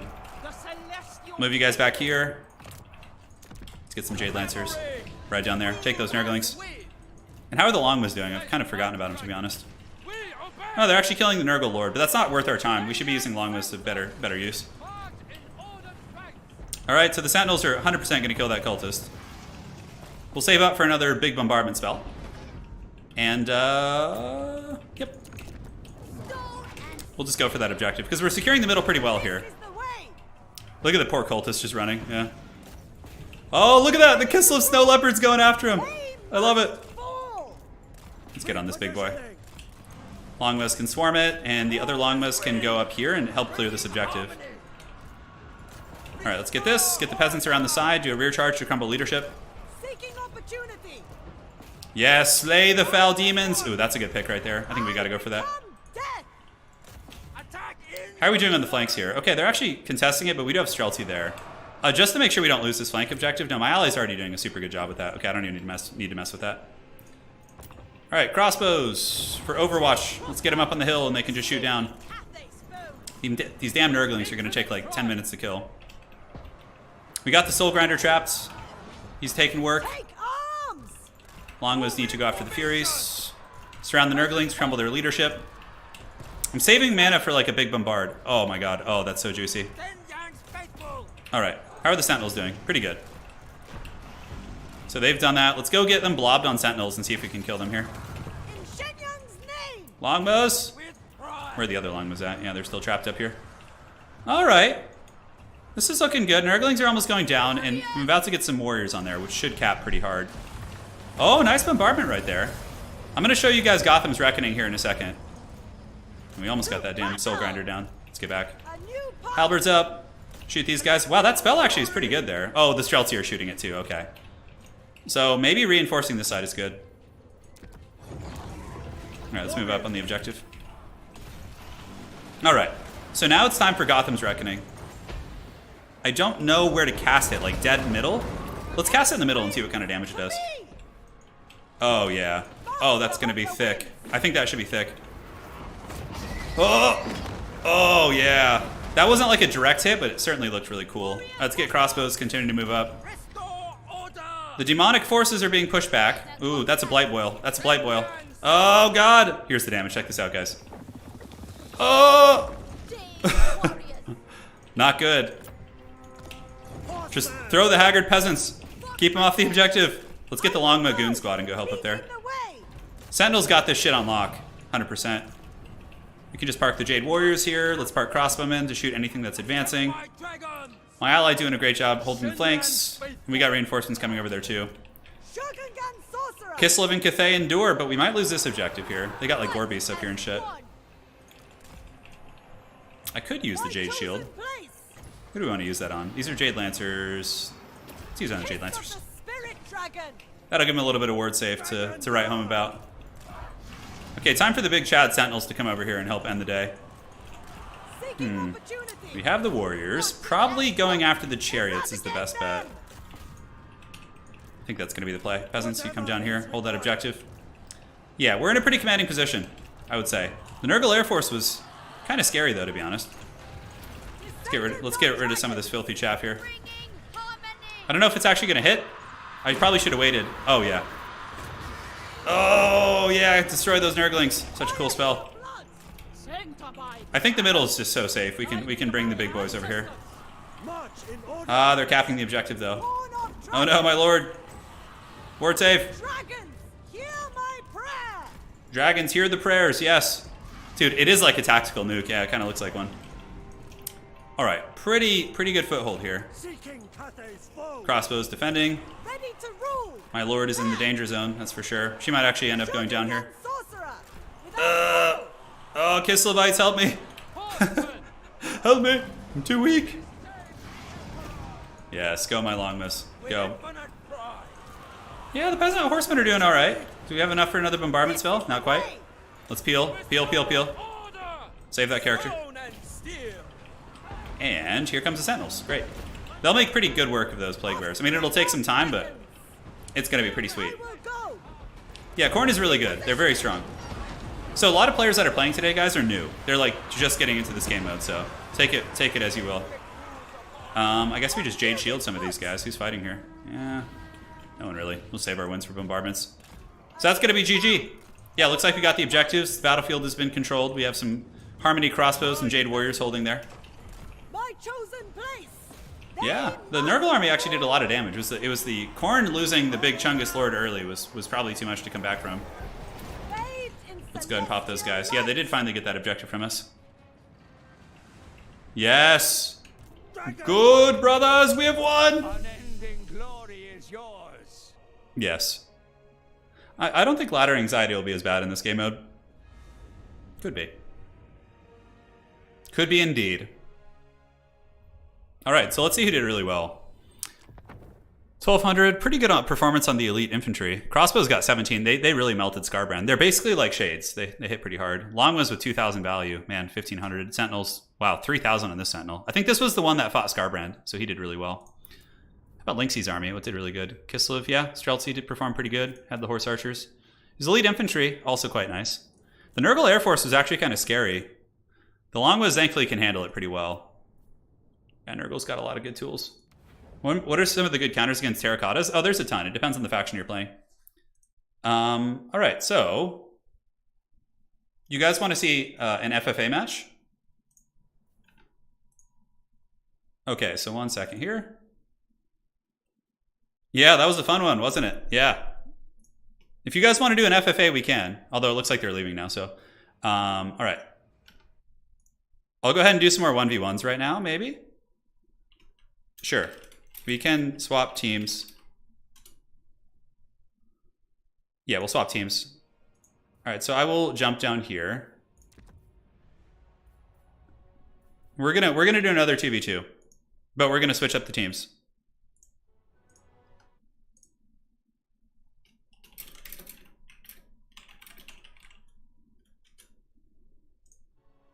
All right, no problem. For the map, let's go ahead and do the Mountains of Morn. Hey, take care, Rojo. No worries. No, Prussian Prince, get in here, man. We got you. So I'm gonna join Curved Bubbles. This time, oh man, dude, I want to click this so bad right now. You guys have no idea. Let's go with. Oh, what do you guys want to see? I guess we just put it to a vote right now. Okay. I love seeing all these new players. Yeah, they're enjoying it too. It's their first time playing this, so it's really cool to see. Like, I think this game mode is much more welcoming to newer players than traditional old school battles. Nurgle,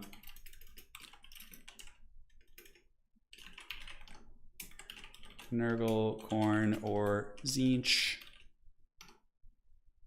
So I just played a good guy faction. So let's mix it up here. You guys can vote. People can play whoever they want now. We don't need to have like a thematic battle. Now do a super meme. My last build was already pretty memey. Yeah, we got Prussian Prince in here. Absolutely. So you guys vote on what you want. How do I join your Discord? So do we have any mods in chat that could drop a link to the Discord? That'd be greatly appreciated. But I'm really excited to play this mode. Yeah, it's fun. It's not that stressful. Wow. Oh my god, Tzeentch is crushing it. Okay. So the changer calls. Very good and very, very strong. Cool. So yeah, you guys play whoever you want. See you later, Rojo. Thanks for playing. Okay, so it looks like we have KISLEV and Tzeentch versus KISLEV and Tzeentch. That's pretty funny. So we have like a mirror match. Yeah, Tzeentch is crushing it on the votes. Okay, so we got to do some Tzeentch. We are going to go with... Okay, so against KISLEV, they're going to have infantry formations. Tzeentch, well, he'll probably go for his metal sorcerer that he really likes. I could go with Big Kairos to try and secure the air. Well, the other ones are better for securing air fights because they have the summons, which is really good. Let's go with Kairos. Named characters are very fun to use. We're going to go for Bluefire and Pendulum. We'll cut most of the abilities. Like, these ones are okay, but really, like, there's only a couple abilities you really need with Kairos. Oh, interesting. So we're having to really, like, think about the style. I know more or less how to counter KISLEV, but a Tzeentch Mirror, I'm not sure.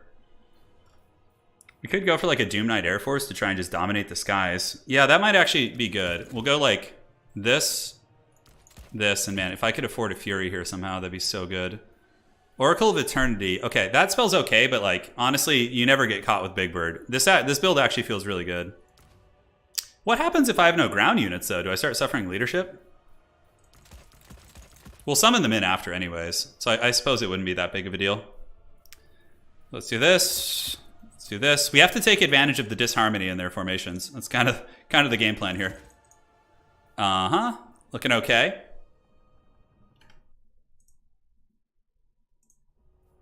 Looks like Linksi is ready. Yeah.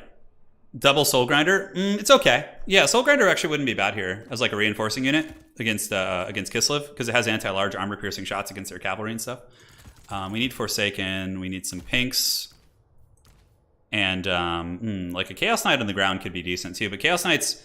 Okay, Chaos Knights against KISLEV will do well against everything but the Bear Cavalry. And against Tzeentch, Chaos Knights might actually be a pretty good tool.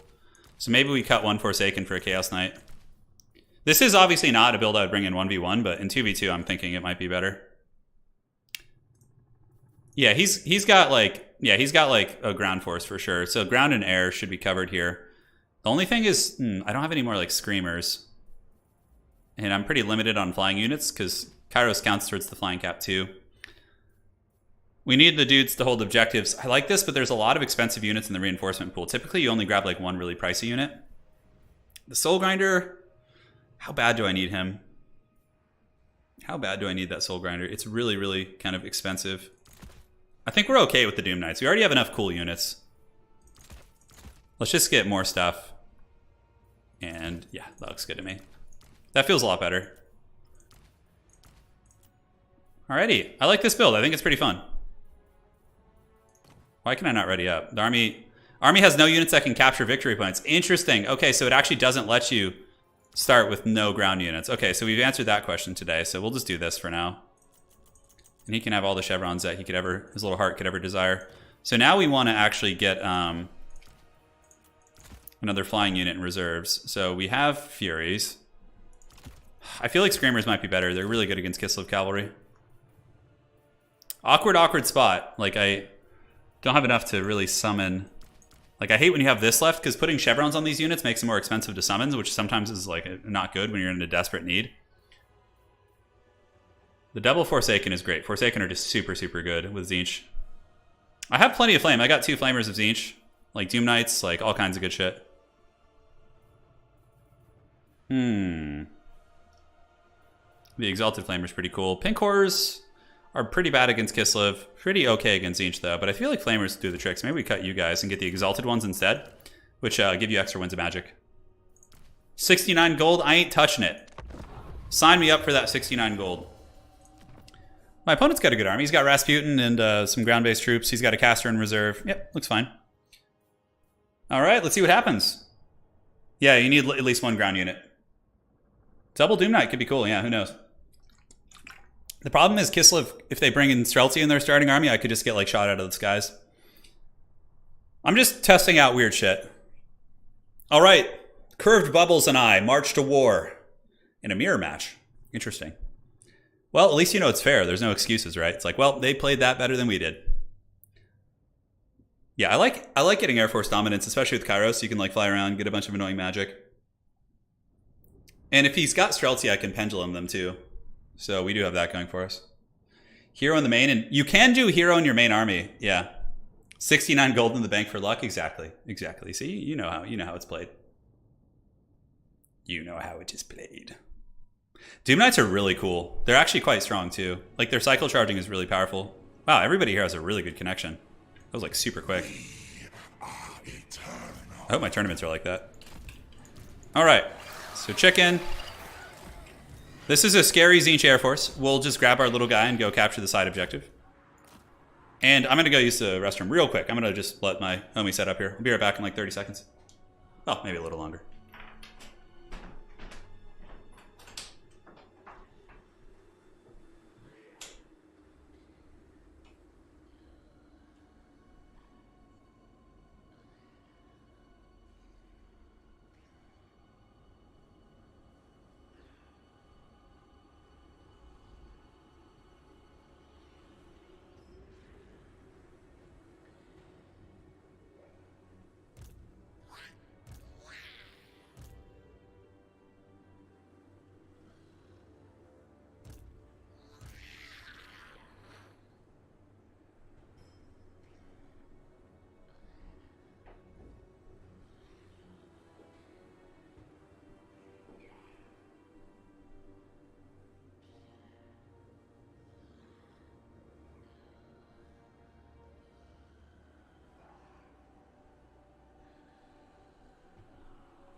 All right, we're back. Yeah, we can do an FFA after, for sure. Oh my god, listen to the accents. Hang on 1 second. Like, one of the voice lines they had was just like a super thick accent of some sort. Yeah, definitely sounds like something. All right, let's ready up. We got homies here. They're gonna go like chill on the side objective and hopefully not get massacred. We'll actually hide him in the bushes. All right, let's go take advantage of these guys not being together and see if we can get any picks. That is a big Tzeentch Air Force. Oh my god. Wow, he could actually probably beat mine. Oh god, that's not good. Hopefully he attacks the KISLEVites. I mean, I have double Doom Knight and he doesn't. He has 1 less Doom Knight, and I also have the chicken, who's a pretty good fighter. So maybe we do take this fight. It's not what I wanted to do, but like, I wanted to go pick on the KISLEV units if I could. So my ally's moving up. He's got Rasputin and the Bears and the whole crew moving. I could summon another Fury here. If I could bait them into a fight, but the problem is Prussian Prince has got a bunch of... Well, they're bows, thankfully. He didn't bring any guns. Okay, good. I do have the Doom Knight advantage. Pendulum targets? We got Winged Lancers, Kossars. I mean, not really worth the wins of magic, to be honest. And let's summon another one of you. You guys can join up. We definitely need to win the Air Force fight. Okay. How's this little guy doing? He can like creep over in the... I need to wait for my Rasputin to get here. Oh, he brought a basic Boyar. That's pretty cool. Okay. I'll play Nurgle in the FFA 100%. Yeah, we have a mean Air Force. The double Doom Knight here is really good. Okay, let's see if we can pick a fight now. I could snare them too. I could use Gaze of Fate. Is he going to take it or is he going to run? He's going to take it. Okay, good. Alright, so unfortunately my magic isn't going to be too useful here, but I do have the chicken and the Doom Knight advantage, so I think that should be pretty good. Let's summon some more Furies and get them over here. We can get them behind. So we have the big Tzeentch Air Force fight. My Doom Knights are getting a little bit beat up, but so too are his. So let's go ahead and drop a Pendulum down there. See if we can crump those archers a little bit. Nice, nice. Oh, God. Okay, well, that's one way to get rid of their ranged, huh? Yeah, we got Furies. We're going to go ahead and get this round. I'm going to stay in combat. Like, I'm not taking that much damage. Let's go ahead and use this on Cyrus. And we can get you guys screaming in there. Let's move up on the objective here. What units I want to bring in? Okay, they got a bunch of blue horrors, but we definitely won that Air Force fight pretty decisively because Cyrus is much better than like a Herald, right? Reinforcements. Let's get some Forsaken out here. Let's get him over here. We just win the air and then we start like gooning KISLEV wherever we can. Yeah, it's a grind, but their Doom Knights are getting worn down and ours aren't. And if they try and run, we can also get them with the... I'm just doing that because they're shooting at me. Normally I wouldn't Pendulum such a target. Oh, look at this. We got some Kosovites here. Okay, that's cool. Okay, so we just killed another one. Yeah, it's a lot of damage. It's a lot of damage. Let's go ahead and Gaze of Fate those guys. Oh, never. That was a stupid Gaze of Fate. I didn't know so many enemy reinforcements were coming. Okay, we need to get to the objectives though, so I'm gonna just pull Forsaken, like galore. You know, this fight's going pretty good. His Doom Knights are like straight up almost dead. But let's... what kind of troops do they have nearby here? Let's move away. We can leave the Screamers to fight them, so we're gonna leave the Screamers here in group 5. And then the Doom Knights can just surf down here. It's gonna be awesome. Let's go surfing. Let's go surfing on you guys. Let's get Big Chicken in here too. Furies can get on them. Great. Okay, that's pretty good. And we have 2 Forsaken of Tzeentch moving in. That's really... Tzeentch Forsaken will just lawnmower them. Nice little intercept there. Let's go ahead and use the Tzeentch army ability, although our wins is pretty good right now. Yeah, Doom Knights are almost dead. Great. Great value. Yeah, Doom Knights are just so good. I'm really glad a unit like that is actually like solid. Let's move some Flamers up. We'll hide them in the bushes and like pop out and ambush with them. How's it looking over here? So my ally's gotten the 2 other objectives because it seems like they're committing a lot of resources to fighting us here. And he's doing a really good job. Okay, Forsaken will kill that eventually. Doom Knights plus Blue Horrors will kill them. Rasputin is causing me some problems here.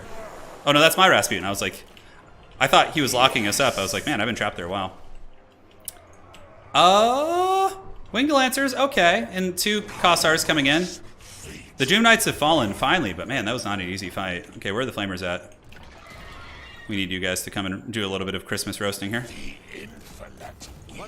Alright, let's go. Let's go, Doom Knights. Winged Lancers have terrible armor piercing, so they're not going to be very good versus us.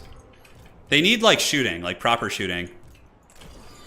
Yeah, this is another free kill over here. I'm saving my army ability, by the way. We got 23 power reserves. Like, I want to Pendulum these guys. Ooh, but this is just too good to pass up on. Yeah, it's too good to pass up on. I'm going to snare them so they can't move either. Oh, but it canceled my spell. Shit. Okay. That's right. It does it, doesn't it? All right, let's go. Let's go. Flamers, you guys start roasting them. All right, move in. Doom Knights can go camp their spawn. Now we have, like, some Boyar here. And how have we not killed these Winged Lancers? Man, Pendulum did not do much damage against them. So I think we just spam this objective here. Let's get some Exalted. They help with your power recharge rate, which is really cool. Oh my god, I love the Tzeentch cackling. It's so funny. Yeah, screw this Lord. We don't need to fight him. He's a raid boss. Where are the Flamers at? Can move up here. Chicken. So this is a snipe, I think. No, yeah, this is the snipe one. And then the other one is like the big AoE bombardment. I got some Furies coming to try and help. Definitely not going to peel my Doom Knights very well. Objective. Let's get you guys here. Let's get the Flamers, giving them the dirty. We got Pendulums on the table. Move you guys up. Let's get some blues in the middle just to reinforce Rasputin. Oh, see, this is what dreams are made of. You guys ever heard that song by Journey? And that's what dreams. Oh! Oh, march into it. Oh, yeah. Value City. Oh, Anakin, I'm too weak. That was an overcasted pendulum, but man, oh man, that does a lot of damage. Oh, look at the flamers. Oh, look at the Lord just getting roasted here. Damn. Flamers of Tzeentch are good. Oh, such filth. Yeah, it's fine. Okay. Dude, that KISLEVite Lord just getting just absolutely roasted right there is brutal. That was pure filth. That was just some filth. So now what we do is we blob them up. Dude, just look at the Streltsy. Oh my god. We already played a bunch of KISLEV games today for the gentleman asking in chat. How's our Doom Knights doing? Let's go land on those Kossars. Oh man. Oh baby, a double. Oh my god, look at my chicken getting roasted though. Okay, let's pop this here. And then also use a pendulum. See, now I'm the one getting roasted. Oh, this position's gonna get killed though. Brutal. See, pendulum not good against loose formation though. But that's the Tzeentch army ultimate, which should do some big damage. Kairos, live, get back. All right, let's pull back. Let's pull back. We don't need to. Let's just like put them in the choke and come on, chicken. We'll use our army ability to get extra wins. And more flamers. They're really, really good in these choke point fights. Good. Pendulum forgot it was nerfed, yeah. Back you go, back you go. Let's get the blues in the alley here. Check how my ally's doing. Yeah, he seems to be pretty commanding. He's just fighting like a random herald. I think the damage value is pretty big. Oh yeah, we got a big lead on them. The fights over here have gone pretty favorably. Alright, so yeah, man. I really like the Flamers of Tzeentch. They're so good. Alright, let's get into those guys here. Do we have enough for another pendulum? We're officially out of magic, so we only have enough for like one more deal. Alright, let's go attack the Streltsy with Forsaken. Get you guys over here, move you guys up. Roadblock them, and pull the Exalted Pinks over here. We're actually going to send you guys home to replenish their ammo. Ooh, that's some nasty damage there, goodness gracious. Yeah, we'll save the magic for like a clutch snipe at some point, but I think we're in a pretty commanding position. Alright boys, let's keep moving. What else do we want to summon? Man, we have so many resources too. Let's just like steel chair these guys with the double Doom Knight. Or maybe Doom Knight, Chaos Knight. That's going to be really hard for them to handle. Oop, Kairos getting shot again when I'm not paying attention. Chicken! Live, chicken! Get on the Streltsy. Let's get some Chaos Knights. Just like the big armor to make sure they can't, because this is a nice like last second push by them. But I do have the Exalted boys here. Oh no, don't cook our own goose! Where are the Screamers at? Screamers. Gaze of Fate, snare them in place. Doom Knights, peel them. Yes, good Anakin, good. Yeah, we're getting... Oh, that's an Exalted Flamer. Interesting, okay. How are these other Forsaken doing? Yeah, we're pushing in pretty good. Man, our chicken has just been holding on by a thread this entire time. Why is skirmish mode on? I turned that shit off. Must have reset. Anyways, alright. Let's get these Winged Lancers down. They might be able to take this objective from us. Maybe they'll get this one. I don't know, though. The Chaos Knights will do a flank with, but... Chicken, no! Oh, look at the flamethrower damage. It's so cool looking. We definitely need to shut that guy down, the Exalted Flamer. Although he's out of ammo, actually, so we don't need to worry about him. Chicken, run! Oh! Alright, keep the flamethrowers going, team. Oh, the Bear Cavalry have arrived to help me! Get him, Chaos Knights. No mercy. Dude, the chicken is so elusive. Kairos with a whopping 2600. Not too much, actually, but still pretty... Yeah, I find that you run out of magic really quick with Tzeentch. Because you're just spamming so many good spells. And the lore of Tzeentch is actually very good as well. GG! The dirty chicken. Very, very tough to finish off. Alright, so now we can do an FFA game. So, let's do an FFA... I should have checked army value. Sorry, I was so hyped for the FFA. Alright.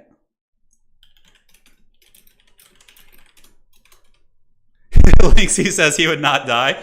Yeah, he was trying to kill the chicken the whole time. Yeah, barrier is really overpowered in land battles. In domination, it's not too bad. I'm seeing if they want to do an FFA. Okay. We're going big Nurgle in the FFA. He's my favorite for FFA games. You and I can do some 1v1 after. Valk, join up. All right, anybody that wants to join can. We got spots. Let's go big Nurg. I love Nurgle in FFA games.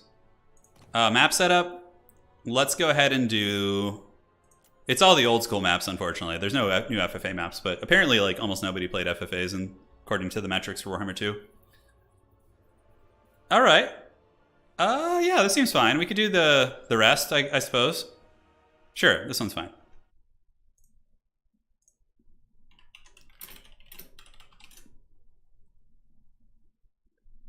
We're going to go for a little bit longer. Let's see. We've been streaming almost 4 hours. Yeah, we'll go another 45 minutes or so. So we got a spot open for the FFA. If we can't find it, we'll just play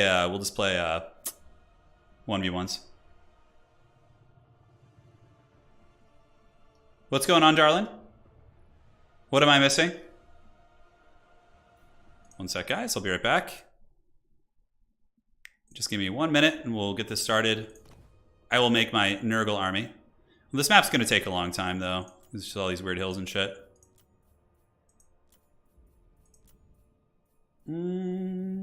Desert Canyon? Yeah, this one's pretty hilarious, actually. This one always is good for the laughs. Is it possible to keybind reinforcement points? I don't know. I don't know if there is.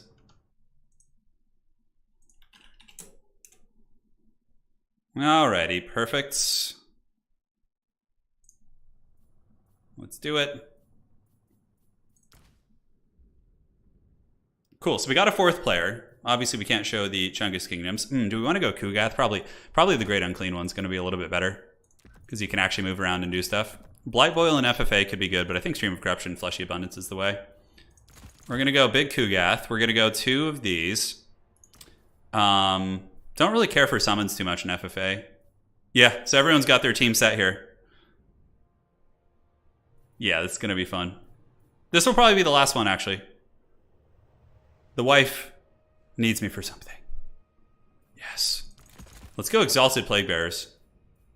They'll be really good at surviving if I get like swarmed by everyone, which tends to happen in these matches. Let's get some Beast of Nurgle because they have like really good AoE debuffs. I don't want to have like... I can't play the mobility with these guys. I need to just have like a big haggard marching potato army. Kugath does have an artillery piece though, which is kind of cool. So I could have like Kugath plus double Soul Grinder to like bombard with. Maybe a single Cultist for armor piercing, or we could just get a Great Unclean one. Like I could cut you and just get a big Great Chungus, but like they don't really bring much to the table, and plus you're paying for spells that aren't very good. Yeah. Hey Dome! Hey, it's Turin! It's been over 7 months. I've been away since the days where you lamented the Delhi nerfs. What's going on? Hey, not much, man. Just playing the old Warhammer 3 and getting really excited. Right now we're doing an FFA to close out the stream. Yeah. Yeah, I think that Cathay is probably one of the weakest, but Cathay has like decent matchups that you guys might not have seen yet. So, yeah, I think Cathay is one of the inherently weakest. All right, I like this army actually. It's super resilient. In FFA, that's what it's all about. All right, guys, I'll be right back.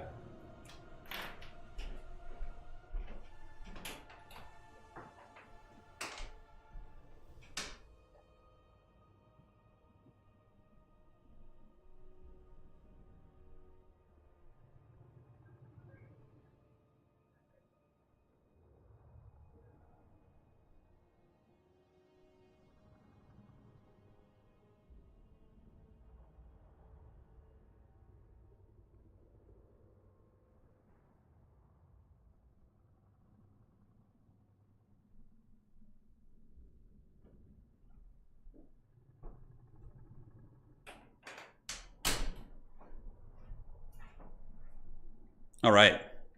Double Soul Grinder should be quite good in FFA. We have a lot of healing. We got good blob fighting. I think like we could survive any one army pressing us. Prussian Prince going to be on Kislev. We have Grommash TV on Grand Cathay and Valkanos on Khorne. Cathay relies on critical massive harmony. And yeah, we'll see. We'll see what the meta evolves into. Devolves, yeah. Yeah, it's definitely tricky to maintain harmony. It's not like super hard though. Like if you just have like one crossbow in your like melee army, your whole army's buffed. Now, Cathay can definitely be made to work. People will figure it out, I think, when they get their paws on them. You have to remember, only a small handful of players are playing right now. Yeah. Okay. So now we got Gromash with the build. I wish I could see their builds. I'm really curious what it's going to be. Yeah, Sentinels are insanely strong. They could even cost 1,800 and it'd still be decent. Yeah, we have the Great Unclean one. We have the Exalted one, yeah. And the Mortis engine is so good in FFA. If I'm like surrounded, because everybody always attack when you're playing Nurgle, I find that everybody like just goes for you because you're like a slow potato and they can farm you for points. So yeah, we'll have to see. I'm glad there's no Tzeentch. If we had Tzeentch in FFA, you guys would see how truly OP they are because they can just cycle charge you while their shields are up and then pull back. Yeah, absolutely. Imagine if Nurgle's as fast as the Flood from Halo. Oh, that'd be pretty scary. Oh man, I remember the Flood. Yeah, the Elemental Bear needs some buffs. Or like reduce his cost by like 400. Make him cost 1,800 instead of 22, and I think suddenly you have like a pretty good unit. Like, because I wouldn't mind him losing to the Sentinel if he was 1,800, because you're getting a breath attack too. Like, that would seem like more reasonable to me. All right. Okay, everyone loading in pretty quick. Father to festering children. We got the Great Unclean one, so gross. Oh, hello. Okay, let's get you, Beast of Nurgle. Beast of Nurgle, that is I'm gonna like tighten it even more. That is a meaty army right there. Do you know how much HP the Exalted Plague Bearers have, guys? Like a Jade Warrior has like 7,000. They have 13,200. They're so thick. So who do we have across from us? Khorne. And over here we have KISLEV, okay.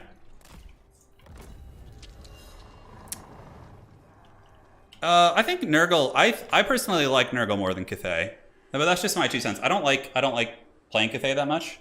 They just don't suit my playstyle. Like I love KISLEV, but for some reason I just don't really enjoy Cathay.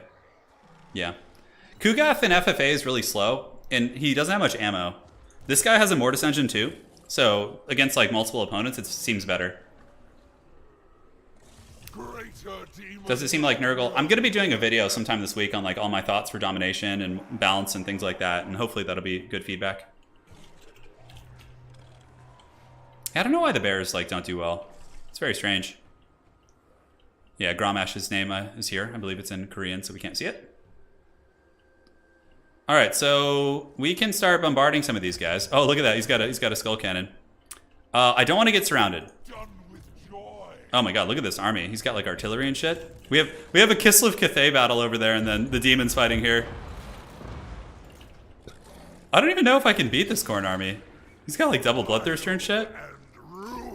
Let's go down here. But like the Nurgle mortars are really good. Like, and the skull cannons are just not going to do anything to them. I could just heal through that. So we need to soften up this force as best we can. Oh, he's got double skull cannon actually. Alright, looking good. We're getting some nice bombards. They have any halberds? They're all warriors. Okay. Oh, look at the damage on those guys, man. So nice. Alright, big man. You know what? We'll just move up here and face him. I think actually we can fight this Khorne army okay. Looks like it's going to be a classic, like, 1v1. Yeah. Okay, keep blasting. Looks like the Bloodthirsters are coming. We're getting nice shots on those Khornate infantry, though, man. It's really sweet. Let's shoot after some of the healthier ones. Grandfather Nurgle's favorite. The Khorne artillery is pretty god-awful. Who do you guys think is going to win over here? Oh, it looks like you have Miao Ying versus a Mighty Boyar for Prussian Prince. Nice, nice. Getting some shots. Dude, the Nurgle mortars are so cool. Lord of Maggots. And the Big Chungus can actually fight the Bloodthirsters pretty well. Okay, let's pull back. We don't want to get caught. We need to be like pretty close to the front line here. Keep going. Ooh, nice little breath attack from the Bloodthirster. Yeah, cannons are more accurate at a closer distance. I love Nurgle Soul Grinders. Oh, just the thumping of the cannons is so cool.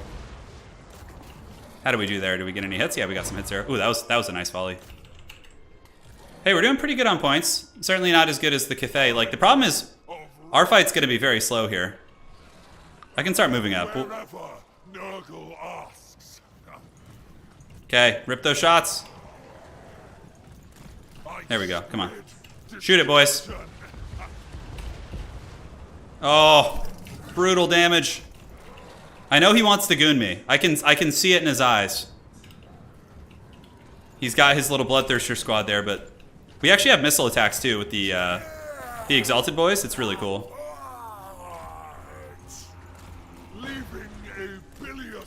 Check this out. So rad. So they're the Death's Head grenades? Yeah, look at the damage. Nice. Nice, nice. Let's move you guys up. Sorry about the lag, obviously. We have players connecting from Europe, Korea, America here, so it's going to be a little laggy at times. There we go. Okay, what was that? That was a skull cannon? Look at the Death's Head grenades, man. Alright, let's get the Beast of Nurgle fighting here against the spawn. The Great Unclean One needs to chill here. We can get the Soul Grinders initially. Hopefully the lag will subside here in a second. And, yeah, you guys just keep bombarding. Let's get you piling in. Okay, now he's going to go for the Great Unclean One. No surprises. Pretty standard. Let's get you guys back. We're pretty well surrounded here. We're going to get a fat heal in a second. Need to get this Soul Grinder going. We'll use the Blight Swarm, which is going to lower their melee attack. Alright, so first things first. Let's get a big heal, which is going to hit my whole army. So all the Exalted Plague Bearers, including my monsters, are going to get healed here. Yes, crush them. Give me the big heals, baby. The big Nurgle heals. Ooh. Come on, hold on, Internet. Korea to Europe to America. It's a tricky one. Dude, look at the Exalted Plague Bearers just raid bossing this shit. I love it. Okay, he's going for the goon here, the isolation, knowing I'm slow as shit. So we need to get our SEM squad in hockey here. Yep, let's move away. Lag or cinematic play? Cinematic play all day, bro. Dude, we could use the Curse of the Slug here. That'll actually slow them down super slow. So his speed is like potato now. Poison? Yeah, he's got 29 speed. Let's get him. Get him, boys. Yeah, show those Bloodthirsters who's boss. Oh no, the Chariots are here now. Look how good the frickin', what's it called they're doing though? The Plague Bearers? How much value? Oh, about 600, it's pretty good. So we got this one surrounded. Curse of the Slug made it so he can't escape. Alright. Looks good. Looks good here. Oh my god, the lag. I have no idea what's going on over here. I'm so hyper focused on trying to defeat Khorne. And it looks like it's going pretty good. Pull them apart. Pull them apart? Yeah, it sounds good to me, dude. Let's pull the Soul Grinder up. Man, this lag is really bad. Sorry about this, guys. It's inevitable. Sometimes when you get in 2v2s and shit, it just gets like this. How are we doing in terms of value? We're in second. Not doing as good as Grand Cathay. Alright, get him, big boy. Move in here. Beast of Nurgle, apply the poison. Okay, looks like the lag might stabilize here. Let's get the great Unclean One down there. We can actually shoot this guy up in the sky in guard mode. Check this out. Dulu, I'm salty but disappointed. Yeah, I know. I wish they could be played right away too, but look at the mortar shots. Oh, it's so cool. Now we gotta get. Are these halberds? No, they're just warriors. Okay. Nurgle sends me forth. Okay, so one of them is like near death. We got the Mortis Engine. Looks like he's maybe coming in for round 2.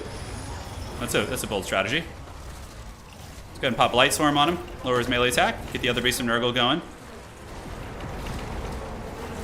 And we'll have Fecundity soon-ish. Big Chungus can move up there. Ooh. We don't want to lose the Defilers. Well, they're not Defilers, but I'm saving up for an overcasted heal right now. Come on, bring down the monster. All the like little annoying Beasts of Nurgle and things like that. Because this is what Khorne actually does to Nurgle in 1v1s. They just spam Bloodthirsters and try and snipe your shit. So like my build was kind of prepared for it. Alright, so the big demon's fleeing the scene. This is just absolute anarchy. Wow, look at this. This is like a dead even fight. This is like a tournament game going on over here. Alright, let's get on this. Okay, so one of the greater demons has fallen. So now we just need to worry about this one. Which I think Big Chungus can just chase. Get you on this. You on this. Perfect. Dude, like, our armies, after one big heal, can, like, almost be full health again. Pretty crazy, man. Nurgle healing is insane. Yeah, and the Defilers, or the Soul Grinders, have 75 speed, so they can actually catch that thing. Alright, so Khorne is pretty much out of the picture. They have, like, one demon flying off into the sunset. It's probably, well, one of the players today in this FFA is from Korea, so it could perhaps be that. It's peer-to-peer is tricky. It's still fine, though. You guys are getting more or less an idea of how things go. Okay. I want to keep that thing crumbling, so let's just keep chasing it. I could use a slow on it, but I don't think it's worth. I'd rather save up for my big army abilities. One last shot to rule them all. Okay, let's go. How fast is his thing? 68? Okay, my guys are actually faster than him. Nice. So we got some Khorne warriors, but that's not the fresh fish. We need to go, like, fight in the main battle. Do we have fire at will? We need to take that off. Let's farm this bad boy for points. Although a big AoE heal would probably be best right now. So let's get our dudes and heal up our army. Okay, let's do this. Do this, this, and this. Save the replay so we can see the other fight. Yeah, we could do that. Sure. You guys ready? Okay, my army looks damaged, right? Let's see how this goes. You guys take a mental note of how it looks right now. Okay, here it comes. This is an overcasted, basically, invocation of Nurgle. Fleshy Abundance. And now everybody's just gonna get a ton of healing here. Oh, yeah. Just give me that HP. Oh. Just like new. Okay, let's keep moving. Turin said earlier, yeah, Slaanesh is going to be very good. Yeah. Because you can test Slaanesh right now by playing them with Demons of Chaos, and their units are very strong. Man, another... How long in the Fleshy Abundance? Okay. So who do we shoot here? That's the thing. It looks like Prussian Prince is winning against Cathay. So let's go ahead and scoot in and shoot, and just get value. And the rest of my army can just move in. Let's put you guys in 4, you guys in 2, and you guys in 3. Yep, nice. Nice mortars. I'm definitely going to get last man standing. Yeah, definitely going to get last man standing. Nobody's going to be able to kill my army. Khorne is mustering some units. I could go send like a Beast of Nurgle or something after them. You know what, let's grab one Plague Bearer to go fight them. It's decent value.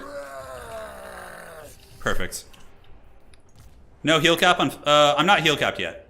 But yeah, some of my units are getting close. You can see the little bar appearing, so... Okay, let's keep moving. Oh my god, look, the Khorne demons in there. I love that Velkanos got involved again in the fight. Prussian Prince is definitely very scary, though. He's got a lot. Cathay looks to be pretty dead in the water. All right, boys, let's move it. It's 28 wins of magic for that spell. Yeah, it's a lot. But Nurgle has several ways to heal. The Nurgle passive is also healing. The Children of Nurgle. Where is that? Here it is. Yeah, so when you cast, your entire army gets healed for what would that be? 1% of their HP every time you cast a spell. Pretty good. Father is repositioning. All right, let's move in, team. Let's go. Let's go. Push it. I know Nurgle's not very fast. I like how we have this one Plague Bearer that's just like fighting the last of these Nurgle warriors here. I think they might win, although there's a lot of them. I don't know. Now we just need to farm points. Definitely just gonna save my magic for healing. It just feels like the way. At least I have some speed, man. God, my army is so slow. In FFA, Nurgle really could be ignored. Like, you think Vampire Coast can be ignored? If Khorne didn't want to fight me, they could have just ran, which is probably would have worked out better for them in the end. Plague Bearers do have 50 weapon strength, though. They actually crush those Khorne warriors a little bit. Let's turn around and charge them. Let's go, team. Also, yeah, Vampires resurrect and Nurgle doesn't. Ooh. This is too good to pass up on here. Okay, how much is that? 16, so if I just basic cast this, I should have enough for one more heal afterwards. Okay, that's fine. That's a really good cast. That's going to get a ton of value. Blood and guts. Yes, good, Anakin, good. Give me the Streltsy. Pull them apart. What is that Corn Demon doing? Yeah, he's just farming. It's going to be hard to catch Prussian Prince, but there are a lot of points on the battlefield. Like that Cathay Titan is going to give me a lot of points. To festering Come on, guys, come on. Get there. Can maximize some damage with a little bit of a... Ooh, Celestial Dragon Crossbowman. That's a shit ton of points. Let's go in guard mode to make sure they shoot, and then just like blast these guys. Yeah, that's a lot of points right there. The Exalted Great Chungus is coming. Dude, look at the Plague Bearers. These Exalted Plague Bearers just soloing Nurgle Warriors all day. Oh my god, look at the damage. That was filth. You guys see that? It's just mortar them one more time. Man, Soul Grinders of Nurgle are really good. I was so wrong about them in my guide. I was so wrong about them. Alright, what are these? Kossars? Yeah, they're running away. Okay, he's like doing some atomic WWE shit. I don't know how well the Nurgle guys actually shoot into, like, characters. Let's try ripping a couple shots into Miao Ying and see if we can get her. Okay, let's keep moving. Leaving a bilious trail. Looks like Korn is, like, chasing down their stuff. Okay, we're trying to blast Miao Ying. Oh! We need to corner the forces of Miao Ying. That's so many points. That's so many points right now. Oh, these damn guys are just blasting me here. Plague Bearers and Plague Bearers, just get on the Streltsy. You'll get there eventually, I promise you.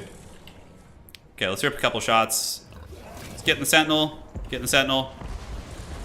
Oh, dude, I love these guys. They're so cool. So slow, I know. I know, you really feel it here. Alright, let's get in there and steal Cherim. the last hold of Cathay is the Beast of Nurgle descend upon them. Korn just farming points where they can. They care not from where the skulls come. Get you to go finish off those guys. Okay, let's blast here. Let's get the Beast of Nurgle moving in. A little bit of a hit. But 2 Beasts of Nurgle do beat 1 Sentinel, actually. Oh no, Meow's back. Little does she know that the Great Unclean One's like one of the best brawlers in the game. Very, very tough to kill. Cool. Yep, that's fine. Let's come back here. We just need to farm the Sentinel for points and be last man standing. Okay, let's Blightstorm. That's going to lower the melee defense. Yep. It also spread to Miao Ying. Go, go. I have 1 more heal, so I'm going to see what monsters of mine get low, and then we'll do that. We actually have Fecundity coming up soon, too. Plague Bear's just... Let's actually see how the grenades do against this guy. And how did this fight go back here? Wow, the Plague Bears are still going. Beasts. Oh no. Don't disconnect after all this. It pleases Nurgle. Okay, take down the big Chungus. Yeah, you don't really need to slow Nurgle. They're already slow enough. Okay, so Fecundity is really good. Check this out. It's a plague that heals you and spreads to your nearby units. Okay, so the forces of Cathay have been taken out. Looks like the lag is mostly subsided. No, it's still here. So this will be the last one for today anyways. I'll be back streaming most likely tomorrow, but I think tomorrow will be Age of Empires because I can only put up so many videos for this game in 1 week. Alright, so do we get the points there? I think we have enough for last man standing. We just need to go farm this big Nurgle demon, or Corn demon here. What's going on back here? Dude, look at the champion Plague Bearers, dude. How much value? 800 here. 1100 here. 1800, 800 there. Not bad. Not bad. Considering they're all still alive, it's pretty good. Miao Ying's just kind of flying in circles. Yeah, cardio is definitely important for invading Nurgle's realm. Yeah. No Curse of the Slug. Man, the lag is really bad. It's weird because I play with a lot of these players and they usually don't lag. Yeah, must be some weird shenanigans going on. All right, Big Chungus, what do you got? 16 wins of magic. We're out of power reserve, so no more wins coming in. We can actually shoot downtown at these KISLEV forces because we need to take Prussian Prince out. He's got the lead. Yeah, so let's get some points on those guys. Nice. Let's take the Streltsy next. All right, Beast of Nurgle. Let's go fight some Corn demons. For Grandfather Nurgle. I wonder if the Plague Bears would eventually win against this big demon. Something to consider. All right, let's move up. After at first I wasn't taking Nurgle, but now seeing them in action, I think they're really cool. I think Nurgle, the meta for Nurgle and multiplayer is going to be pretty interesting. I think Soul Grinders will make an appearance on a lot of matchups. Let's play Swarm him. That's going to give his melee defense down to 26. And I do not have a slow at the moment. Get him, my precious. Get him. And the death is inevitable. Our starting army is basically like healthy, with the exception of the infantry. All right. A little bit of a Nurgle road jam here. Let's get Big Chungus around. Heal you up. It's our last heal, though. Let's get you on the Skull Cannon. Big Demon's going down. Oh, dude. Look how thick he is. That is a thick boy. Nice. The Greater Demon has fallen to the forces of Nurgle. Laughs in Nurgle. What's still in the battlefield? Oh my god, there's still some cavalry there. They should be getting army lost here in a second. Yeah, it looks like they're all wavering. Thankfully, we have the Soul Grinders, which are actually fast. Let's rip some shots here. You can kind of like scoot and shoot them like StarCraft a little bit, which is kind of cool. Let's shoot into these guys. Great. We can't really catch anything else. Basically just going to be a grind to finish them off. Go, my minions! Yes! So cool. We did it! A heroic victory! Sorry about the lag, it was still pretty fun. Nurgle and Vampire counts in 2v2 could be pretty good together. Yeah, I think so.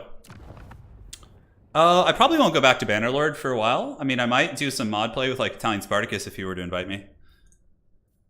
So Great Unclean One, good value, 2800, 1800. You know, everything performed pretty good in the army. Let's see what did really well for Valkanos here. Yeah, he did a really good job, despite like having a rough fight. His skull cannons were freaking cool too.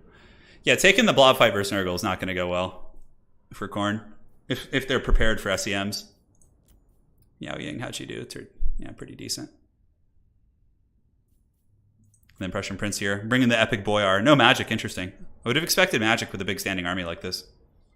All right, guys, that'll be it for today. Thank you for joining. If you guys did enjoy the stream, do drop a like on the way out. Helps me quite a bit. Also helps more people find multiplayer.